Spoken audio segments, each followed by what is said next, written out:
Live with some Dungeons and Dragons. It's your boys Boomberry, Sarada, and Maya on the mic. Maya is remote, so she might sound a little bit weird. I understand. I'm not. But it's here. Nina's not here either. But yeah, we're getting back to D&D finally. Finally D&D. Finally D&D though. Woo! Yes, it's gonna be amazing. And I have everything on my phone. Eggy, you cannot start crying now. I know. Eggy's right there, and she's like, chirp, chirp, though. There we go. Okay, now we've got the... Okay. Hopefully you can see everybody. Everyone say hi really quick. So. Hi. Hello. That's Maya. She is a few states away, and so. I am in Idaho. Yes. So hopefully she can be heard, and we're gonna have a quick recap. Have our last time on Dragon Ball Z moment here. So, the adventurers wandered through the defiled temple of Asmodeus, found themselves in a devil riddle room. Yes. Where the solution was the same thing for every riddle. I liked him. He was funny. the riddle It's devil. obviously the devil. Yeah, the riddle devil. And then they freed a withered man. Withered elven man by the name of Finnegan. Should we have freed him? Because I'm gonna be real, he seemed like he was really well vacuum sealed. He is now quite he's exposed to the withered. air. Yeah, his skin, you can see his skin cracking and flaking. Hey, I used lesser restoration on him. He's no longer on the verge of death. He can walk now without assistance.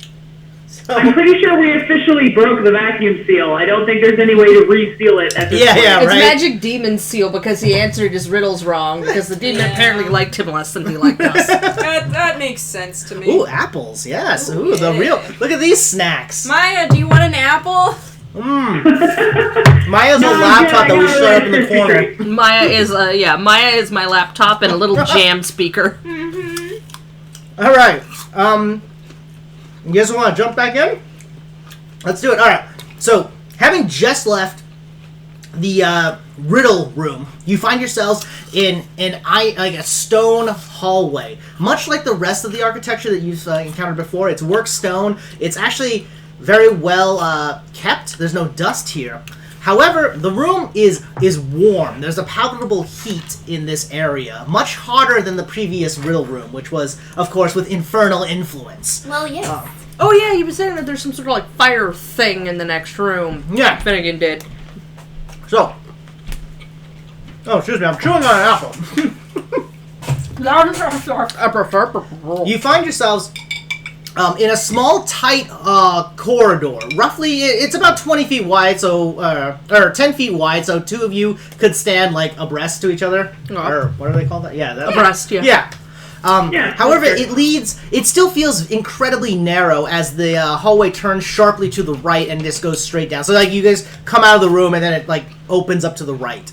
Even though there's no light in here, you guys see a glow permeating from what looks to be a very steep stairwell that arcs out, like maybe 30 feet away from you, that juts straight up, probably roughly about 60 feet up. And at the top of the stairwell is a bright glow that seems to, the light pours downward into this, like, mysterious little, like, stairwell. Okay. Of sorts. Your party is there, and can you guys give me a marching order really quick? Just so I know. So the two of you guys can stand side by side one another.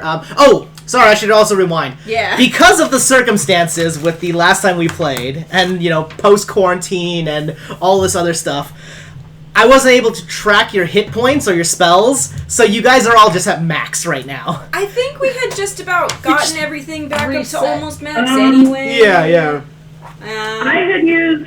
I had used 2 second-level spell slots and 1 first level for mage armor.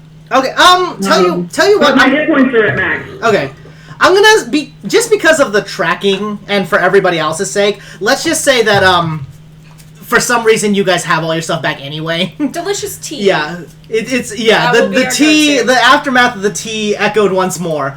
So at this point, you guys can ready whatever spells, but you do feel an ominous presence at the top of the stairwell. Also, just looking at the stairwell, it's incredibly steep. It's those stairs that are, like, too short. and then these jut up about 60 feet upward. Where Where there's kind of like a glow pouring down. Where's the Yeah, quick spell question. box? Oh, over here. Yeah, because I realized, wait, I don't have my spells. Yeah, here you go. I have There's the Hey, quick question. Yeah. Yeah. So getting the spell slots back, should I also take back the first level spell slot that I used for mage armor? Yeah, you can cast it again if you want. Like, I'll give you guys moments right now, in the hallway to kind of, like, ready yourselves. It lasts for 8 hours. I don't even think we've gone through the duration of the first time I cast it yet. Yeah, probably not. But, just to play it fair, we'll have wiped your buffs, too. So, if you want to Okay. cast it again, go ahead and do it now. Okay, so I already cast that one, so I'm still down. Alright, for yeah. spell So, slot. we'll say, yeah, we'll discount that spell. Okay, got it. Alright. So, you hear Finnegan's voice kind of crack behind you as he sort of like as he sort of witherlingly crawls his way into the hallway with the rest of you. I thought he could walk. Yeah, he can't. Oh, he's slow. He's limping through. Oh, gotcha. Yeah. Okay. Oh, Are we actually taking him with us? I thought we were going to leave him in the room. he seems to be following you. We have no say in it. He's going to just Yeah. just trail behind. Yeah. So you in a weird sense, you can kind of hear like the cracking of his bones as he's trying to like He's just creaking. creaking like against. He's using like the wall of the hall to like hold himself up. He says, my master's chambers, his studies, and his experiments were up the stairwell. Quickly, before the Gnolls break everything and defile it all, you must stop them. Don't worry, sir. We're doing it, I guess. Wait, I thought you were still a toad.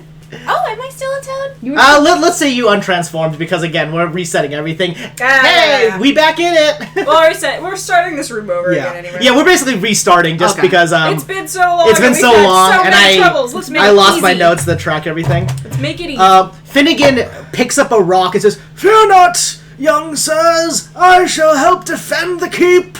Holds up like a rock. You notice that it seems to be weighing him down. Like he can't quite hold up the pebble. In fact, he has to drop it. He goes, "Oh!" I was wondering. It Oh. froze for a second. Can you I hear know. us? Can you hear us, Maya? You guys keep lagging out on me. Oh You keep no! lagging out. Is it Discord? What are we using? Yeah, we're using Discord, Discord. but Why is Discord failing? it might be the bit rate or something. But it might be internet on either side. Yeah. Could be internet. So unfortunately, Maya is remote, and we have her hooked up to a laptop right now. So we might have to repeat. There's going to be a few technical difficulties for this session.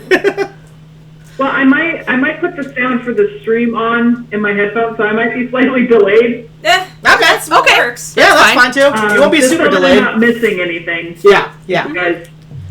Okay. Yeah, and let me know if you want to interject and if you wanted to do something or react in a certain way to a previous statement. Oh, Oh, sorry, we got a little bit of feedback. Sorry. D&D. D&D technicalities! Another I apple thought I had slice. it Oh, yeah, solved. Thank you so Sorry. much. I didn't even see you get apples. Oh yeah, I had. Oh, it was in my drawer. It's a Honeycrisp apple I bought when I went to Winco. Apple. Apple. Wait. Join our hearts like an apple, bro. Okay.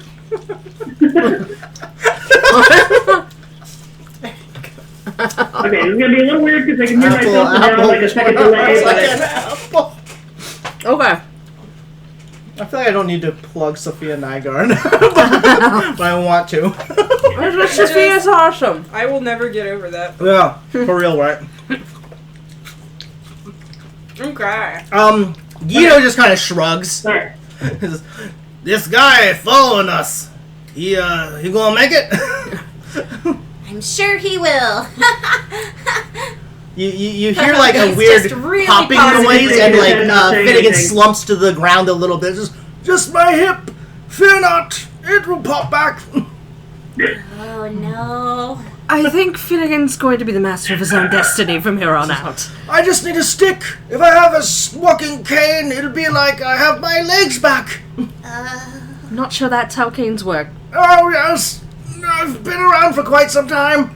He's trying to claw himself back up, but like even his fingers, like you almost it's almost like his fingers are eroding as he's like trying to scratch up the stars. Is there a stick anywhere nearby? Look, You have a stick, Nina? No, it's mine.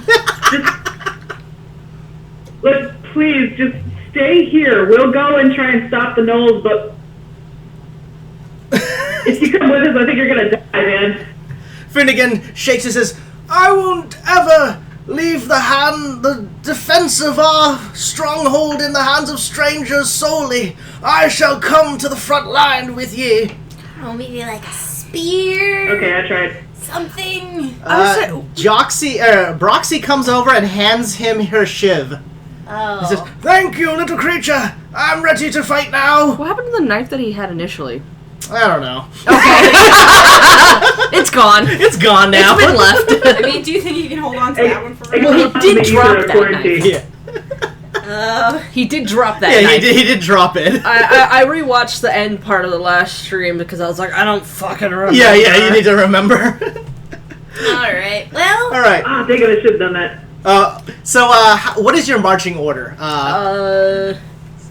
Another thing, I would another like to little be somewhere detail. in The the middle. ceiling is only about like maybe 8 feet tall, so it's like it's still like kind of like a little bit short. Uh-oh. Yeah. Oh, are you too big? I could be too big. Okay, well the Now I ceiling have is to- only 8 feet Well, tall. and she's currently Pahokee. Yeah, Yeah, you're I'm just okay, Pahokee. fine. She's currently Alright. the bush. So tell me fine now. All right, what's the marching order? I'll be up in near the front All here. right. Well, you can't see it on the thingy, but So Vishka has volunteered to be in the front. Who wants to stand next to her, or if anybody wants to just be behind her?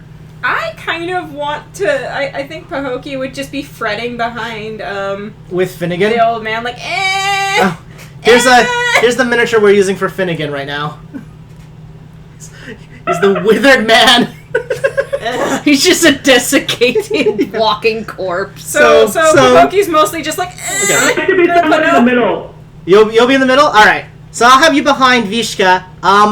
Guido decides to march up with Vishka. We're just using this right now for Guido because I don't have a wizard miniature. So it's gonna be like a Legion Devil. Well, hang on. Oh, wait, sorry.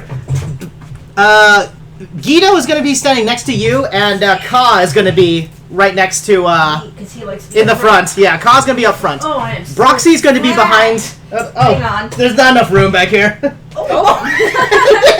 Eggplant's like, you're Jump moving the on. chair. It's time for We're me to moving get in the chair. chairs. Eggplant is going for a ride. Here, hang on. Actually, I have a better idea. Let's just see if we can scoot her in there. Wow, she's so into it though. Yeah, she's like, yeah. She's like, Party I'm like, time. I just want to go this way. You want to be rolled on Every a chair, time. baby? Is that? We're still getting some images. Sorry, this is like a really, really Well, we're not casual stream. That's fine. We're not in any rush. Yeah, you're right. Trying to see if one of these little dudes. Just chilling.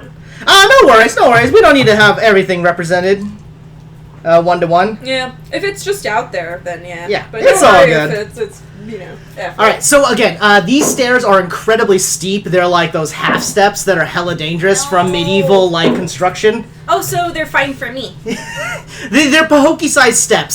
So as you guys are like crawling up, it's very awkwardly a tight fit. I had to turn the kitty so we could see the kitty. Oh, Stream can't see the kitty, but we can see the kitty. We can see it all. Little spin cat. Everything must be to scale. Anyway, as you guys, so do you guys make your way up towards the? Oh, there's Emmy Pie. Oh, I haven't seen Emmy in forever. Stream doesn't get to see Emmy, but Emmy Yeah. gets to go bark, bark, bark, bark. Yeah. Oh, hello, Emmy. there's Did Eggplant. we miss you? She has taken over Maya's computer chair in her absence. Yep. In her absence. You've been replaced. Powering off. No! Why? Powering on. I don't know. Every time you hear that thing, it's Here. because of that. Yeah, Is it because I guess the speakers need to be used, right? So Yeah, but they're almost. yeah, that's being true. That's true. used. Anyways, you guys start making your way up the stairwell. I'm gonna unplug it and, And, see if that changes anything. So it's plugged okay. into the computer right now. Yeah. Oh yeah, you're right. Maybe it's like, well, if we're being charged, I can just turn off. I can be casual about it. We'll find out. We'll see. Yeah, if that we'll works. see. It's got like Maya 6 say hours. something just to kind of give us a little thing. Hey. Okay. All right. There we go. All right. You begin to make your way upward, and as you take Sorry, a few I'm on a steps, delay. you're Yeah. oh yeah, no worries. About 15 feet up, you kind of start to hear kind of like the distant cackling of several gnolls, and I mean like several gnolls. Just a bunch of them just laughing and kind of cackling and snickering. You know, no. you think like Lion King, the animated movie. Ah, yes. Yeah, the good one. Yeah. But distinctly in the middle of it, you also hear a sort of booming, echoey voice that seems to come through your mind, like through into your head. Like you can hear it, but it's obviously not echoing naturally in the world. It's just echoing in your mind. But you hear a voice that says, "Stop tormenting me! Just send me back!" And then more cackling and all that. Oh boy. Yeah. So So, I've got a devil or a demon or some shit. Okay. You find yourselves, let's say about like 30 feet up from the top of the stairwell before you kind of stop, because you like at this point just the wafting aroma of filth kind of permeates in this area, in this forgot part of how the gross stairs. these guys are. This is definitely gnolls, and they are That's lovely. gross gnolls. But also, there's like a sulfurous smell kind of undercutting all of it. So it's just like rotted Sulfur's eggs. almost a and- relief. Yeah, exactly. It's like sulfur, like the rotting egg smell with like predator waste mixed all up in it with like kind of like this weird like just as an awful scent. Like Ka doesn't seem to notice, but Ka instinctively kind of gets his shield ready and is kind of like clicked up. He's actually got good footing because again the stairs are kind of made for smaller Littles. people. Yeah. You're right up next to him. And again, you guys are about 30 feet away. At this point, the whatever the glow is like very much very bright to you. The way the lights are bouncing off of the wall, you can tell it's some sort of like fire or something, Okay. like a large pyre or some sort. You see like the flames kind of flickering against the walls as the light kind of bounces awkwardly. Again, there's no like actual natural illumination in the hallway, but it seems like it's lit well enough somehow. Probably some sort of profane magic from like the diabolical influence. But yeah, is there anything you guys want to do What before color you is the step light? forward? It's fire. It's like fire bouncing off a wall, like, So, like, reflecting off reddy- of walls and stuff. Yeah, Reddish orange. yeah, like a reddish orange. Yeah. like the Well, yellow. can I roll a perception check just to see if there's anything? Yeah. Do you want to spot, or do you want to hear, or do you want to kind of do both? Like, do you want to kind of do a balance? Yeah. Okay. Yeah. Give me a perception check. Okay. Do. Okay, so that's 16, and what's my perception?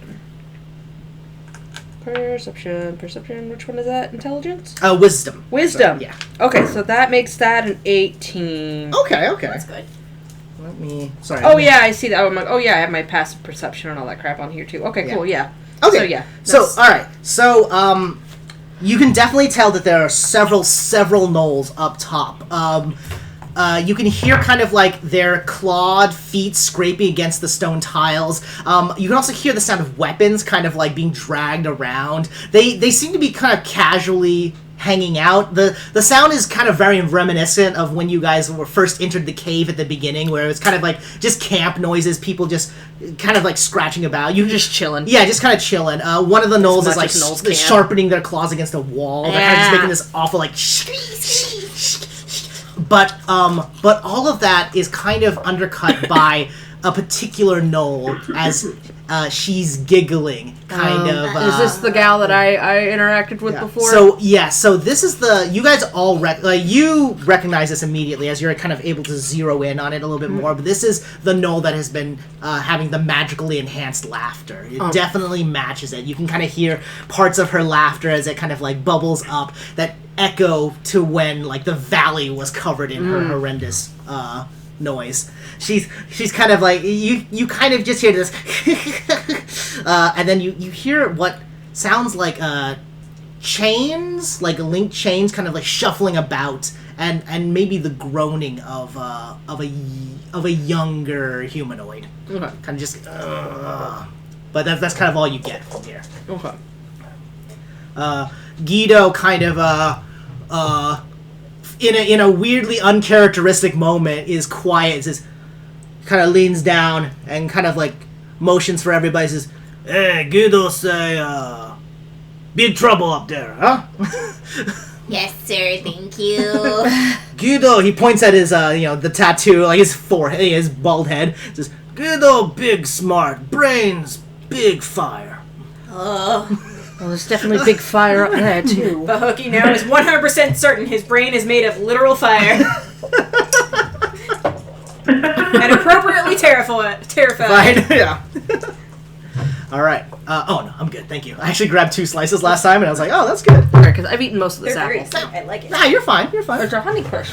Yeah, it's a good apple. All right. So, Okay. do you guys continue?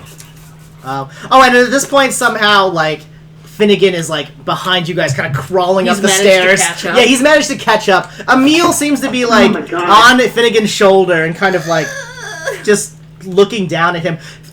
You get the sense that Emil is very uncomfortable around Finnegan. He is an ancient-looking, withered elf.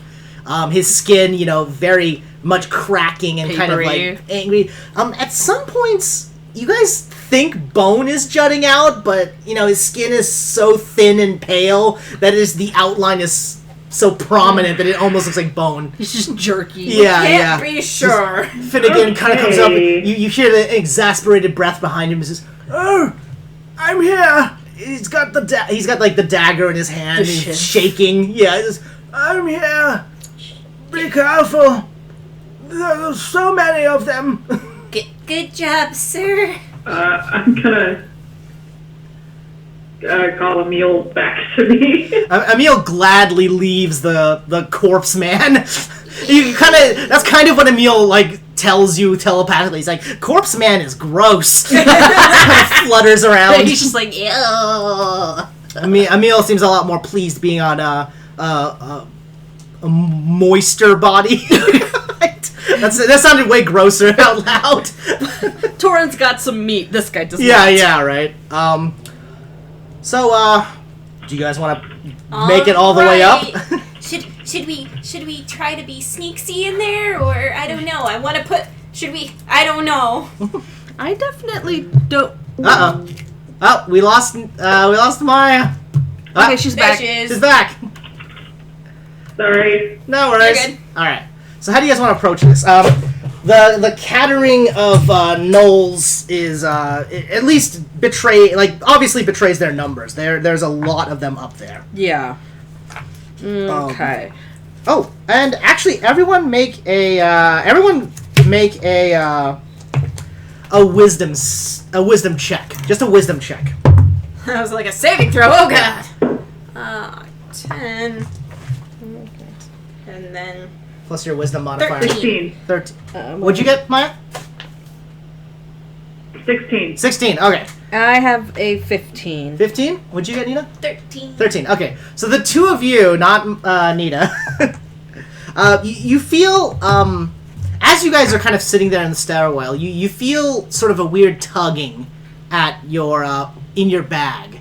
Oh no, rocks. The stones seem to be activating in a way. There's almost like a light vacuuming sort of property to them. They're beckoning for you to pull them out. The two of you resist.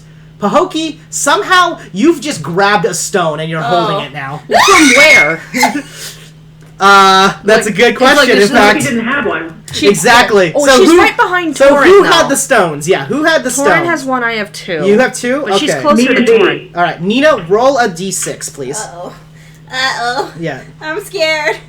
Every time I touch these things, it's just screaming for me. I rolled a 4. You rolled 4. All right. 1 second. Let me get my thing up. So somehow you hear just a soft, a quiet but high pitched squeaking noise, and all of you turn around and you realize that Pahokee is holding 1, 2, 3, 4.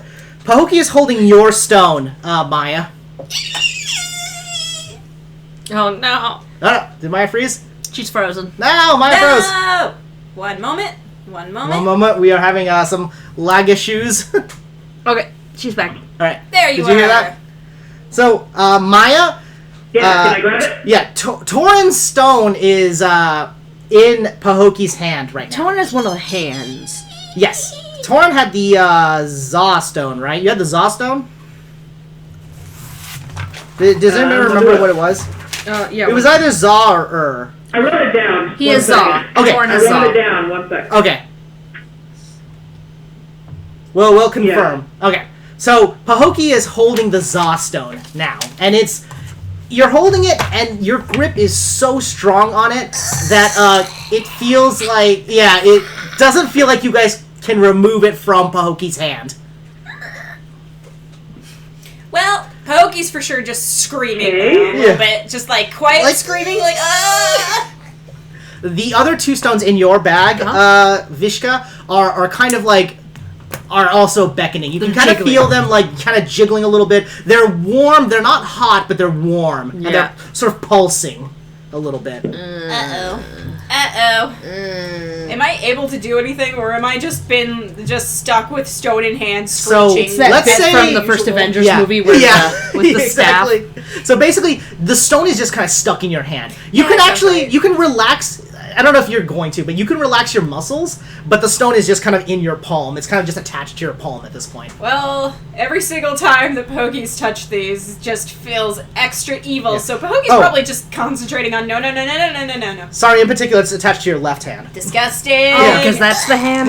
So it doesn't seem to be. It's also, the stone is also like weightless, so it doesn't seem to be encumbering you other than being a rock in your palm. I have a rock in my hand, and now I am screeching. I'm scared. So you have the Zaw. I'm sorry. I'm just picturing a demon upstairs that has his arm doing this.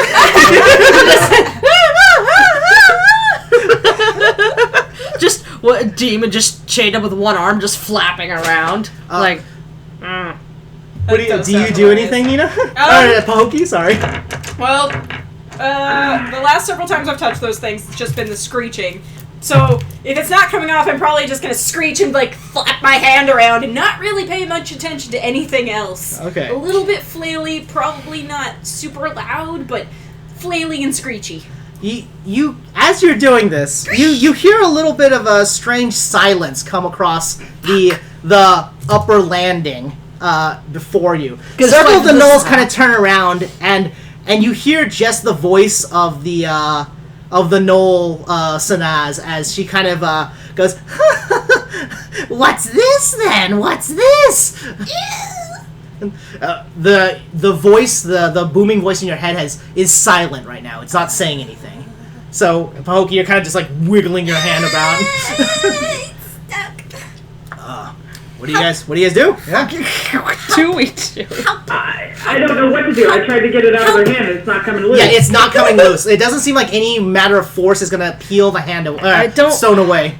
I don't suppose Dispel Magic would work on that either, because it's like a cursed item. It's you have a could try feeling. it. Yeah, you have a feeling that it's a powerful magic item. Yes, it's too strong for that. Yeah, it might be too strong for that, but you can still try it. I It's still try possible. to like wipe it off on Finnegan.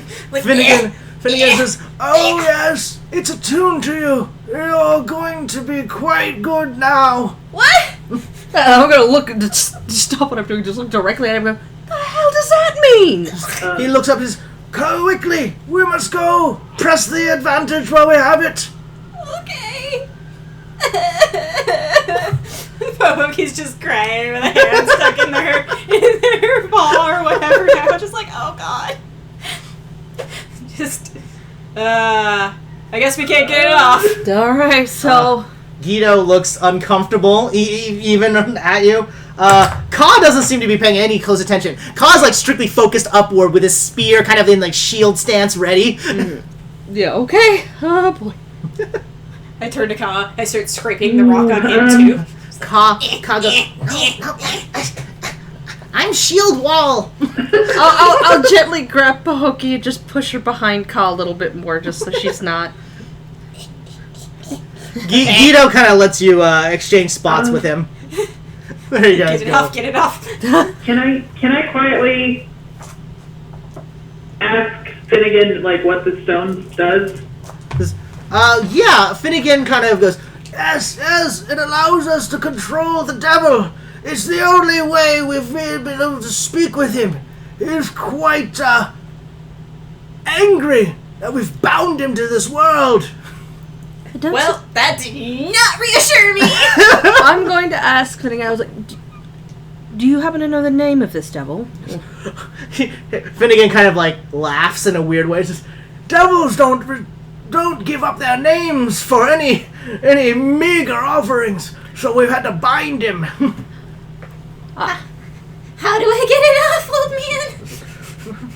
There's no way to remove it as far as I know. Well, these stones are loose. Well, loose when we found them, and the devil is still bound. So there's some way to get it off. He just doesn't know. Okay. Fret not. Only my master knows those secrets. Okay. So we gotta go get that guy then. Come on, guys. Wait, so just to be clear though, is the devil that's chained up in there flapping around with her hand? We'll find out, won't we? Yeah, I guess you guys will find out. Because Oh no, you're frozen. Oh no. oh yeah, you are. Dang. Whoops. As long as okay. All right. Torin kind of like nods at Pahokie's. So I'm gonna lightly roleplay you. Just let me know if you wanna. Like, yeah, let's go. So Torin is ready to kind of like muscle forward. Pahokie, you're kind of like gently pushing Ka, and Ka's like kind of nods and goes, "Yes, we go." Yep, gotta go get that guy. All right. You guys sort of make it to the apex of the the landing and find yourself staring out into a massive crowd of gnolls. The stench is fully realized at this point, and that's kind of when you see it. Are we like at the sides, like sneaking, or are we just like Oh, smack in the fucking middle, just standing in the door? So I see because you. of the sort of steepness of the stairwell, you guys are kind of like able to sort of poke your head up a little bit, and see into this large Okay, like so chamber. we're not just standing in the you doorway guys like, are just like, "Here we "Hey, are." we're here. We're here trying to get away. Yeah. We're here. Hey, Well? is she back? Maya is back. Hey. No. So before you is a large chamber Yeah, I'm with. coming in and out, but I will go through chat if I freeze. Okay. All right. The room is covered in gnolls, so of course this is kind of like what you guys see forward. It's a large chamber room with a small rise in the center that goes up maybe about 5 extra feet. Right here you see 2 large stone pillars that seems to be holding open a massive crimson-looking swirling gate. And before the gate stands a colossal, like probably 15-foot tall devil. Holy fuck, that's a big boy. And oh god, yeah, it's gonna be a little busy here. And in front of him, is sure enough a pale gnoll that she's like she's got like white fur, but she seems to be sort of dancing along. At her feet is a small. Well, hang on, let me describe the devil first. Sorry, I'm getting ahead of myself. I'm getting excited. So before you stands a 15-foot tall devil. It has 2 massive horns that kind of jut outward, but one of the horns, the left horn, is shattered inward, and there are like strange runic markings kind of like on the horn. The massive muscular devil also has a strange. His right arm is seemingly mutated. It's a massive, muscly, like. Just a huge muscly arm that sort of is flopped down on the ground from its just colossal size. I'm getting some like weird Fullmetal Alchemist. Yeah. Written all across the arm are abyssal, probably similar to the abyssal like graffiti and the markings Can I all read across it of us. from You can kind of get an idea. A lot of it's just profanity and proclaiming how awful devils are and how demons rule. So this devil has just got like demons suck. Yeah. Well, no. It's the other way around. It's demons rule, devils suck. Yeah. So okay. So they've just carved all just shit into. Yeah, okay. His left arm looks to be the normal Demons size rule, arm. devils rule. Yeah. His left arm seems to be normal, but it's covered in flames. Yeah. So he seems to be some sort of like flame devil of some sort. He has giant leathery wings, but they look like they've been broken in and slashed up and torn a bit. I feel bad for him. The devil does have like these like 6 glowing like crimson eyes, although 3 of the eyes are like stabbed outward. Aww. He's covered in like slashes and all sorts of like look. He looks to be the victim of torture, constant torture. Around his neck is a strange golden magical collar that seems to glow with weird radiant energy. Around his arm is a similar collar, and his left arm, his right arm, and his legs both have these strange golden collars. As you guys approach the platform, you see that Pahokie's motions are sort of. His left hand is mimicking it, but not to the fullest extent, because you can see that Pahokie's still wiggling it around, and in doing so, His hand is, you like, can twitching. see his left hand twitching a little bit. A lot of the Gnolls seem to have noticed this and are turned around. Sanaz, who is a large, pale, like a white-furred Gnoll priestess wearing long robes and holding a strange gnarled staff, has obviously caught on to this as well. She's kind of twisting her head, kind of looking at the left hand, kind of rolling around, trying to discover its meaning. Oh, and she also has like along her belt are several implements of torture that might be reflective of some of the markings on him. She has like a whip chain of sorts that has like barbed like iron, and it's dripping with fresh blood on her on her side. Torin, do the collars have symbols that match our stones? Yes. So without even having to make a perception check, you guys can see that written on the like the golden collar as it's kind of like circulating. Think like magical anime style runes. Each part corresponds to one of the words that you have, including 2 that you guys don't have. So his because we have left hand, right hand, and torso. Yes, that's that. So you guys have Za, which is the left hand, which is the right hand, Mul, which is the waist, like the torso. Yeah. And then there's Dar on the feet. Mm-hmm. Sorry, I meant to say. I revised this to be waist, not the left and right leg. So yeah, it's waist, and then the legs have the same one. So the the legs have Dar on it, and then around the neck has something called Urgoth. That's the head. Yeah. So, and you guys note that Sanaz is holding a stone, and kind of like holding it upward. Powering off. Oh no! Stop it! Stop powering off. It did this. Mine did this in the cartoon. Powering on. There we Never go. done this to me. No, Paired. they used to do this to me. At the very least, it's easy to turn back on. In the room, Does it there's 1, 2, 3, 4. Does it look like 5, his 6. left hand could move? Yeah, his left hand is sort of twitching lightly, kind of matching the motions that Pahokie is doing, but not to a 1-to-1 degree. It's more like every time she twitches around. Does it look like he has a range of motion, or is he bound? He's definitely bound, but you can also, like, you're not really sure what's going on exactly. Like, he can move a little, but he probably couldn't make a break for it. He keeps his shoulders up. Like, he's got really good posture. So he's keeping his shoulders up. Several of the Gnolls are kind of like, they're giggling less and kind of staring at him now. And the room is covered in Gnolls. So you see all these Gnolls around him. Well, now, surrounding the raised platform are these 6 pillars that jut upward. The pillars are covered in arcane runes that are glowing crimson, matching the color of the portal. As you guys poke your head up, you see that 2 of his eyes on top that are still, that haven't been gouged out, sort of glow with a strange energy. And then suddenly you guys hear a voice inside your heads. Okay. So you as a group begin to hear a diabolical voice. It says, "Yes, excellent. You've arrived. Destroy the stones and free me, and I will help you deal with this Gnoll." Anyways, guys, Is it a bargain? I have a rock stuck to my hand for the rest of my life. Let's go. Okay, and so, what language is he speaking in our I was heads? actually He's speaking in every language. Oh, okay. Yeah. He's speaking the all tongue. Okay. Yeah. What was that, Maya? Okay, I was going to suggest if maybe... Okay, look, this is what my thought was. I was wondering if maybe we could have Pahokie try and grab the priest. with her controlled hand. Oh, yeah. Just fucking Gundam it. I don't know, you guys. Or the end of Eva. Do you want to try that?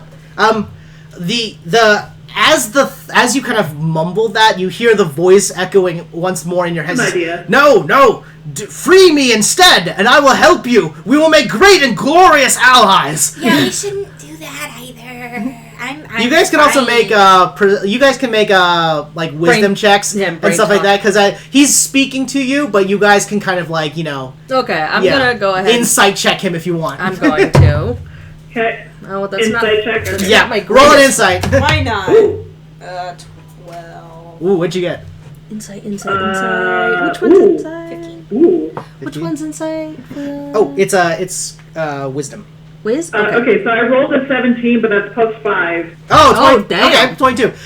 He's Damn. definitely holding a lot of stuff back. You're pretty sure he's lying about strictly helping you if you free him, but he is willing to kill the Gnolls.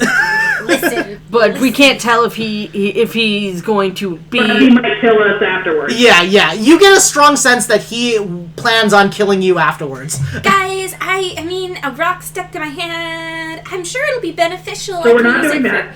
for scraping or weapon. Do you think that, or do you say that that you're not doing the plan?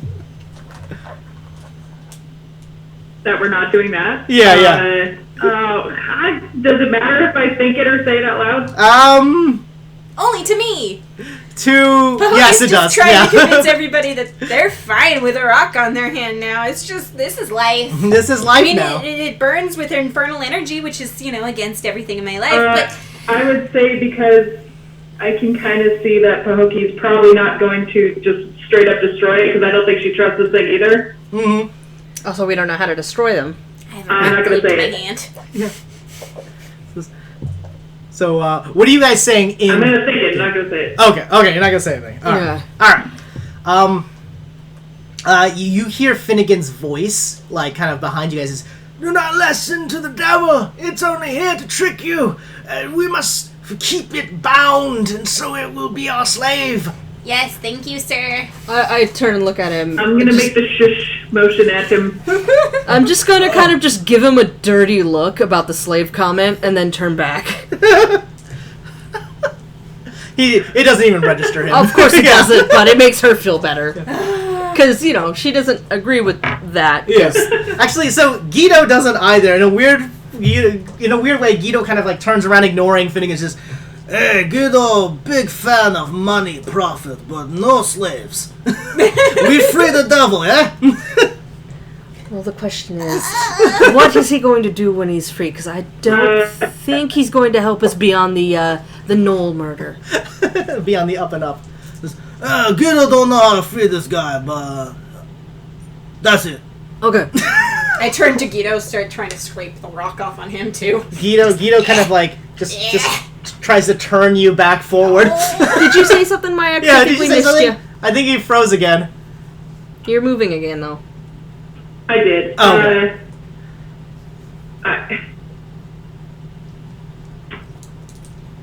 I don't know. I was going to try to indicate to Guido that, like, I don't trust the devil to not kill us, Yeah.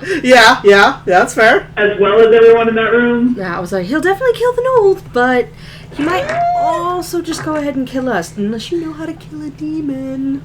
A devil. Devil. Okay. I keep getting it mixed up. Yeah, I know. Demon, chaos, What if we devil, give law. Pahoki the other handstone and just have her go in swinging? Just kind of like flat. Do you guys pull out the other stones? Oh boy, because the thing is, if he gets loose anyway and we've been controlling him, he's really not going to be nice about it. Yeah. I guess. Pahoki just doesn't know what to do anymore, and there's this rock stuck to their hand. Yeah. They can't scrape it off, and But- nobody seems to want me to just Now, live devils, with this. but because devils are all about law, if we can get him to make a deal with us, he'll have to stick by the rules, but they have to be super, super clear. Otherwise, I don't want to make a deal. Yeah, because I'm like, Yeah, you- it's Fey rules, man. Yeah, exactly. So, that is sort of common knowledge, is that devils love pacts. They will try to make pacts with things, but it's always to the deficit of the pack maker. Yeah. So it's like, Alright. okay, so yeah, okay. Well, I guess for now I'm just gonna watch the devil and kind of do this for a second. Just go, eh. You see, he's like twitching, but he seems to have some level of control because he's not just doing what you're doing. But every time you make a wide motion, his arm twitches a bit. Huh. Okay. Well, we're gonna have to do something.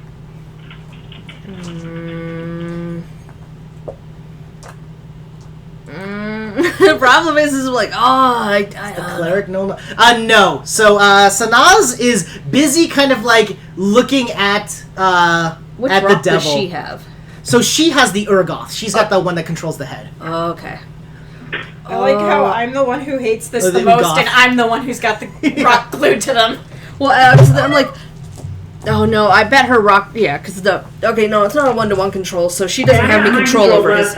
He doesn't have any control over his She doesn't have control over his mind. No. So his brain talking is And just him. He's straight up just communicating with you, and he calls once more. Says, "No, come, just free me from the stones, and we shall, work together to destroy these these abyssal fiends." No way, sir, using left hand to wiggle. As you do that motion, you see that the devil points forward.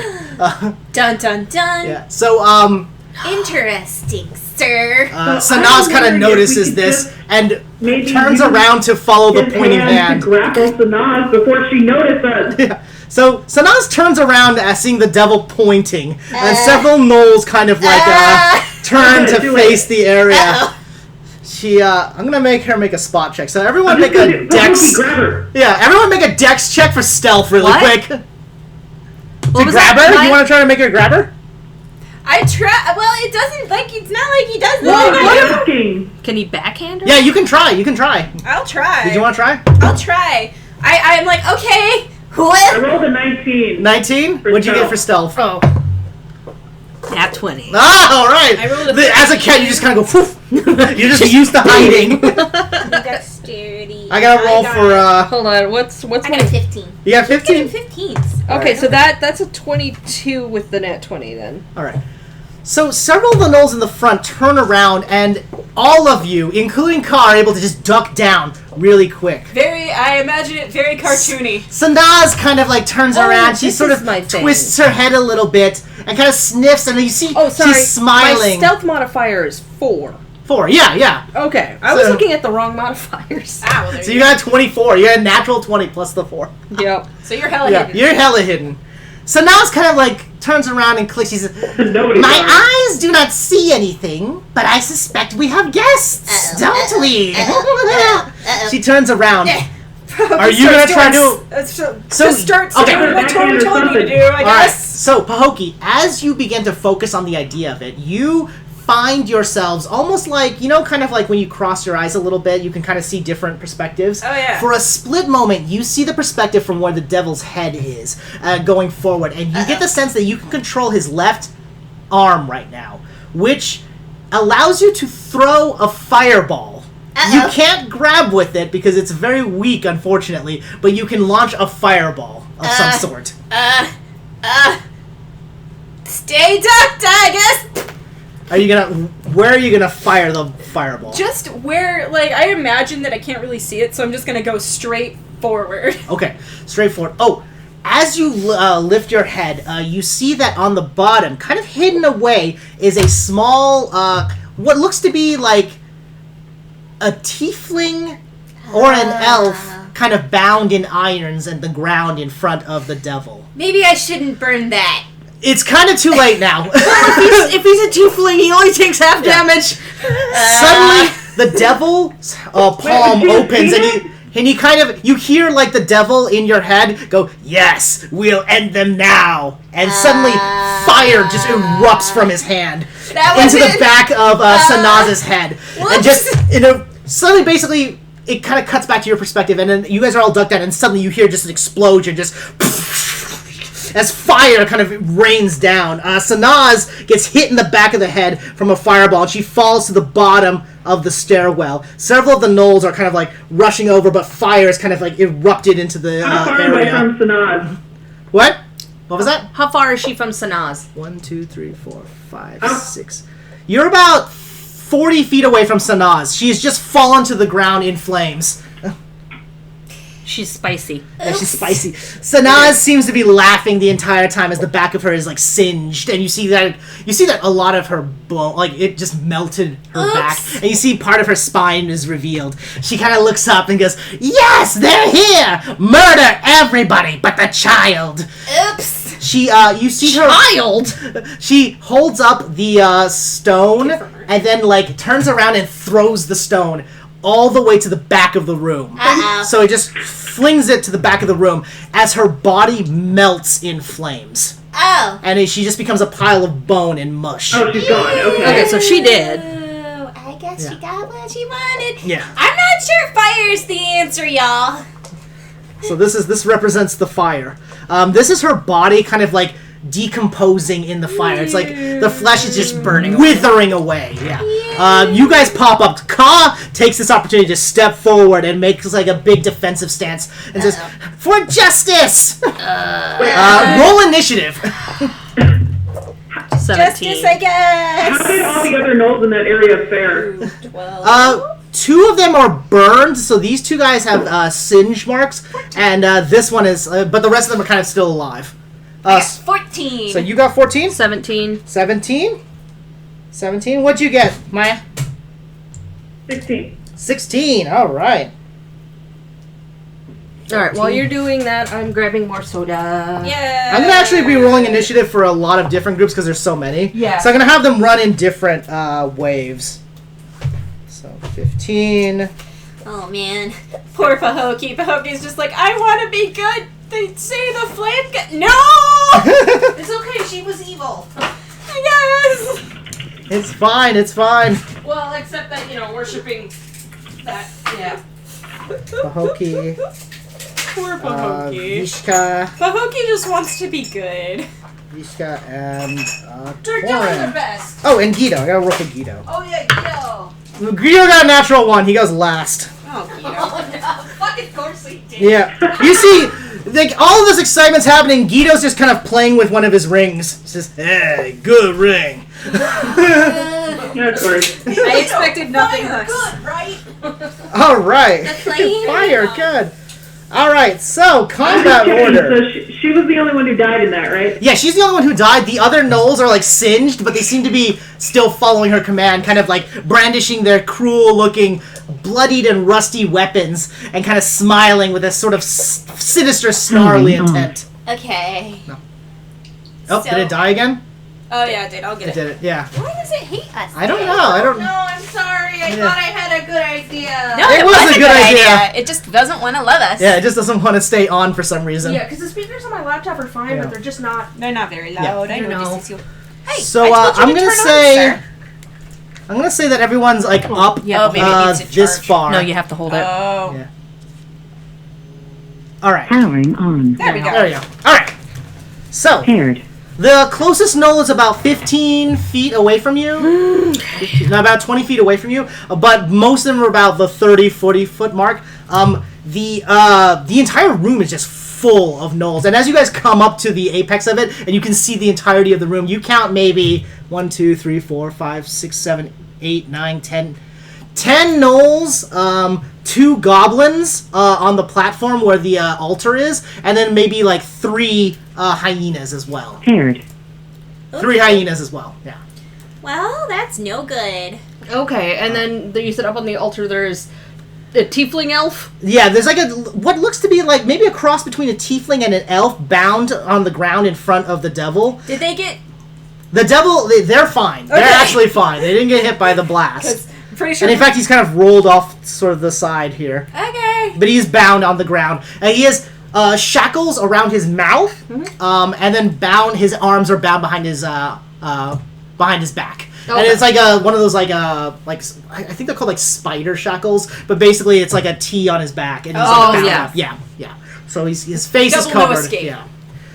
He seems to be wiggling, but you can't really get a good view since there's fire on the stairs and all this other stuff. The devil is cracking a big smile, having blasted Sanaz away. Okay. Well, Pahokie's having some existential crisis. Okay.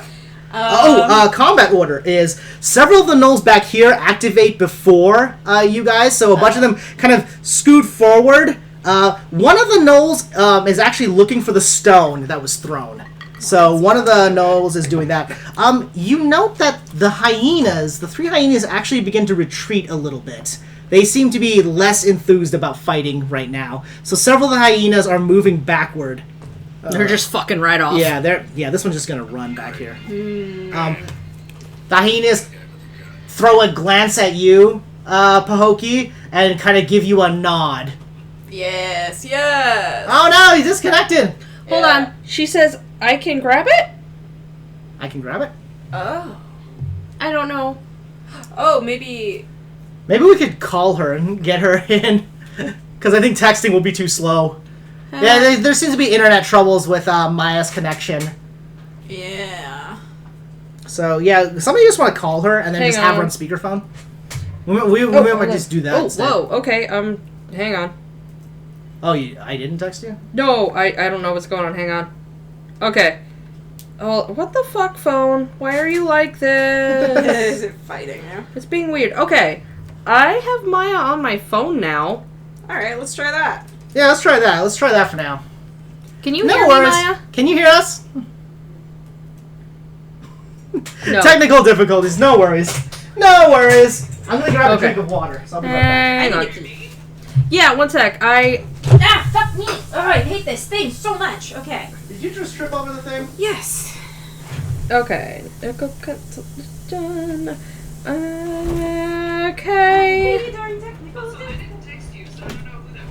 Oh, okay. It was in our Discord chat. Maybe my phone was just on a delay. There you go. Nina just tripped on the camera, so it's all good. Oh, yeah, the can I grab it was when he was grabbing the stone earlier. Oh, okay. Yeah, my phone is just fucking delayed as shit. Okay. Yeah. Oh, we'll just keep you on speakerphone for now. How about that? Can you guys hear her by chance? That's fine.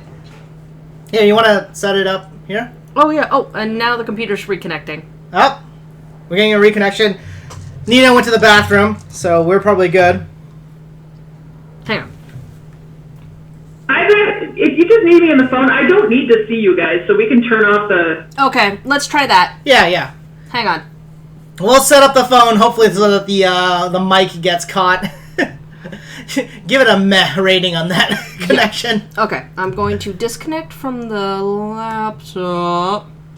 Oh yeah, if you can connect it to the speaker, of course that'd be I can even connect better. Okay, so Bluetooth off. Turn it on here, because maybe using my mobile data will be better. Well, I mean, we'll see. Hello. Okay, I'm going to try We're getting things set up again. jam double down. Yes, don't try to connect to my car. Can't connect to the car from all the way up here anyway. Paired.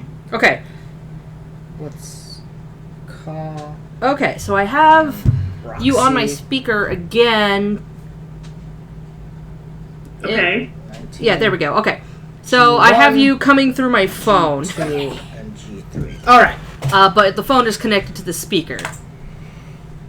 So that's what. Oh no, I'm like super delayed now. Oh no, you are? In what?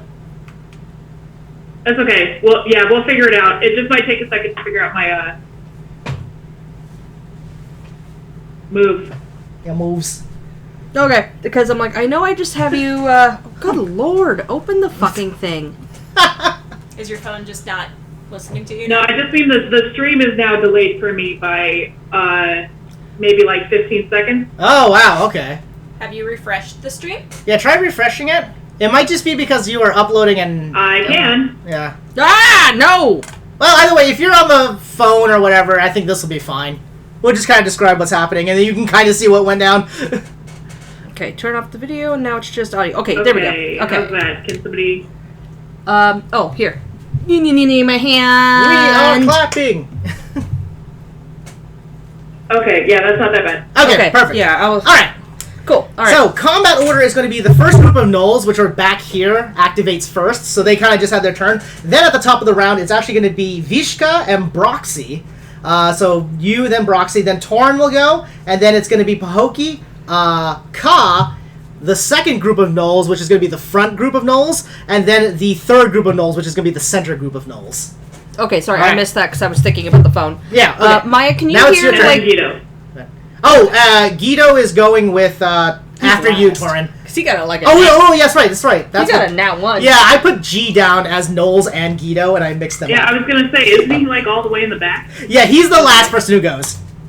Okay. Alright, so now it's your turn, Okay. Vishka. So you're standing up, right in front of you, about Wow, 5, 10, okay. 5, 10, 15, 20, 25 feet, and then about 40 feet are several Gnolls. These three are still alive. This is the body of Sanaz just melting away in this pile of flames. The fire seems to be stuck there, and it seems to be some sort of like profane flames. Like Okay. it's burning as if it was burning brush, but it's on stone. Tile. Gotcha. Yeah. So it's definitely like, devil. It's magic fire. The ceiling here is also very high up. It's probably like a 20-foot ceiling-ish. And then the devil just sort of standing there. You see, he's kind of smiling, but he's not really moving. Yeah, because he's still stuck. I have his 2 thingies in Yeah, my you have bag. some stones if you guys want to grab those stones out and try to control him and stuff. I don't think I want to. Just it. I'm like, I don't want to, like, I don't necessarily want to free him because I think he'll kill us anyway, but I also don't want to, like, control him just in case he gets free anyway. And just to be like, hey, look, I had my thingies and I didn't do anything to you. I didn't do it. Alright. Okay, so... So what are you gonna do? We got some Gnolls up front. boy. Most of them are brandishing. Let's just say that these are representative of the weapons they have. Okay. So these guys all have clubs. Spiked maces, rather. Okay. I like it. Alright, I am going... hang on. Yeah. Okay, so... You said these guys are like 40 feet from me? Well, yeah, you can count. Every square is 5 feet. Oh, okay. And unfortunately, you have to do it in a line. You can't do it diagonal. Well, just yeah, because, yeah. that's a constraint of the system. Yeah. Okay. Okay, so I have that magic missile wand, and I have my crossbow, and I think I still have that. Okay, I'm just double checking what I've got here. Yeah. Rapier, dagger, magic missile wand. What else? Okay, I do still have those fire spells. Okay. I'm just gonna use Vicious Mockery. Okay, on who? which yeah, side? on the that closest one? one. Yeah. All right. Roll for vicious mockeries. What does it do? Vicious Mockery? Mock him to death. Yeah, mock him to. Actually, let me grab the player's handbook. I realized I forgot to grab some books. Oh, you know what? I can cast. I get to use 2d4 for my damage on this now. Mm-hmm. Yeah. So as I say, it's stronger now. Yeah. Reach that sort of apex mark. Okay, yeah, because no, Vicious Mockery just hits. Yeah. So how much damage? Okay, let's see here. Okay, so we got a 6 and a 3, so that is a 9. 9 damage. All right. So you turn and offer some vicious mockery to that Gnoll right there.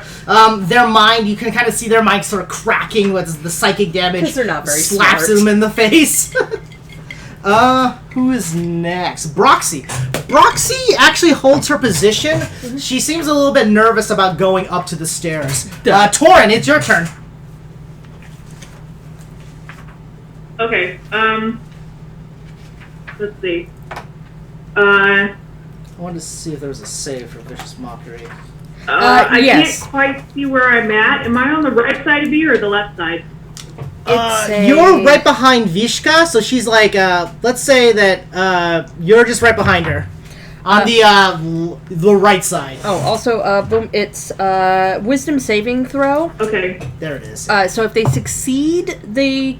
He doesn't. So you're Yeah, good. okay. So also, I just want to make sure. he has disadvantage on his next attack. Oh, perfect, yeah. So that one's like, goofing. He's like, oh,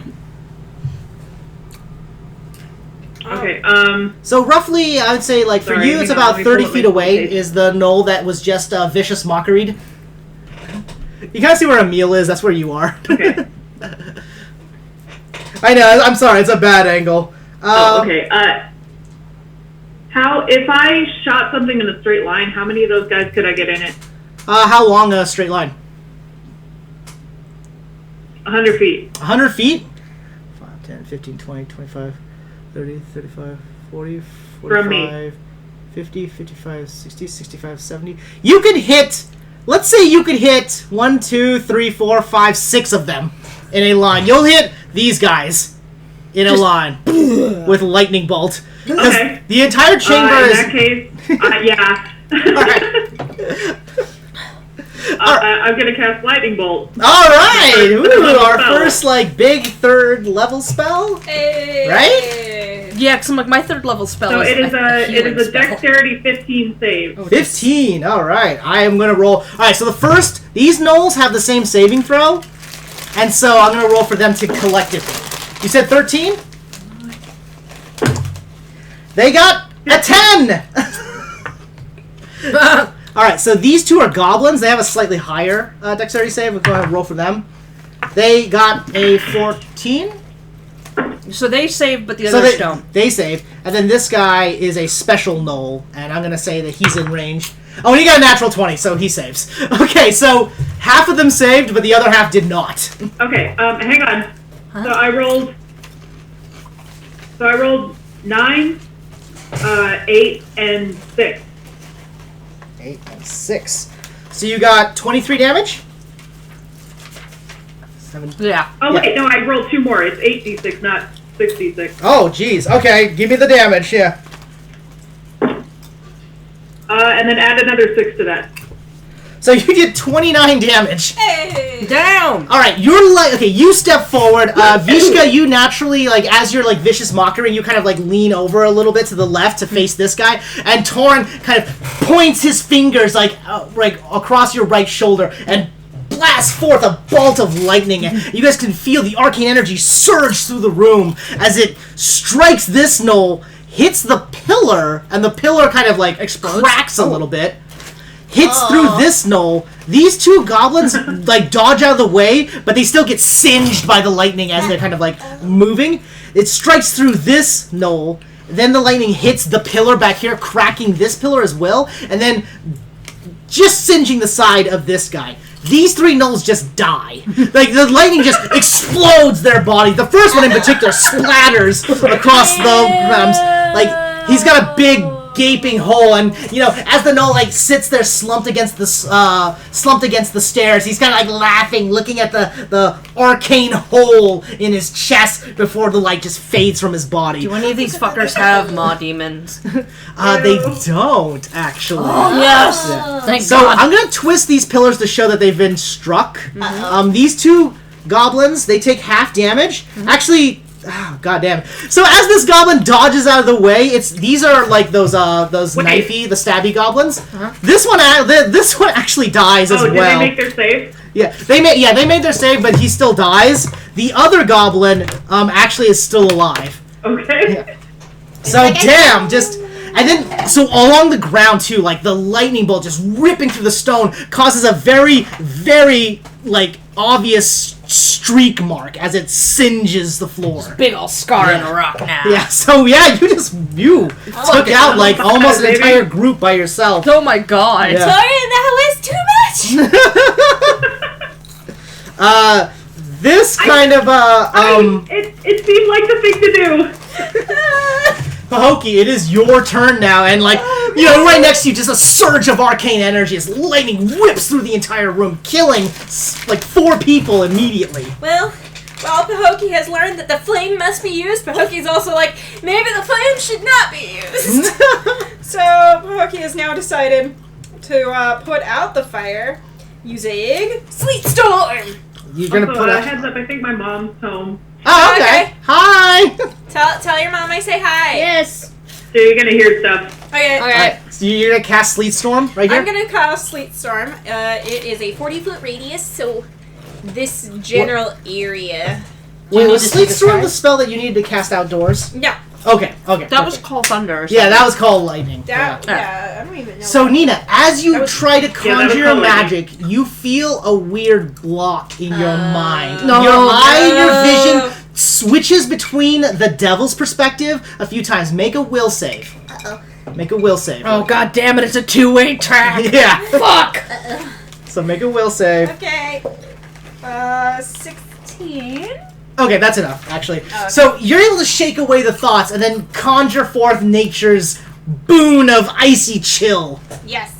So sleet storm here is I need to first of all I need to be like, no fire. I need to vocalize my desire to No remove the fire! And nature call, answers the Nature. call. And then, let's see. Until the spell ends, freezing rain and sleet fall in a 20-foot tall cylinder with a 40-foot radius on a point you choose within range. The area is heavily obscured, and exposed flames in the area are doused.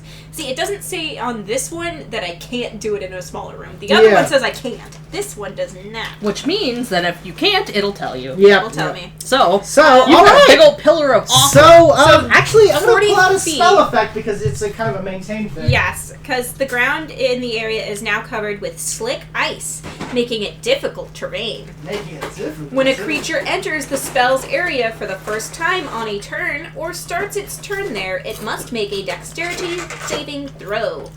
We'll call this the sleet storm.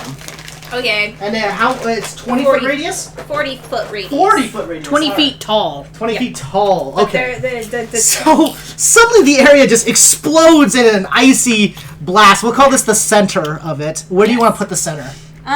We could just move her I'm body. pretty sure Yeah, we're gonna move Kogi her was body. just aiming kind of for the flame. All right. So we'll say this definitely douses the flames. As you do this, the devil expresses deep disappointment. 20, 25, 30, 35, 40, so it's like this area. Yeah. Well, so no, it's going to be like from the diameter of it. So it's the 20 foot around. So yeah, it hits all of that. Yeah. So these two are kind of caught in the blizzard. The devil is having a difficult time seeing now. Good. I don't want him looking at me. But he expresses disappointment. He says, "No! Worship the flames of chaos! Or the flames of order, sorry. Not flames of order. The flames of order. The other flames." It's very different than Flames of Chaos. Yeah, super different. No, sir! Ka takes this opportunity to dash forward and stabs at the gnoll in the corner that you kind of like viciously mocked. The one that I mocked. Is Yeah. the guy that I mocked, he's outside the storm, yeah? He's on the edge of the storm, so he's kind of like, dealing with the blast of icy cool. So his ass is real damn cold. Yeah. But his front's okay. Ka stabs him in the side and dealing 6 points of damage. Actually, wow. 7 points. He's got +3 now. So 7 points of damage. Actually, that might have killed him. Because I think they only have... I didn't put a lot of hit points on these guys. Let me check my notes. Sorry. 1 second. Yeah. So, Ka just sort of Quick question. Do we have a stabs figure in. on the field for the tiefling guy? What was that? The tiefling? Do we Yeah. have a figure showing where the tiefling's at? Yeah, so I can he's make at sure I the don't kill him? foot of... Yeah, so He's he's under this the little demon. guy right here. He's at the foot of the devil right now, and the devil seems to be, like, not... Oh, okay. The devil's not moving, but he is there. So you can kind of see him right there. That's our guy right there. That's our boy. Okay, got it. I just couldn't... Yeah, I'm gonna put a light over him. Oh, did you want to move, by the way, after casting Lightning Bolt? You can still move. Hang on. I forgot to I ask. got it. I got Ooh, it. That careful. one's not gonna Nope, I'm staying where I'm at. Okay. Pahokee, it is... My butt! No, that was your turn. Yeah, I Alright. just went. So the second Gnolls... Okay, so these Gnolls suddenly dash forward. They kind of try to push their way through the blizzard to try to find you. Can they get through the blizzard? Yeah, so it's difficult terrain, which means they have half their movement. So they're kind of just stuck in the blizzard, really. Freezing Heavily time. obscured. Oh, I guess it's not difficult. No, yeah, it is difficult terrain. Because of the ice. Yep. Oh, and they have to make failed save throws or they fall. So these three are going to try to make dexterity saves. Your DC... Do you know what your spell DC is, Nina? My spell DC. Yeah, I think I have it written down somewhere. Well, it's on D&D Beyond. Oh. Yeah. I don't Check have the hers back pulled sides. up today. Yeah. Oh, check on the other side. Yeah. Grandma Candy, no! That, there you go. There's like 4 pages, man. Come on. I know. Just give me a second here. 14. 14. Okay, yeah, they don't make it. You guys comically hear 3 gnolls just flopping on the ground. Just they all fall prone. You hear like the claws skittering against the ice, and then something crashes as their bodies slap against the ground. I've seen dogs on ice before. They seem to be unhappy about this. You hear cursing and spitting as they sort of tumble about. Now it is. So it is actually the devil's turn, and he echoes a thought to all of you guys. He says, "Listen, if you will not free me, destroy the pillars, that my portal may be annihilated. I'm bound to it." Okay, so if we destroy the pillars, he goes back to demon dimension. Or Yeah, devil dimension. Yeah, Devil That's land. what he says. I don't believe Again, you naturally don't believe everything a devil will say. Yeah. Guido takes this Is it possible to opportunity. make an insight check right now, or would I have to wait? Yeah, go ahead and make an insight check. Actually, everybody make an insight check. Okay. 19 plus. Where's my phone? Give me some of that insight. Oh, my phone is over here because I'm using it to talk to Maya. I forgot. Yeah, right. Okay, so I got a 16. I have a 22. Sorry. What, you? What? 16. Insight check. He's not lying about the results, but you can still feel him hiding truth behind it. But if we destroy the pillars, he gets sucked back in the portal. The Or the portal portal collapses. Yeah. It seems like the portal will. Yeah. So you again agree with all. He just said he was bound to the portal. He didn't say it would get rid of him. Oh, that's yeah, true. that's true. So the Maybe only thing you know is that it will collapse the portal if you destroy the pillars. I have an idea, but I'll get to that on my turn. Guido kind of like pushes past you guys and sort of runs up the stairwell to stand next to Ka.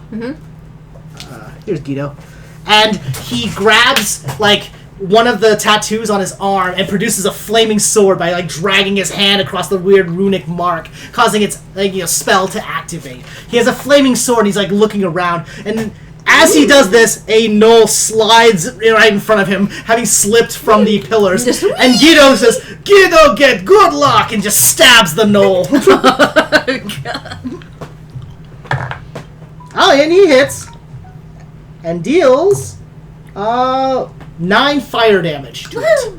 Just the gnoll kind of, like hisses out in agony. Now it's the first group's Gnoll's turn. You guys spot that this Gnoll has found the stone and is picking it up. And he goes, "Yes, yes!" And then suddenly you see his body kind of convulse. And he starts to twist a little bit. You see him, like, you hear the sound, like, everybody kind of gets quiet. The Gnoll sort of get quiet, and their eyes sort of widen as they kind of look back. And you see the Gnoll that has picked up the stone, his body twists, and then something bulges inside of him. And then suddenly, 2 Gnoll hands rip out from his stomach, and then peel themselves free from his flesh, just cracking and breaking ribs and bones as it twists out. And you see Sanaz kind of emerging from the body of this Gnoll. What? She's covered in blood and laughs as she's holding the stone. She says, "Blessed by Inogu, I never die. My hunger is fraternal." She has her whip and she smashes it against the ground, and you suddenly feel all the gnolls in the room kind of like twist their bodies as their muscles erupt, and they get like probably like a foot bigger. Just poof! Like every gnoll just gets they all buffer. Hulk out. Yeah, pretty much. Imagine She points at the goblin here and says, "Bring me the boy." The goblin kind of That's like the boy. yeah. The goblin kind of like shivers a little bit and starts to grab the child and drags him back as his turn. Ew. No. So now it's we're back at the top of the initiative. Vishka, it's your turn. Okay. So you guys all witness this. Even the gnolls on the ground comically get buffer. Even though they're like... Even though they're like prone and sort of wiggling on the floor. Okay.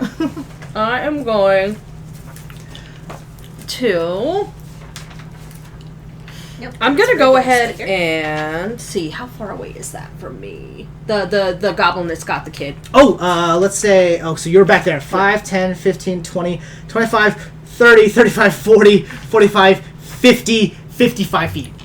Okay, I can cast the spell. Oh, perfect. Yeah. Alright, I'm going to pull a small straight piece of iron out of my pouch here. You remove iron. Oh, make a will save really quick. Oh, okay.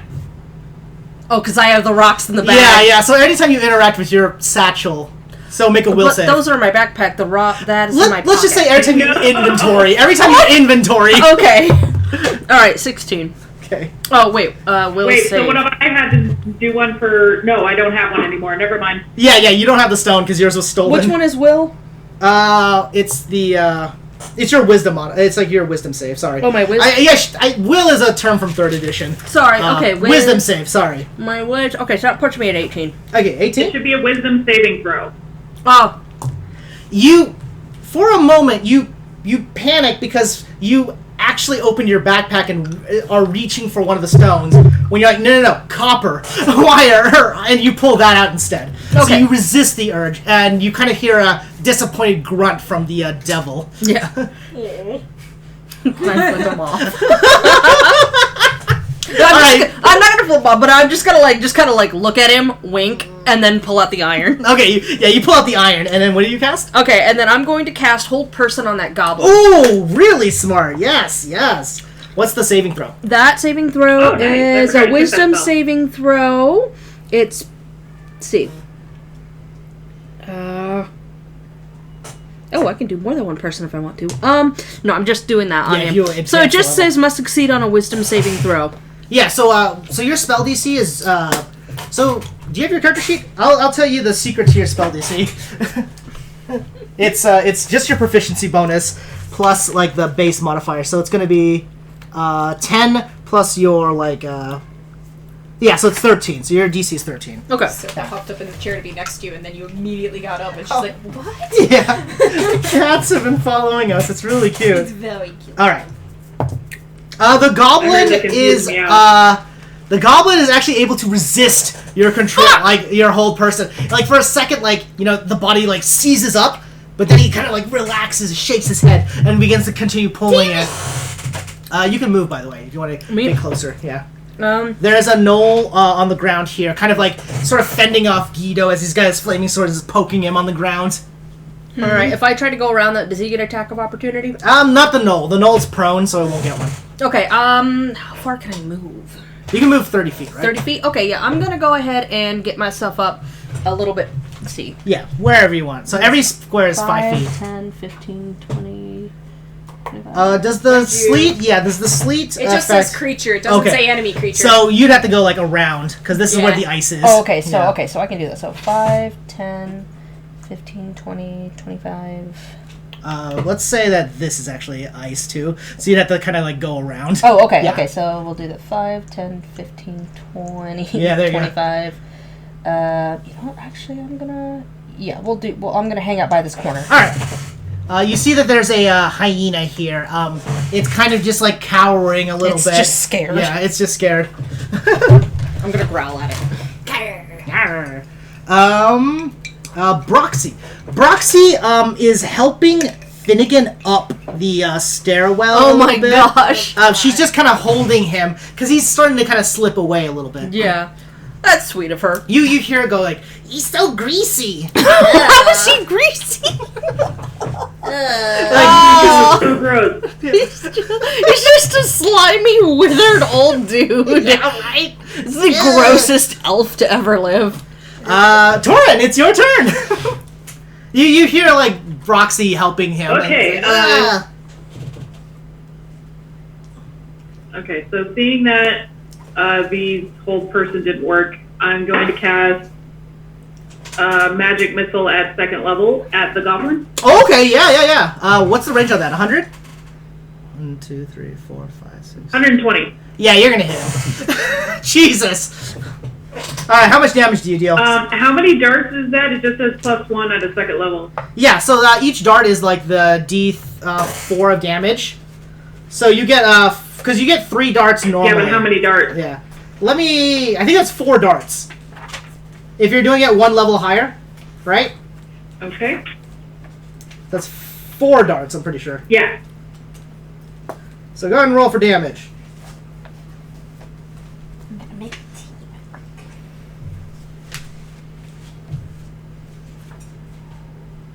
$13. Okay. your magic missiles fly out and they kind of swirl around and then find the mark, the goblin. As the darts strike into him, you see that at the fourth, the 2 or 3 darts strike into the side of the goblin. It kind of winces out in pain a little bit. The third dart strikes its chest and it kind of sort of collapses to the one knee, and the last dart hits it right in the head, and the goblin just falls over dead. Just off the pillar. The child, the little elf boy, swirls around, but because he's bound, he can't. Stuck. Yeah, he's kind of stuck. It's hard for him to move. The commotion of magic exploding around him. He's kind of trying to take a fetal position, but even the chains that are bound him, he can't really do that properly. Yeah. Do you want to move, by the way? Okay. Did you want to move? I will move up, I'll say 15 feet. Okay. I'll put you next to Guido. I don't want to get too close. Yeah. Alright, you're kind of next to Guido. Guido's fighting a gnoll on the ground. And so is He's just taking pot shots at him with a sword. Okay, and then I can't do anything else, right? I can't cast you can only cast one spell anything. per turn kind of thing, but if you have a free action you want to do, do you have any, you can spend a sorcery point if you want, anything like that. But you can't really cast another spell right now. I'm gonna pull this. Oh, sorcery points, I completely forgot about that. Yeah. So if you want to restore you've only spent a third and can you restore a third spell slot? A third level spell?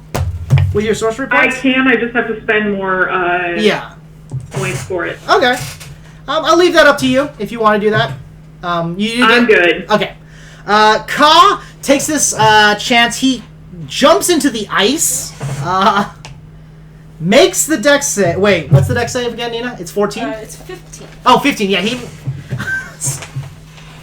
he actually doesn't make it. So Ka jumps forward to stab the Oh, wait, gnoll. it was 14. I'm sorry. Oh, never mind. He makes it then. He makes it.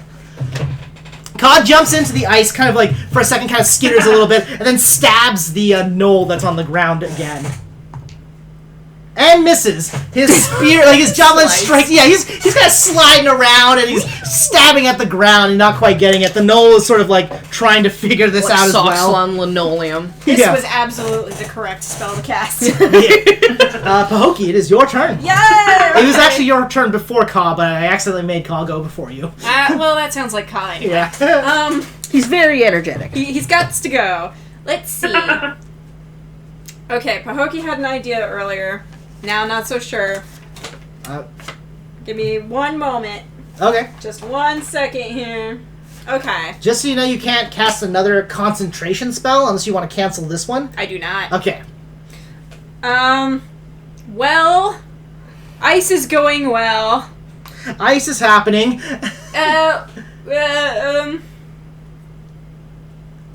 One moment. One moment, please. One moment, please. Okay. Well, Pahoke's not too jazzed about looking through the demon's eyes again, but devil. Excuse me. I make the mistake too. Don't worry. But Pahoke's just gonna kind of go for a little bit and be like, okay, fire other direction. All right. If you want to activate the stone, you get a clear vision from the devil's perspective, and you're able to launch a fireball. The range is about 60 feet. Ooh, but if you can see through his eyes, that means you can get a good view of the other part of the room. Yeah, that's true too. That's true. Okay. I want to look at the other side of the room with the devil. That's a good point. As you try to turn around, I wanted to look at her anyway. Okay. So. As you try to activate that, you note that the devil's we body can't move it. is twisting a little bit, but the head does not. Fuck. Never mind. Because it is bound to the other stone. Okay.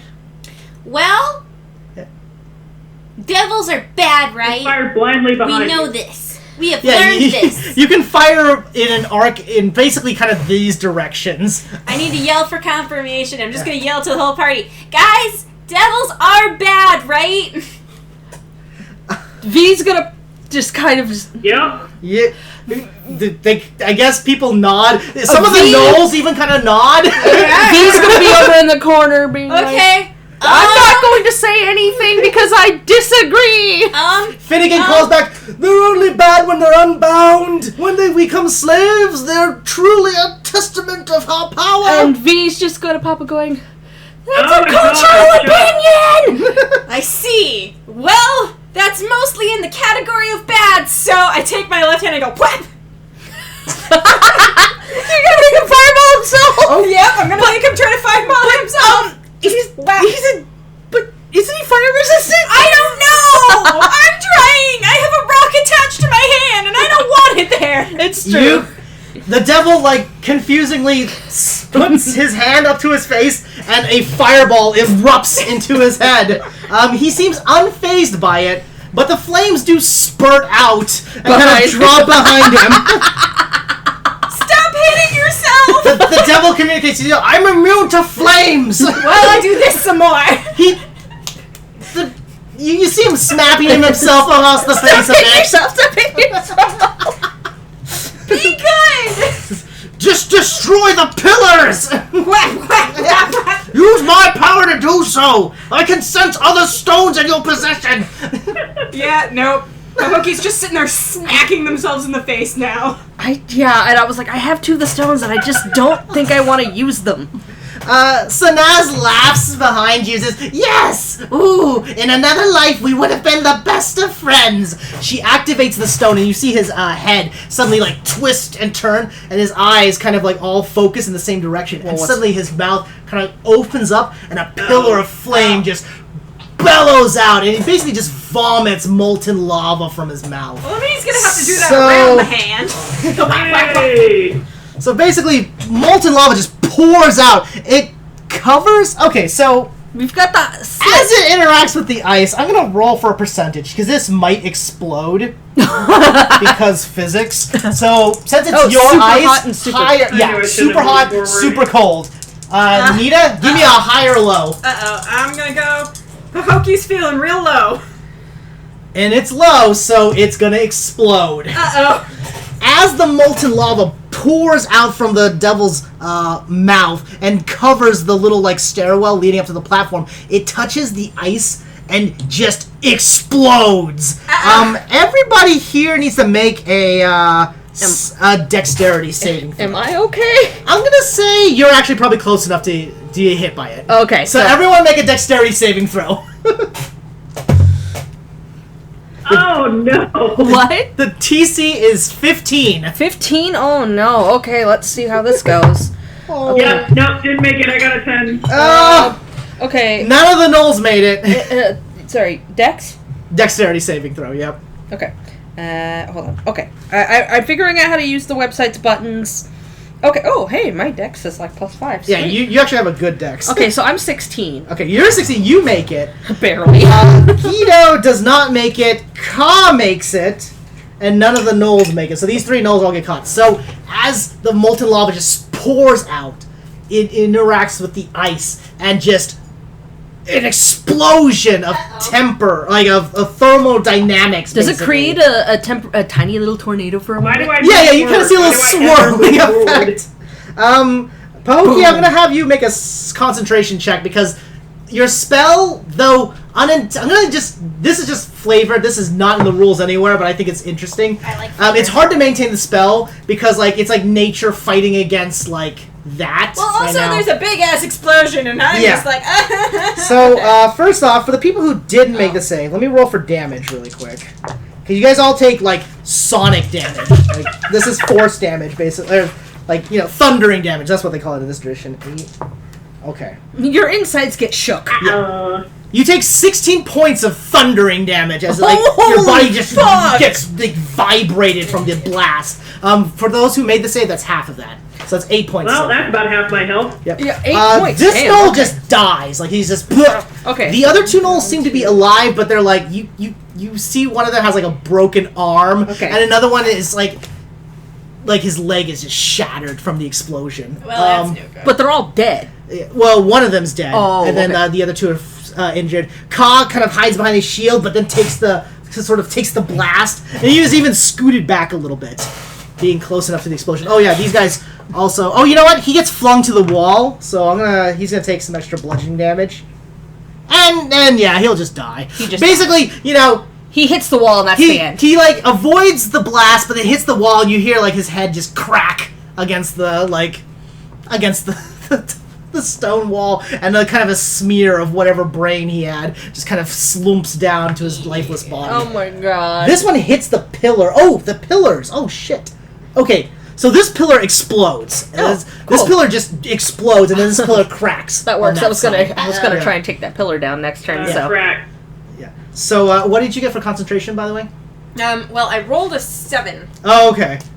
So- I'm gonna say that. Yeah, you are not able to maintain the spell. The blizzard ends. Yep, that's fine. Bahoki's just hitting themselves and Yeah. being like, "Don't hit yourself." The remnants of like the Try ice anything. like immediately melts, and it's just big puddles of water everywhere. Oh, there's a giant pile of water now, so Hey, that's conductive, good. Sure. right? And then it's going to be. So that was Sanaz's turn. Oh, and so these hyenas are. You see this hyena kind of like trot past you, and then sort of like it's kind of just whimpering past you. It's kind of just walking by you. You do get an attack of opportunity against it, but it seems to just be like sort of like trying to get out of the area. You see the other two hyenas are trying to move out over here as well. So the hyena's just kind of like slinking past me, just like yeah, just it kind of whimpers a little bit and kind of goes. I'm gonna leave it alone because it's just an animal. Yeah. Yeah, I'm like, okay. Seeing this, Guido also like kind of lets it pass. Torin, do you let the hyena pass? Torin? Based on the experience that we had down below with the other hyenas and the fact that I saw B let it go, yeah, I'll let it go. All right, so these hyenas pass. It approaches you, Pahoki, and kind of goes and kind of gives you make a handle animal check. Okay. Handle animal check, yeah. Let's see how well this one goes. That is an 8. You're not sure what it's doing, but it's not attacking you. I offer it the stone. Be like, can you want it? The hyena rushes down the stairs. Runs away. Yeah. Damn it! Damn it! Pahoki screams into the sky. This hyena, this gnoll gets back up, and kind of like. Is he the one that has his leg blown off, or is that the other one? He is the one that has his leg kind of like fucked up. He's kind of limping right now. This gnoll is coming up behind him, and he's kind of entering a defensive posture around the pillar, and so this one is as well. So they're kind of like standing there, sort of holding their shields up in a defensive maneuvering. The little the kid is rolled over on this side, has fallen down into this like spot. He's very close to you. You get a really good look at him, and you see that he has elvish features, but they're mixed with like tiefling things. He's got like little sort of like horns, and his ears look kind of like they kind of look webbed in a weird way. Okay, almost like thin. Yeah, almost like a little thinny. His skin is actually like a sort of almost like a sickly sort of yellowish tone, Okay. but it looks like his natural tone. But it's like a very like kind of greenish yellow. Yeah, it's like greenish yellow. He's definitely got like weird fangs, and his eyes have kind of like a goat, like a little little goat eyes. So but other than that, he pretty much like his silhouette, other than those features, pretty much look elvish. So it's definitely some sort of in between. Yeah. Like Okay. Yeah. So the devil kind of like This is like laughs a kid, a little right? bit. Yeah, this is a kid, like a teenager? Yeah, young adult? he looks to be maybe like 16, 17 -ish. Okay, so like a very, mid-teen. very, yeah. So he's relatively young. So he is a kid, okay. Yeah. The devil tries really hard to take a step forward. You see him like lifting his leg, and his body's kind We of don't like even not have a quite, leg. We don't even have a leg piece. So. Yeah. And now it is. Oh, Guido's turn.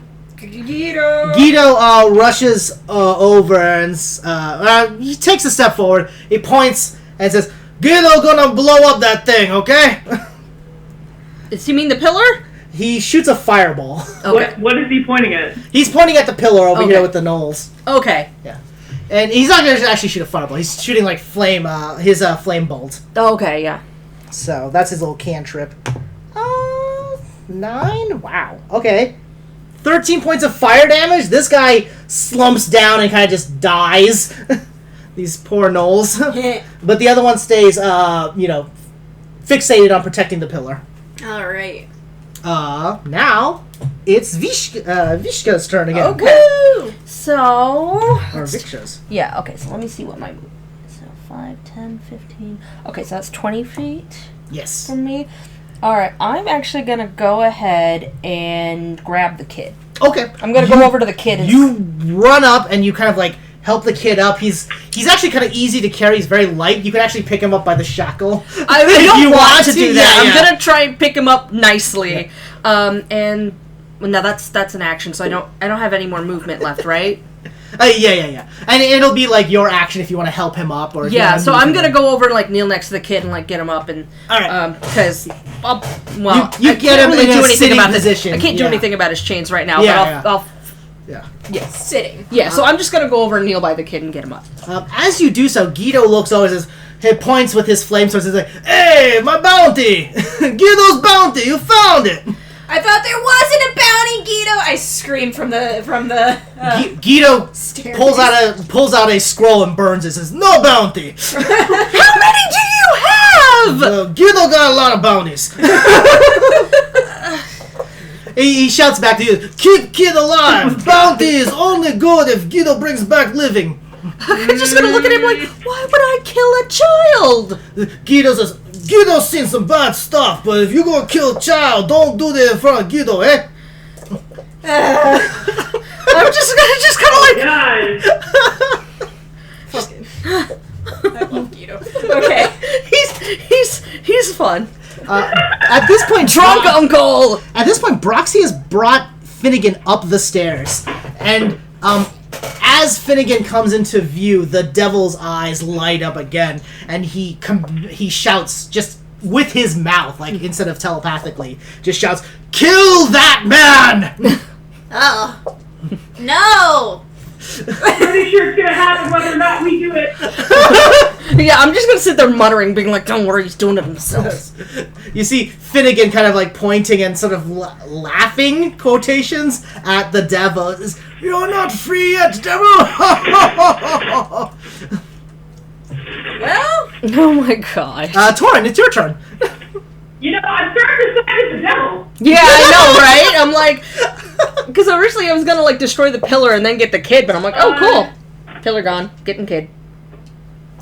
What are you gonna do? Sorry, one second, I'm grabbing some You note that during this entire time, Sanaz has slowly been making her way towards the exit, kind of feeling how the battle's going. It's not looking good. You guys have wiped out so many. Look at this pile of dead things. yay. Okay, so if I take my full 30-foot movement, is there any way I can get within 60 feet of her? Oh, yeah, you can 5, 10, 15, 20, 25, 30. 5, 10, 15, 20. Yeah, you'll be within 60 feet of her. If you, like, run up to the pedestal next to the devil. Well, I mean, it's not like he can move and hit Okay. you, so. I'm gonna do that, and I'm going to cast Ray of Frost at her. Okay. You rush up the pedestal. You cautiously are standing, right next to the towering devil. And as you're right next to him, you feel I'm keeping an eye on him. Yeah, you feel like the fire from his body is very. He's just hot. It's like being next to a radiator? fire, yeah, like a fire pit. Yeah. Like, but you cast Ray of Frost. He's a hot onto boy. him. Toasty. That's no save, right? Because that's a cantrip. No, it's a ranged attack. Oh, okay. Roll to hit then. I got a 14.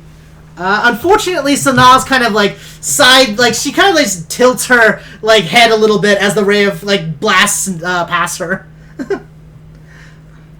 she sort of snickers at you. I'm going to use my wind magic or whatever to move 10 feet backwards. Oh, okay. Yeah, so you're kind of on the stairs now. You want to be on the stairs? Or you want to be on the ground level? The stairs are going to be kind of as close as right there is good. Okay, all right. Sorry. Just if I could be just near V and the kid. Yeah, you're right next to them then. Like you're kind of like you guys are kind of like flanking the child who seems to be like wiggling in agitation, but God damn it! I was hoping to hit her with that. I was trying to keep her from leaving. yeah. I was like, oh, the movement powers. That would have been smart. Pahokee, it's your turn. Pahoki's turn has come. Well, I could produce flame, you guys. Hold on, I'm seeing stuff here. Okay, I don't have any movement things equipped at the moment. Pahoki doesn't have too much to do, really, other than maybe... Oh, the vine thing? Oh, no, she's too far away for the vine thing. Never mind. Yeah, I guess... Pahoki knows that she will just come back again, so I turn around, or I look through the Devil Stone, and I turn around and I look at this lady, and I guess, well, flame? So unfortunately, he can't won't. twist his arm back there. It's only like an arc. So Oh. she's actually she's in a blind spot. So for I him. can't even get him to go, But, yeah. Well, best case, you can blast him in the head again, and we can roll for random fire. It's true, it doesn't hurt Yeah. him. It doesn't hurt him. Oh. Or you can blast him. Wait, I have a better idea. What? Demon dude! Devil. He says Okay. devil. Whoever you are, tell me about that portal, and I will knock down a pillar for you. He kind of looks at you and says, "Is it a pact?" No. No deal. Oh shit. I guess I'm just gonna have to, crap. Fireball to the face! Yeah, I'm just gonna fireball to the face again and roll for All random right. flames. See if maybe you hit her. Pahoki's too concentrated on removing this to do anything else at the moment. She was like, well, fine, you said no. Yeah. It doesn't hurt him, but but it's probably annoying. High or low, Nina? Let's go low again. Well, okay. The devil kind of like sighs in his head, says, "I just want to pack," and then you kind of like blast him in the face again, and again fire spews out. And this time, one of it hits Sanaz, No. catching her on fire. She says, "Damn it!" But she can't die, so she'll just keep coming back, but still. She takes 2d6 points of fire This is damage. the most Pahokee thing ever. It's so great. She takes 7 points of fire damage, just kind of like in the side, and kind of you see her like hold up her stone. She's like ready to activate it again. No. It's Kaw's turn. So Kaw dashes forward and tries to stab the gnoll that's protecting the pillar, and he hits, dealing 8 points of damage, piercing damage, as the gnoll's like leather shield is unable to, defend against the little guy poking him. He's got magic dragon scale courage because of his little great warrior thing. Oh, you know what? He uses smite. I'm actually gonna have him use smite. So he's actually gonna use his smite ability. Hey! Yeah. Because he's the big boy now. Yeah. And he deals like an additional 8 points of radiant damage. The radiant damage kind of spikes into the gnoll, and it sort of like sits there for a second, raises its axe to bring it down on the gnoll, on the little kobold, but then kind of slumps dead onto the javelin. Woo! And he's like, Man, this kobold. Long journey for he's him. getting kills. He's getting getting kills. kills. He's getting kills. At this point, He's you got guys the most wiped out hits. 2 groups of the gnolls. These hyenas have departed. Fucked off. They're gone. They are gone. All we got left is Sanaz Sanaz. looks around, sees the kind of battle, and she's, to give up so much power and so many answers yet unknown. She throws the rock just against the wall somewhere, and then just throws her body into the flames. And you see as she's melting, as she's dying in the fire, she says, "We'll see each other again. Trust me." She like reaches out as her flesh begins to kind of decay from the flames, and she just lady melts is into a fucking gross hardcore. pile of like just melts away. Well, now we're in a room with the trapped devil. Yep. Yeah. So Cool. Congratulations, you guys defeated. Am I able to get this kid's Pile of chains dead off? dudes outside the room. Yeah, look at all these things you guys killed. Just a pile of corpses. It's fine. You don't have one in your living room? Yeah, right? Actually, the hyenas are not part of this Yes, pile. true. They all That is- escaped because the hyena was love just them. like Yeah, whining. that lightning bolt just ripped up like a group of Yeah, I them. was like, fuck, Whoops. glass cannon indeed. The devil, by the way, is able to walk now and has, like, his head. He says, yes, excellent. Now destroy the pillars and free me from these bonds. I say no, and then I smack his hand to his eyeballs and go. You send another blast of fire. Random fire spills out behind him. You see Finnegan kind of like slinking forward, and he begins to like laugh and points his. You're never going to be free, devil. That's not true. I just don't want you I'm gonna here. turn to Finnegan You're gonna what, Finnegan? Sorry. and say, okay, so what happens if these pillars are destroyed?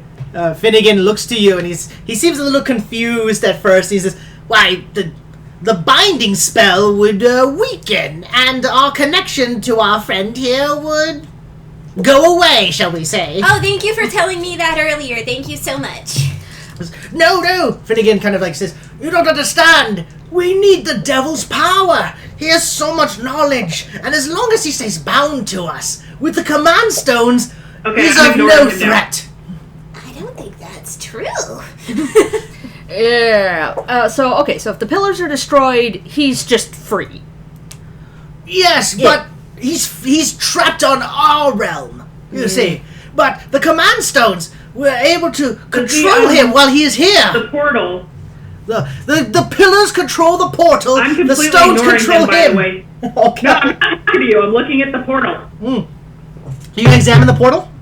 Does the portal look... Well, I just kind of want to look at it. I'm not getting up close to it, but I'm... Okay.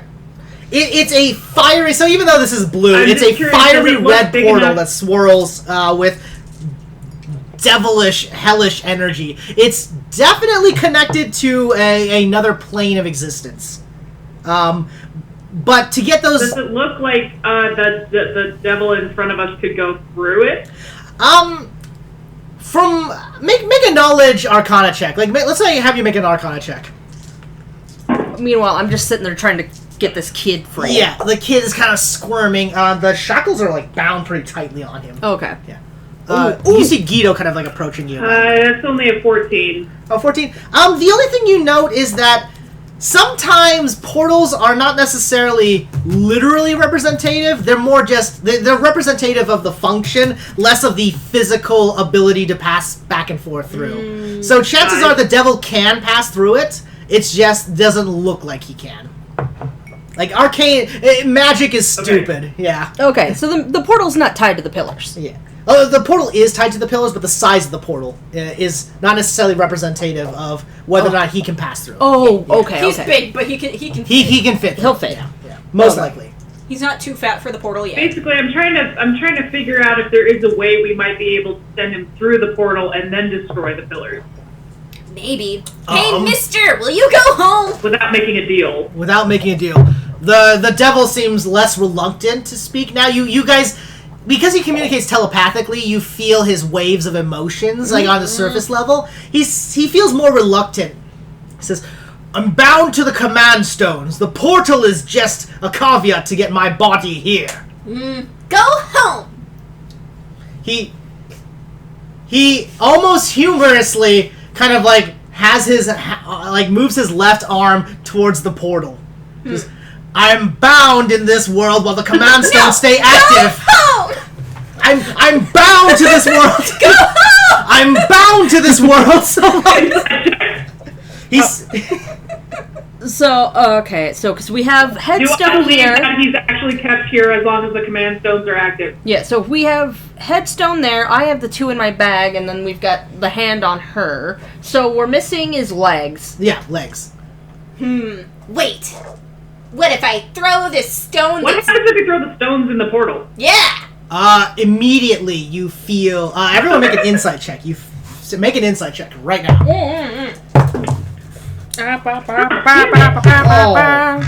Oh, I rolled a 2. 10. 10. I am checking my thingy. Hang on. There's no amount of insight I can. Okay, so catch that's up. a 3. I rolled a 5. What'd you get? 11. It's not very good. What's really bizarre about this situation is he also rolled a 7. Yeah, and my total is 11. I didn't roll His, 11. so his total is 11 as Okay. well. You sense that the devil panics for a moment and says,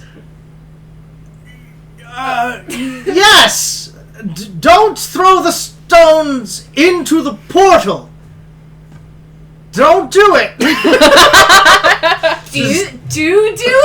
No, don't Why not? do it! Dude. Could I get this kid free while they're arguing with the devil?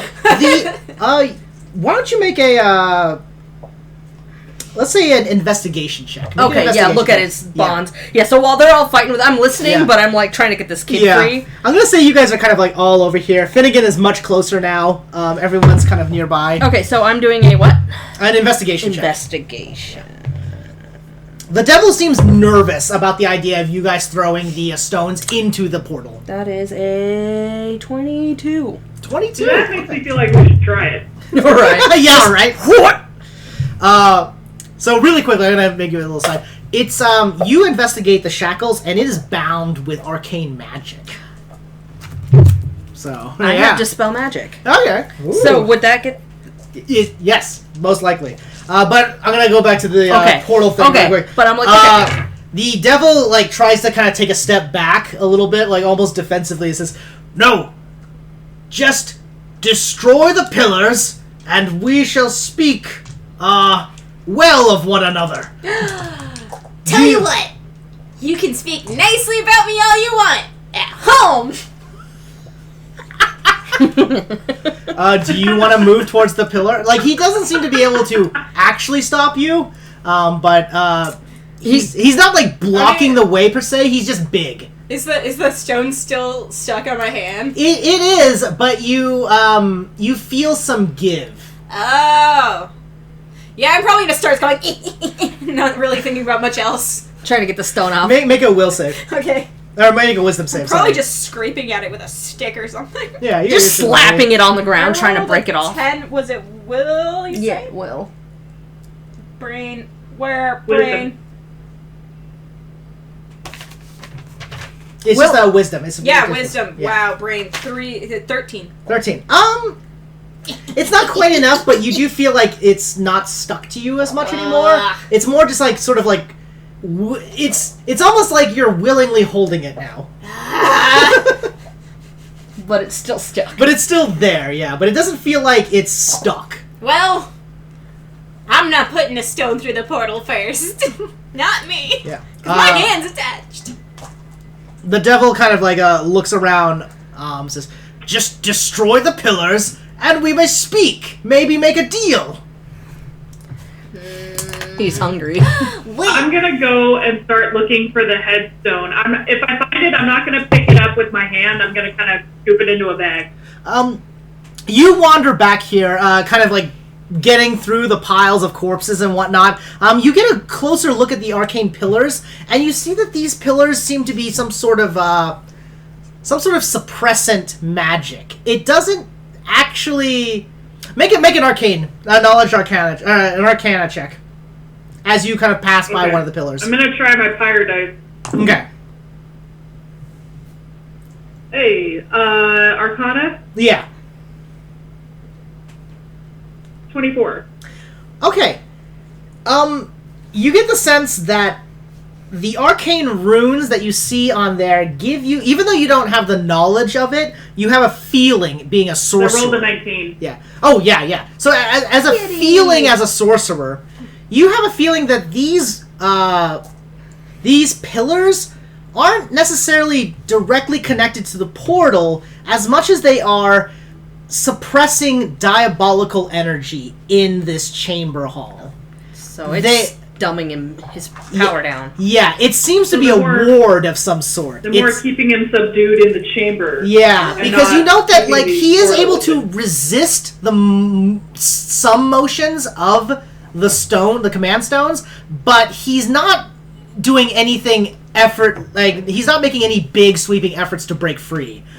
However, however, you note that like the cracked pillar almost gives him a little bit of free motion as he was earlier able to take a full couple steps forward. You get the sense that these pillars are preventing him from moving, preventing him from his freedom. And that the command stones are more just influential magic in this room. Okay, so the stones we can use to shift so him around. I'm not sure how he can hear us. I'm gonna pull out my copper wire. Okay. Oh, she wants the chips. And just to be, I'm going to communicate what I can figure out about the pillars. Okay. So you cast message, right? Just in like a whisper. Yeah. Yeah, cast message. To You guys probably. Oh, okay. So she conveys Torin, he conveys the message that these pillars are suppressing the devil's power. Yeah. Okay. You guys, you don't think that he's able to hear that. He's telepathic, but he's not able to penetrate all the magic at the same time. Okay, so... Oh, so Torin, as you're kind of saying that, you spot the stone. Open. You actually spot the stone on the work stone, on the rocks. On the work tile, you spot the stone. It's a very clean area. Outside of the corpses and stuff. My stuff. Oh, so Chew it up. She's happy. She's trying to eat my she's trying to eat Pahokee. Oh, do you need to go on timeout? Chat, can you guys hear her? You hear the cat? She is. Meow. I'm saying no to eating my D&D sheet, so now she might wants have to to go eat into... D&D. Come on, baby, it's timeout now. So yeah, you communicate that info over to the others. Okay. You're a good girl. Okay. Watch out. There you go. Oh, my baby. Oh, we can't go that way. Here. Why don't you go over here? Oh, I didn't let you eat the D&D sheet. That's okay. Last time she got a goldfish, so Yeah. she's like, I like D&D. Yeah, I like this stuff. Okay. All right. So we now know for sure that the pillars are what's keeping him mostly immobile. Yeah, but it's also dampening his power. Yeah, it's dampening his power. It seems to be keeping him subdued in a way. Because it looks like while you're able to control parts of him with the stone, he's still able to kind of like resist a lot of the big motions. Gotcha. Okay. Finnegan, once again. So I'm just gonna try and kind of scoop the stone into a bag. All right, you walk over, and you're able to get, make a will save actually. It. Make a wisdom check really quick. Okay. What, 6? Check. Yeah, wisdom check. 20. Okay. Even though you're being cautious, you resist the urge to just scoop it up with your hand and kind of like are able to pull it into like a bag or a satchel of yours without touching it. Do like the pooper, the way you grab dog poo. Yeah, right. Hand in bag. Yeah. So. Okay. So while Torin is scooping up that stone, I'm gonna go ahead and cast Dispel Magic on the kid's bindings. Oh, okay, perfect. So that is, it just works. Yeah. Let me read the spell really quick. Yeah, because it says figure out exactly what it does, like how it works. So. Yeah, because it's like if it's a 4th level or higher spell on the thingy, then there's a roll. Yeah, free spell. Let's go ahead and have you make a spellcasting check. Okay. Which is okay. Yeah, so it'll just be like a D20 plus your like spellcasting modifier, which is going to be a +3, I think. Okay, let me double check. No, not that button. This one. Which one's spell? Yeah, your spell DC is just your main ability score for it, so it's charisma for you. Oh, okay, So, yeah, so that is +3. Okay, cool. Okay, so D20 +3. Oh my god. Well, that bounced out, but it's 20 between the two of those. Yeah. You're able to kind of like break through these kind of like strange locks and then cast Dispel Magic, which sort of just unshackles the bindings, and you see like the mouth binding unhinges, and then the things tying his arms to his back just pop open. And the child, like the little, looks to be kind of like a very young, like tiefling elf, kind of frees himself. He sort of touches his face a little bit and kind of like looks around, like very startled before sitting himself back up. The devil snarls a little bit, like visibly, kind of goes. Finnegan kind of looks over and says, "Oh, I see.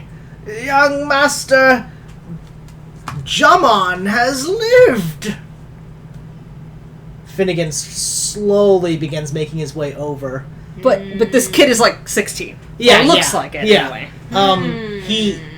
He kind of helps himself up and says, in a very weak voice, he kind of like grabs you and kind of like pulls you a little bit and says, "Stop him! Stop him!" Who's he pointing at? He's pointing at Finnegan. Oh. Okay. I don't think that'll be hard. He's immediately just gonna kind of like shift where she's kneeling next to the kid, so she's kneeling a little bit more in front of the kid. Okay. So she's kind of like, alright. Alright, so you see Finnegan kind of coming closer, and he says, "Yes, young Master Jamon, you've returned to the manor." And he's like very slow walking, right? Yeah, he's slow walking. You note that Broxy is like really helping him now. Broxy's like holding him up. Broxy? Broxy? Dear, would you let him go for a moment? Let's see. Broxy shakes her head. Oh. Why? "I'm helping." Are you Broxy? Let's help out everyone and just chill for a minute. I'm helping. I don't know if we can trust him. I'm helping him. Broxy? I'm helping him. Great. Okay. So, okay. Can I be making like frantic hand motions at Ka to try and get his attention? Yeah, you've crossed over here. You're kind of like witnessing thing, and then Ka kind of like turns around and like looks at Broxy, and he slumps the body over and goes. And he's like, "Broxy, we gotta go find your brother Joxy." And Broxy kind of just says, "I'm helping right now." So in Draconic, I'm gonna. Okay, I'm gonna message Ka. And ask if he can maybe go grab Broxy. All right. You see Ka kind of stepping forward behind Broxy, and he like reaches out to touch her side, and suddenly you feel a sudden shock as a strange energy throws him backwards a little bit. Fucking Finnegan cracks his back a little bit and starts standing up straight. Says, "Oh, you fools! You should have just been just listened to me about this, and now I'll have to borrow Can I this cast one." anything at him? He grabs Broxy and brings her like to his head. No! And says, "Do not move, or the little one will no longer have a mind left for herself." I guess he's touching Broxy. Yeah, he's holding Broxy. Broxy seems to be like, her eyes like seem to be staring straight forward. She's got no visible thoughts, and she's just kind of limp. Well, I'm right there, right? Yeah, you're right next to them. You're like, this is happening like in front of you. And he's like holding Broxy up. Just, the fireball from the demon is pretty big. yeah, the devil kind of stands and sort of, he's got a big smile on his face. Quick question. Yes. Am I anywhere near a pillar? You actually are. You're standing right here, like you're behind. You're actually you can't see yourself, but you're behind these two pillars over here. You're directly next to one. Yeah, I was having you arc around to the other side towards where they are. You're within 15. Is there any way I can put a hand on one without like getting his attention? You're standing right next to a pillar. You're like, your back is touching a pillar, basically. So yeah, you can definitely touch a pillar. I'm gonna put my hand on one. Alright, you put your hand on one for now. We're gonna kind of play this a little bit turn by turn, because now it's becoming an encounter. Broxy is limp in the hands of a tall and withered elf man, but he seems to be doing something strange. Bahoki, being so close to them, you kind of smell what is probably like the day after at the fish market. Oh. And you note that under him, he's dripping with a strange goo. Like He's so it's grease. greasy! He's really greasy and slimy. Roxy said he was greasy. That's bad Oh, grease. man. He wasn't greasy before. You suddenly kind of Finnegan kind of cuts back in, and you kind of hear a weird like. All you had to do was let me control the devil, and we would have not had this encounter. And now we stand in a strange situation. Put down the command stones, slide them to me, and I will make sure this little one lives. Oh yeah, totally. And now, what language do the devils speak? Infernal?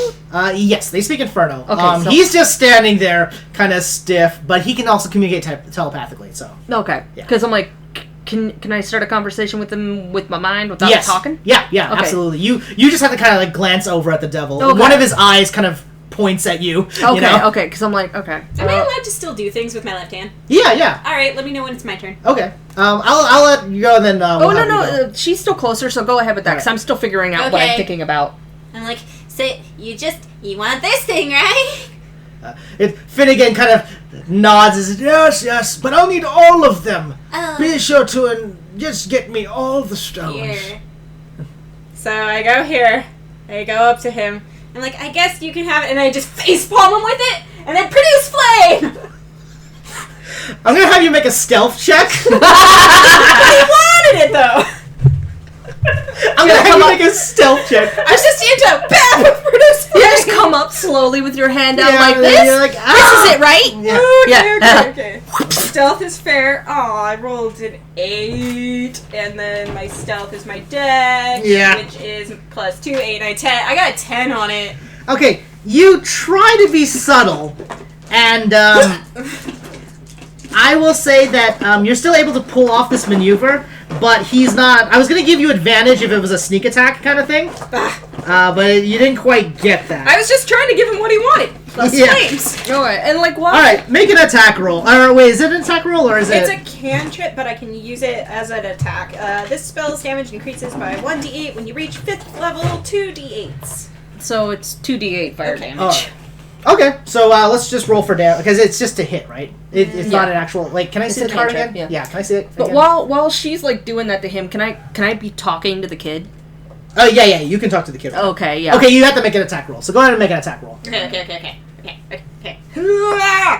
I rolled a 3. Plus, you're not gonna hit him. No, unless you have like a plus no, like no. 15 or something like that. All right, you see Pahoki step forward, and Pahoki begins to offer the stone, and then suddenly rips a flaming blast out from Pahoki's hand. The pillar of flame shoots forward, but the creature is able to dodge out of the way. Ew! He says, "No, I knew you." You hear Finnegan's voice change, like change on the spot. Just, I knew you creatures could not be trusted. This is why our kind consumes all. And suddenly you see that the Finnegan, the withered elf, actually, like, his skin just peels off, leaving behind a strange, Greasy and slimy. leathery creature with large tendrils for a face and just a slimy body. Oh, no! He's an illithid in disguise, holding Broxy. He suddenly clamps his tendrils on Broxy's head, and you see Broxy's eyes kind of pulsing as the thing begins to kind of suck onto her thoughts and brain. Can I? Is he in a straight line for me? But so am I. Yeah, but he's being blocked by the devil. Oh, Actually, a pillar. yeah, maybe like a pillar. Like, you have a really bad range on him. Like, you have a Okay, really here's bad my line of question. sight. But hang on, I'm gonna let you do it really quick. But I'm gonna have Sarada go since she was speaking to the. Okay. Yeah, so while this is going on, I'm asking the kid, like, hey, are you okay? What's your name? What the fuck is that guy's shakes deal? His head says, "Finnegan, you bastard!" And he tries to conjure some sort of magic with his hands, but you feel like his energy is drained from it, and he's not able to move. Suddenly, the elf child shouts over, speaks in Infernal to the devil and says, "Our Hagamore, we had a pact, my soul for your freedom. No innocents were to be lost in this realm." Our Hagamore, the devil, kind of clicks his tooth and holds his hand up, his flaming hand up, and you feel your hand motioning with it. No. While this is going on, I'm gonna just discreetly roll my stones out behind the kid. Okay, you just kind of go, Because I'm already down on the ground, so I'm just gonna roll these out. And how do we destroy those? Probably not heat. no. Clearly not. Yeah. Yeah. So, okay. Can I stab them? Okay, so but You can try, but yeah. So let's just say that's what you do right now. For now, you roll out the stones. Torrin, what do you do? So you can you have Good a line of question. sight on. I am able Yeah. to spend sorcery points to protect people from an area of effect spell. Oh yeah. So if I cast lightning bolt in a straight line at him, can I spend 2 sorcery points to protect Pahokee and Broxy? Yes, you can. Are you gonna do that? I'm gonna do that. All right. First, I'm gonna have you make a dexterity check because this isn't a true combat encounter. I kind of want to get sort of reactions and stuff like that. So make a like a dexterity Mexican check. standoff. Yeah, pretty is what much because this it's is. because he's his tendrils are clamped onto her My head right dex is shit. Okay.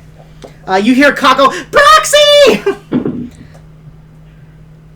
Okay. I rolled an 18 and I have a +1, so it's 19. Okay, yeah, that's all right. So you're able to react, and then suddenly you're just you're like Zuko with lightning. Yeah, just And just lightning stashes forward, and it actually singes the side of the devil, but he doesn't react. But you see his flesh kind of get torn up by it, and then your lightning bolt just strikes this strange illithid that has shown up.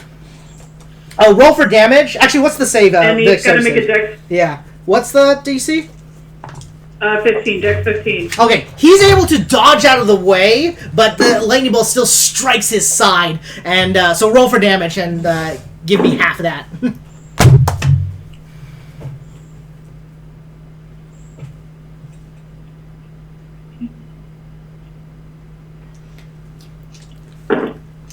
Clonk. Yeah, I love They're that. so Just loud. clonk noise. It's because my blue Yeti's on the desk. Yeah, no No, worries. it's a good thing. It's a good thing. This is great because of how heavy the dice are. Yeah. Okay. It's a total of 20, which means it's 10. All right, 10 damage. So 10 damage. He, because he's standing in water, the conductive activity actually prevents him from dodging the attack. Because there's a giant pool of water Oh, there, yeah, from so the he ice. actually takes the Okay. full 20. So even though he dodges the bolt itself, the lightning from the ground as it skids across the floor, still catches him. He gets shocked a bit. He falls to the ground, and Broxy flumps down, and she's protected from the lightning. She kind of shakes her head, but you see that she's bleeding from her head. Kind of looks a little confused and a little bit dazed. So she's kind of wiggling on, she's still walking around like she's dizzy or drunk, and she kind of falls over onto the pillar, not taking any more damage, but suddenly you see the illithid kind of slim down. He says, "No, what is this?" He scurries back up as a free action. He just kind of slides back up. He says, Please, mercy, parlay." Okay, so while Torrin is doing this whole thing, I'm gonna try and send a message to the demon there. Devil. Alright, so he's got an eye on me now, so he can see that I've rolled the rocks out behind his boy. Yeah. Behind his boy, because the boy's already made a pact. Yeah. And we at least know that something about this pact involves no innocents being hurt. So, we at the very least can glean a little from that. So I'm going to roll those out and ask him telepathically, how do I break them? Break? Oh, the stones? The devil kind of looks at you, and and sort of nervously says, "You, make a wisdom check first, actually." Okay. Yeah. Oh, Jesus Christ. I cannot hold my dice today. Okay. Slippy hands. Oh. You get a natural 20? I did. Okay. Yay! You're able to kind of somehow pull through the miasma Hey. of the devil's natural cloudy, mind. And he is forced to kind of interact with you in a seemingly honest way. He says, "You throw the stones into the portal. It will collapse the portal and free me, but I will be trapped upon this side of the realm. Oh. That is the only way to unbind me from this." So this is to trap him in this realm. Yeah, it's to now, trap him portals there. can be opened.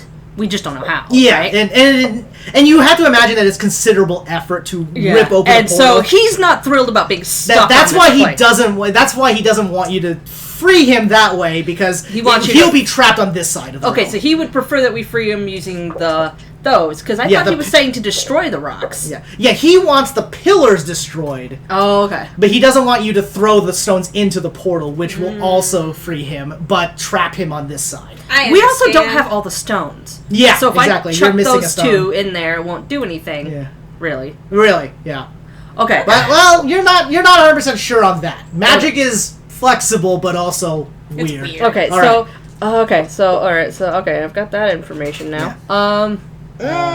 So, the Illithid seems weakened. He's on one knee. He's got a big, you see his flesh is torn up from the arcane magic that Torin just let loose all over him. He's bleeding this translucent, You don't mess this, with my kobolds, man. yeah, this blue and green, strange blood, and he kind of slims down and says, "Please, I can aid you.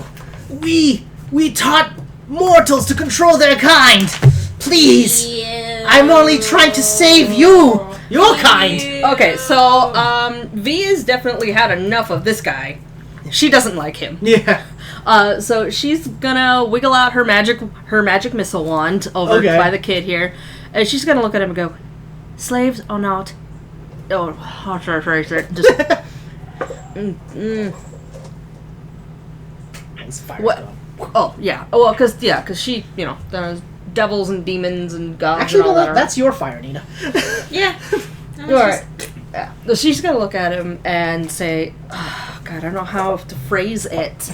What do you want to communicate? We'll just have But you. yeah. She's basically gonna be like, yeah, I don't know. I don't give a shit what he is. You're not keeping slaves.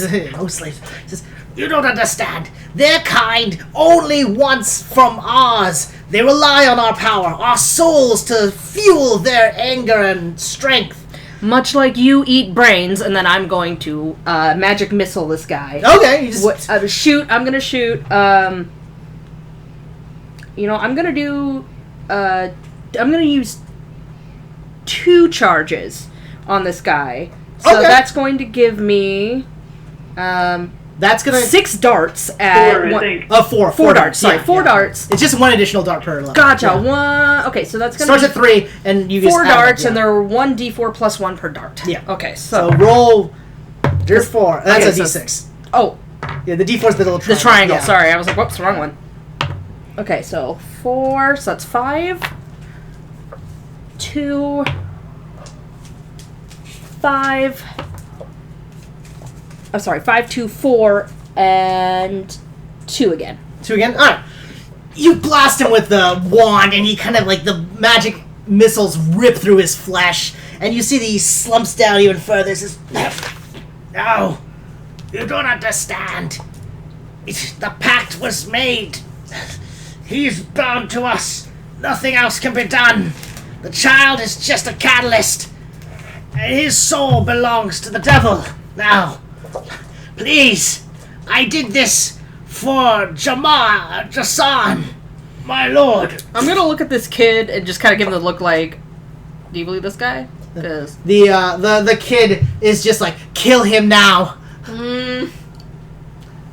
You see Guido approaching the guy with his flaming sword, and Guido just raises it up and just cuts the guy's head and the off. guy's head just flumps off.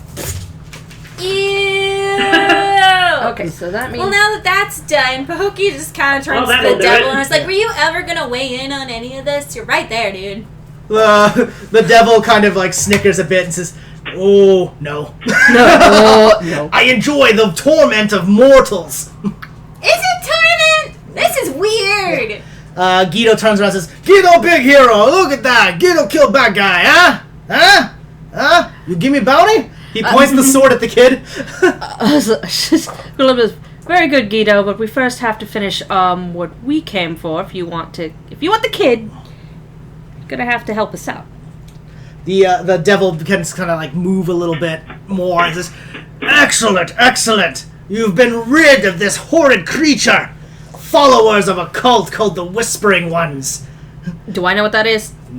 Okay. He seems to be just saying words at that point. Says, now, all that is left is to free my bonds, and I will gift you many great and powerful relics. So I like turn to everybody. I'm like, what if we just leave him? We could just leave, right? We could. Can he leave? Is he stuck here? It's a small room. He is stuck, isn't he? Yeah, he's seemingly stuck. Yes, we absolutely could just leave him here. He's not likely to die of starvation. He's a devil. No, he won't starve. You see the kid kind of flump back down. And he's like, "Whew," seems very relieved. Says, "Oh, my grandfather's legacy follows me everywhere."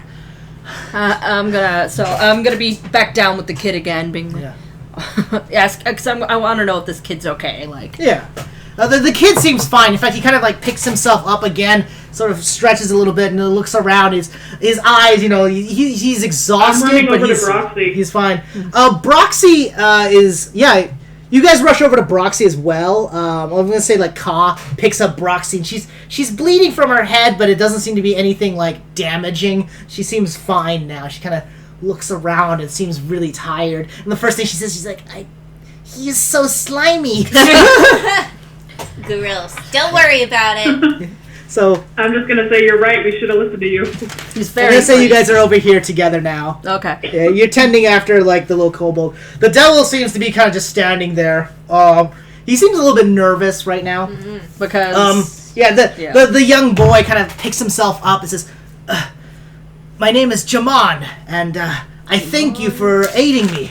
The Gnolls had captured me some time ago, and well, when they found my connection to our Hagamore," he mentions to the devil, they sought to use me as a catalyst to conjure forth this devil under their command. Of course. That makes perfect sense. But can't we just, leave? The Jaman kind of nods and says, "I would very much love to leave this defiled chamber well behind me." Okay. however, he's promised the demon freedom, right?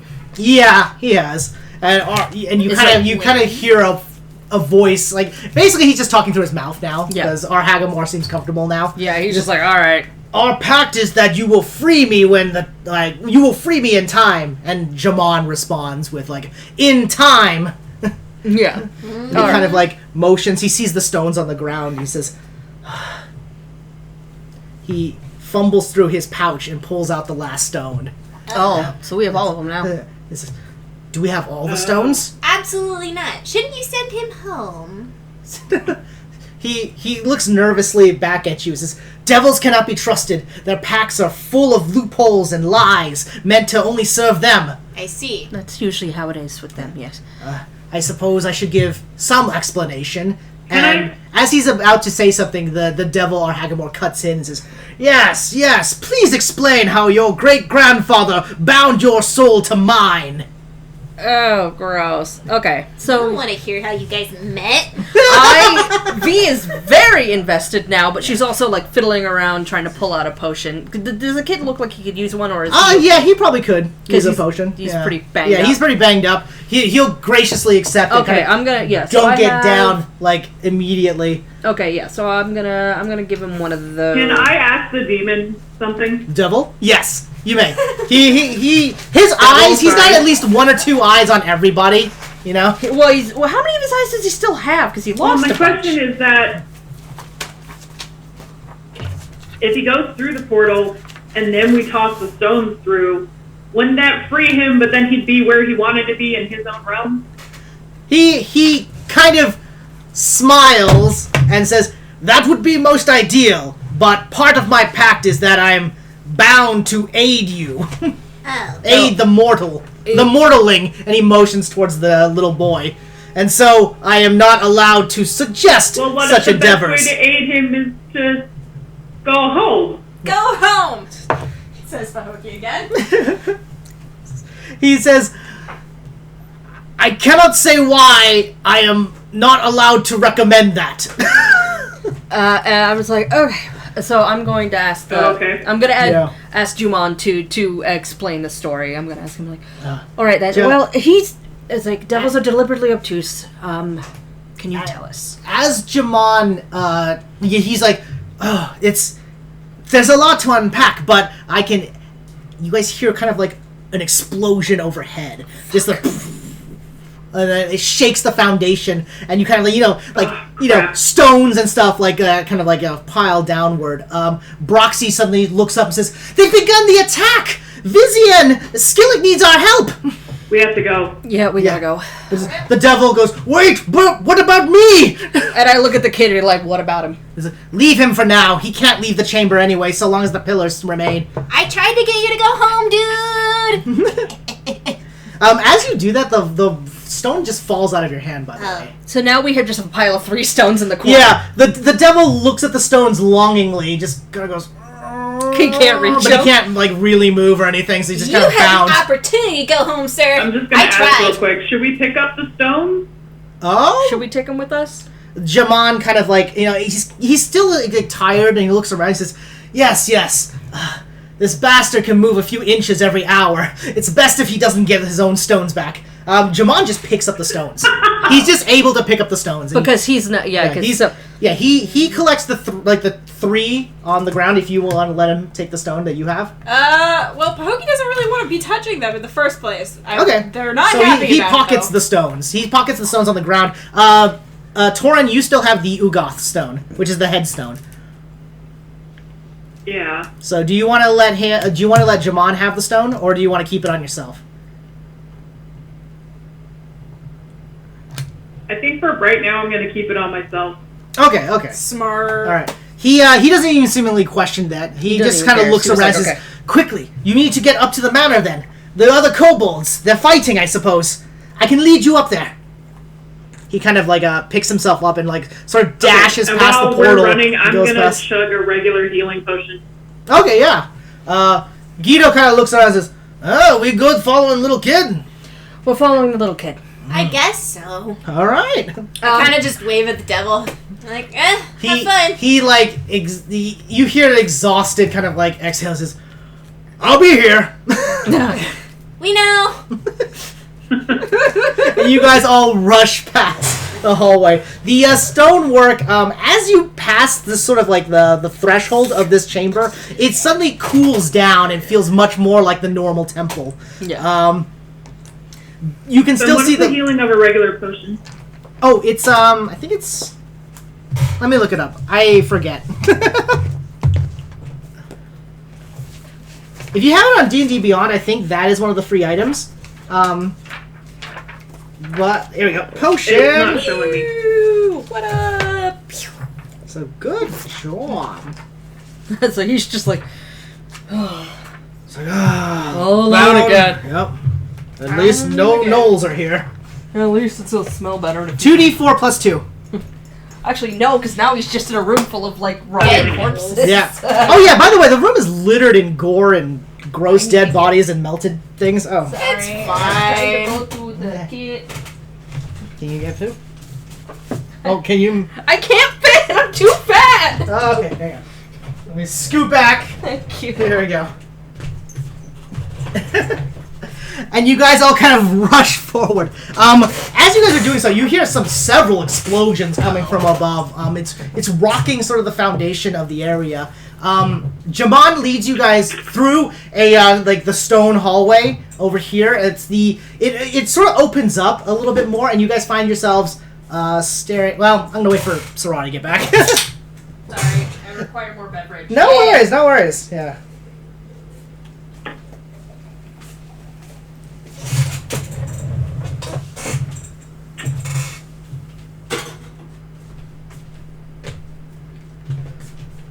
through.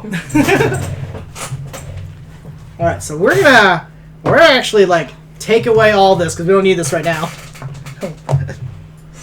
So first off, good job, you guys, for defeating the many bodies. So many corpses. Yeah, so many corpses. And this guy is gross. Illithids. Just some Full friendly of tentacle illithids. They are tentacle monsters, and they Brain hate sucks. people. They eat people's thoughts. All right. With a sense of urgency, you guys begin to barrel down through a hallway. The stonework is still really nice, but you note that, like, as you guys run through, like, let's say it's about 60 feet down is a larger hallway. As you guys run through, you note that the tiling is becoming rougher and rougher until finally you hit an area that looks to be just, like, sort of dirt, where the temple was... the construction of the temple seems incomplete in this area. Before you is a small, like, 30-foot gap of just, like, dirt. And Jamon kind of points over towards that. Says, through this will lead up to the manor from the basement end. You see, my great-grandfather, when he discovered this particular chamber, decided to dig down from our manor so that he may have a secret passage of sorts to allow him to indulge in his ritualistic Stuff. sacrilege, basically. Sorry,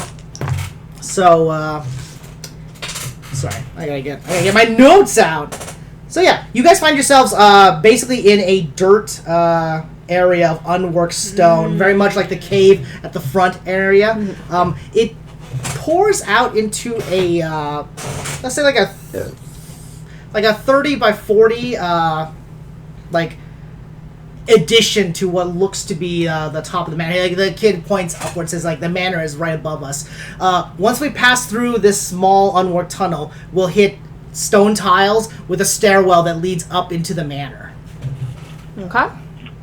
So Alright. yeah, you guys Do we know of basically any traps or anything in this area? he shakes his head. Jamon mentions that this area was incomplete, and so devices and whatnot were not set up or anything. And also mentions that the Gnolls used this area to go back and forth haphazardly, meaning they didn't really leave much behind. I see. Is there any clear, like, clean-ish looking dirt, or is it all gross and full of gnoll? I would say that, like, nowadays, like, the dirt on the ground has a lot of, like, gnoll, like, tracks and hyena tracks in it. They seemed like they were good enough not to just use the entirety of the floor for waste, but you do note that, There's a lot of shit. there's, like, yeah, it's foul smelling, it's a little bit damp. Well- Down in this like, sort of unworked cave area. I lean down and find the cleanest patch of dirt and just rub my left hand into it aggressively. You feel nature Ew, returning ew, back ew, to ew, you, Ew, ew, ew. and Okay. it helps you feel better. Ugh. Yeah. I roll around a little bit. After about Get maybe the like dust in. maybe just like a sort of like a 6-minute like brisk jog, you get through sort of the stonework, like the opening of the cave, into what looks to be like stonework tile once more. This stonework tile is crushed and crumpled, but it's a different style from the temple itself. It looks like it was supposed to be a fancy basement of some sort when someone blasted a hole through the side to start digging towards the temple. Sure enough, like the boy said, you do see like a sort of like a stairwell, like sort of like a basement stone stairwell leading upward as natural light kind of creeps through the top area. As you enter this sort of basement addition, you also note that there's another hole directly in front of you that seems to go deep into another different chasm from when you had exited. As you kind of approach the area, so you guys are basically on the broken tile of the basement area right now. Jamon kind of sits down for a moment, and realizing he's a little bit exhausted, he sees like sweat beads are just pouring down his head, and says, "I'm sorry, friends. I cannot. I'm not much of a fighter or a runner. In fact, my body is a bit used, exhausted. That potion did not help him. Yeah, it helped like seal up his wounds, but not bring back his fortitude. Like he's still drained. Oh yeah, I need restoration for that one, huh? I mean, I have that, but he motions up the stairs. He says, "Sanaz brought me down from here. She was speaking with a kobold, one that was riding some sort of drakeling. They seem to be causing trouble upstairs." And sure enough, you guys can kind of hear the sounds of like combat happening above, as well as like more explosions. I would say yes. That's actually why we're here. What? You're in? He looks around and says, yes, you're in league with the kobolds, of course. Some of the kobolds. Yeah, it was like Mr. Gross Righty guy up there. It's like the one that rides the drake stole some dragon eggs that we're here to reclaim. Dragon eggs. I think I heard them speak of it. He kind of like looks around. He points towards the opening, the other chasm. Says several of the kobolds would bring large crates down from this area. I suspect your dragon eggs are beyond.